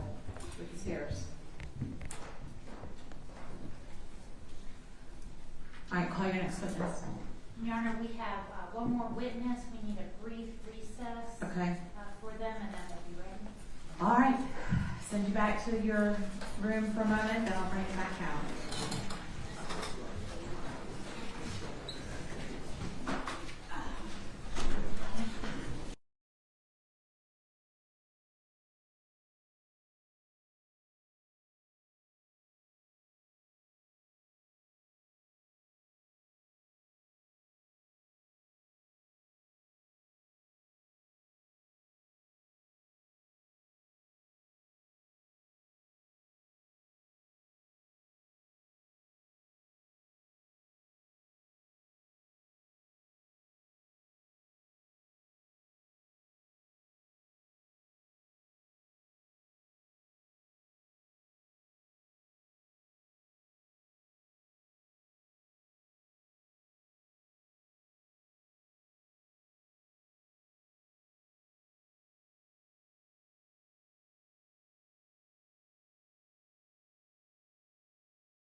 Okay.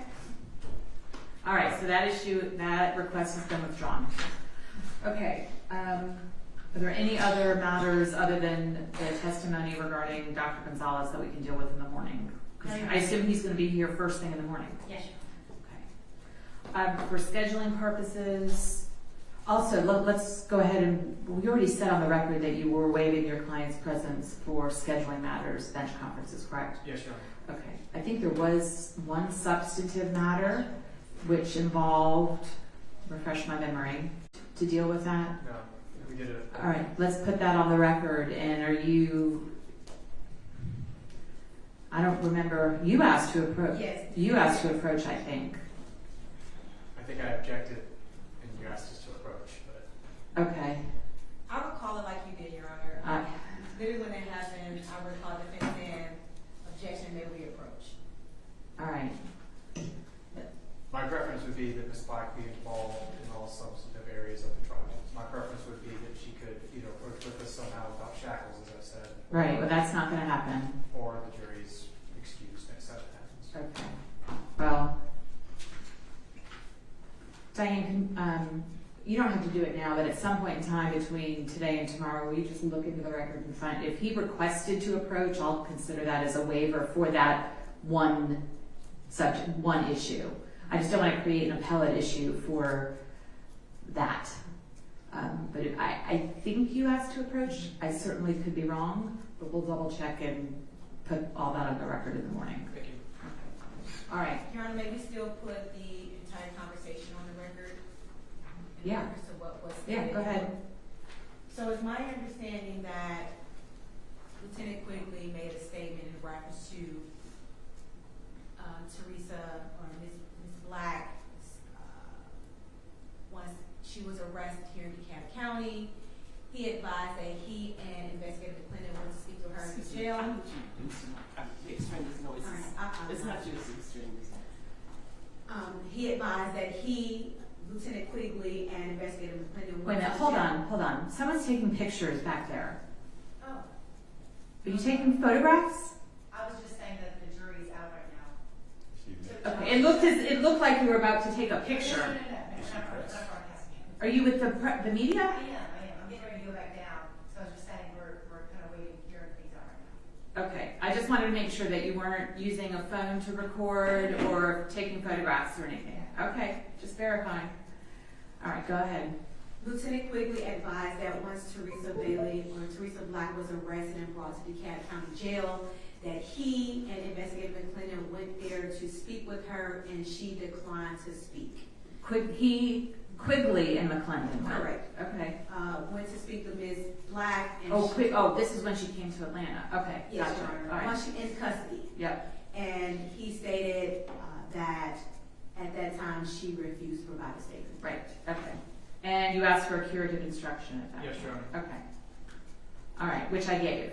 Yes. Okay. So I'm just going to double check if I asked to approach or if you did. I just don't remember. But anyway, it is what it is. It's done. Okay. Anything else? This last witness for today, how long do you anticipate this testimony taking? Not very long? Another short one? Yes, sure. All right. Let's bring the jurors in, and then we'll start with Gonzalez in the morning. I'm going to have the jury come back at 10:30 tomorrow.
will be the last witness for today.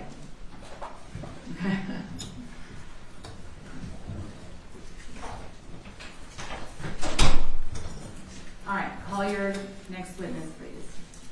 Your Honor, the state calls Ryan Van Sickle. This way, please.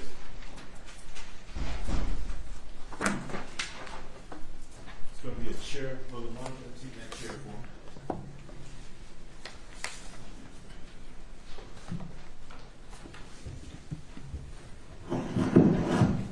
All right, and if you don't mind pulling your mask down while you're testifying, that will help ensure we all understand what you're saying. Thank you.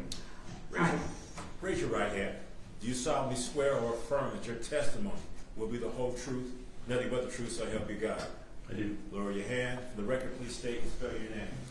Sure. My name is Ryan, R-Y-A-N, Christopher, C-H-R-I-S-T-O-P-H-E-R, Van Sickle, V-A-N-S-I-C-K-L-E. Good afternoon, Mr. Van Sickle. Could you please tell the jury where you're employed? Certainly. I'm employed at the Metropolitan Atlanta Rapid Transit Authority. And what do you do there? I'm the Director of Technical Services and Service Planning. I oversee a team that's responsible for planning bus routes and other transit services, as well as producing schedule and timetable information.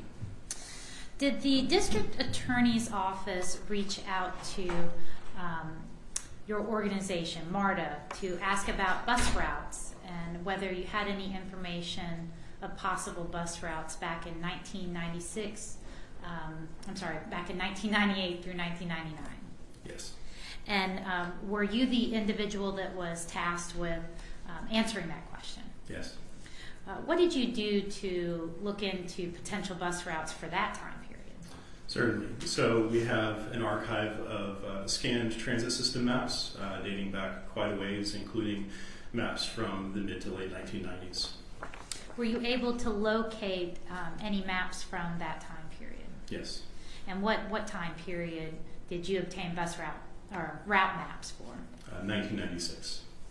And were there any significant changes in the potential MARTA routes from 1996 to 1999? No.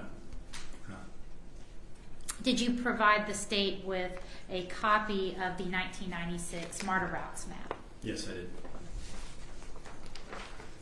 Your Honor, at this time the state tenders Exhibit 74, which is the MARTA bus routes pursuant to a business record certification, which is Exhibit 73. Any objection? No objection. All right, they're both admitted, 73 and 74. Were you asked to look at and compare two different locations in the Atlanta area and the potential routes there might have been during that time period as 1998 to 1999 from those two locations? Yes, I was. Were those two locations the Pleasers nightclub at 849 Cleveland Avenue in Atlanta and the Clifton United Methodist Church at 2918 Clifton Church Road? Yes, they were.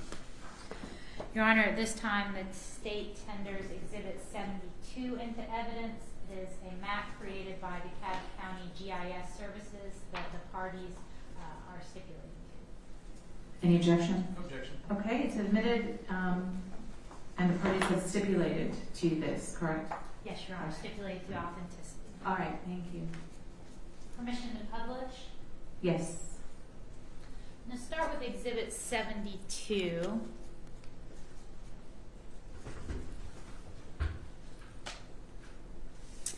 Were these the locations that you were asked to look at potential routes in between? Yes, they are. And if you wouldn't mind, could you, there's actually a large screen behind you. Sure. Would you mind standing up and pointing to the Cleveland Avenue address? And then where is the church located in reference to the Cleveland Avenue address? Other side of the screen here. All right, you can have a seat.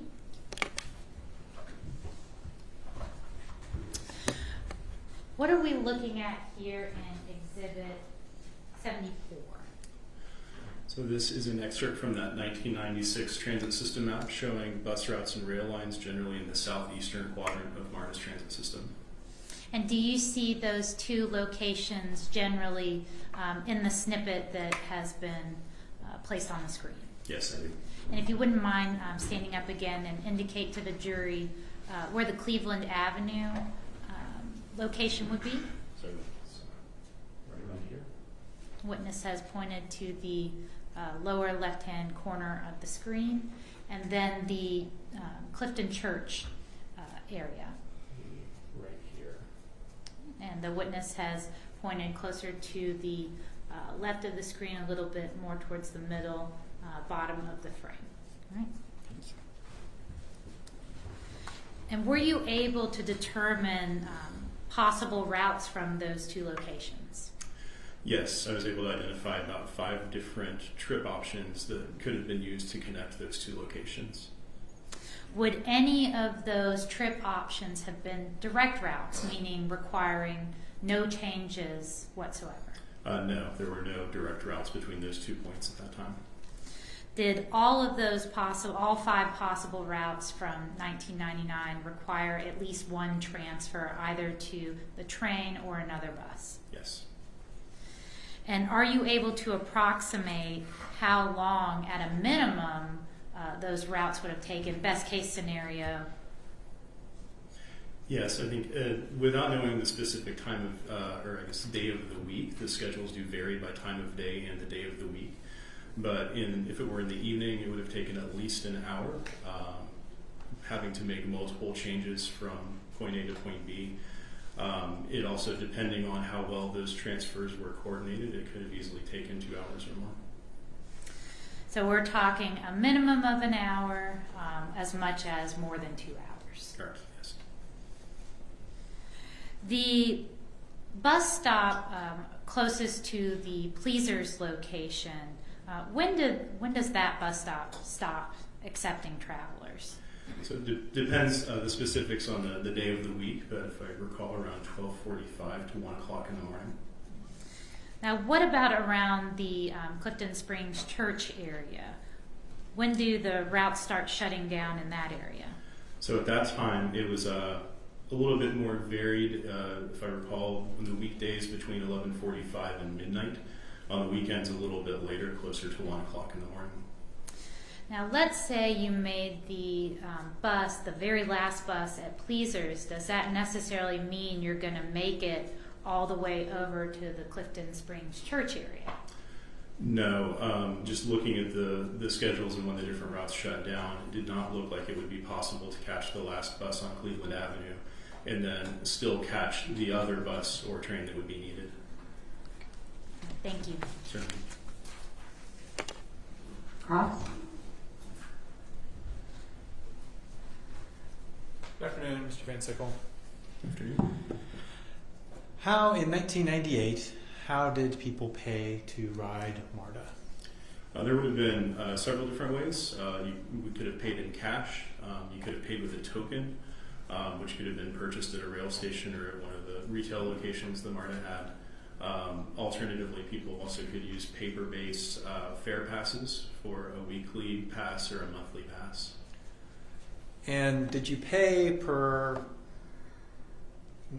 how long you were on? Like if you took the bus, does the price change based on how long you were on the bus? No, it doesn't. It would have been what's considered a flat fare system, where you pay once when you get on the first vehicle, and then you have transfers after that. So if you transfer buses to a different bus, you could get a transfer that would allow you to get on the next bus. Correct. Yeah, the transfers were free at that time. Do you get that from the bus driver? You say, "Hey, I need a transfer."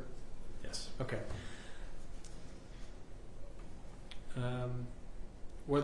Did they have any programs for children to ride for a reduced rate or free? I'm actually not sure at that time. I don't know what those discount programs might have been. Okay. Now, the 2 locations that the district attorney asked you to look at, they did have bus stations next to them, right? Yeah, there was bus service close by. Okay. The Clifton Church, there was a station, right there, right? Yeah, I don't know the exact stop locations. Usually stops are located every block or two, but there was a route that went directly by the church and another one within about a block's walk. What did it cost to get a MARTA token in 1998? I am not sure. Yeah, I apologize. It's a little bit before my time here, but it probably would have been closer to $1.50 or maybe $1.25. I'm not exactly sure. And that gets you on the bus and gets you anywhere that MARTA would go for that price. Yeah, correct. Thank you very much. Certainly. Any redirect? No, Your Honor. Okay, thank you so much. You may be excused. Thank you. Are there any other quick witnesses we can get done this afternoon? No, Your Honor. Okay. Then we are going to go ahead and conclude for the day. A couple instructions for tomorrow. I do have drug court starting at 9 in the morning, so I don't want you sitting back there unnecessarily. So I'm going to have you come in at 10:30 tomorrow, okay? We've got a couple things we need to take care of outside of your presence, and I've got that prior commitment, so hopefully that will minimize your waiting time for us, okay? Same instructions remain in effect, and have a good evening. I'll see you all in the morning. Okay.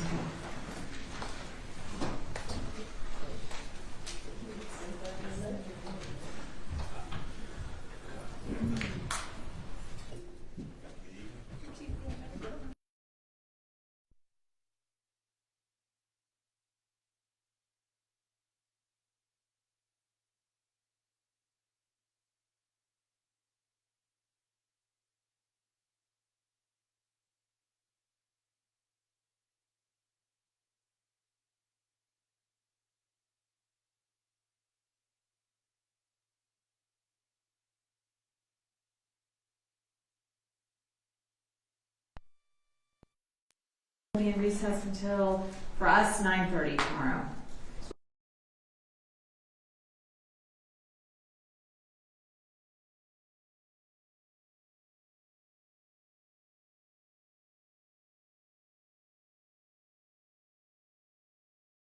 With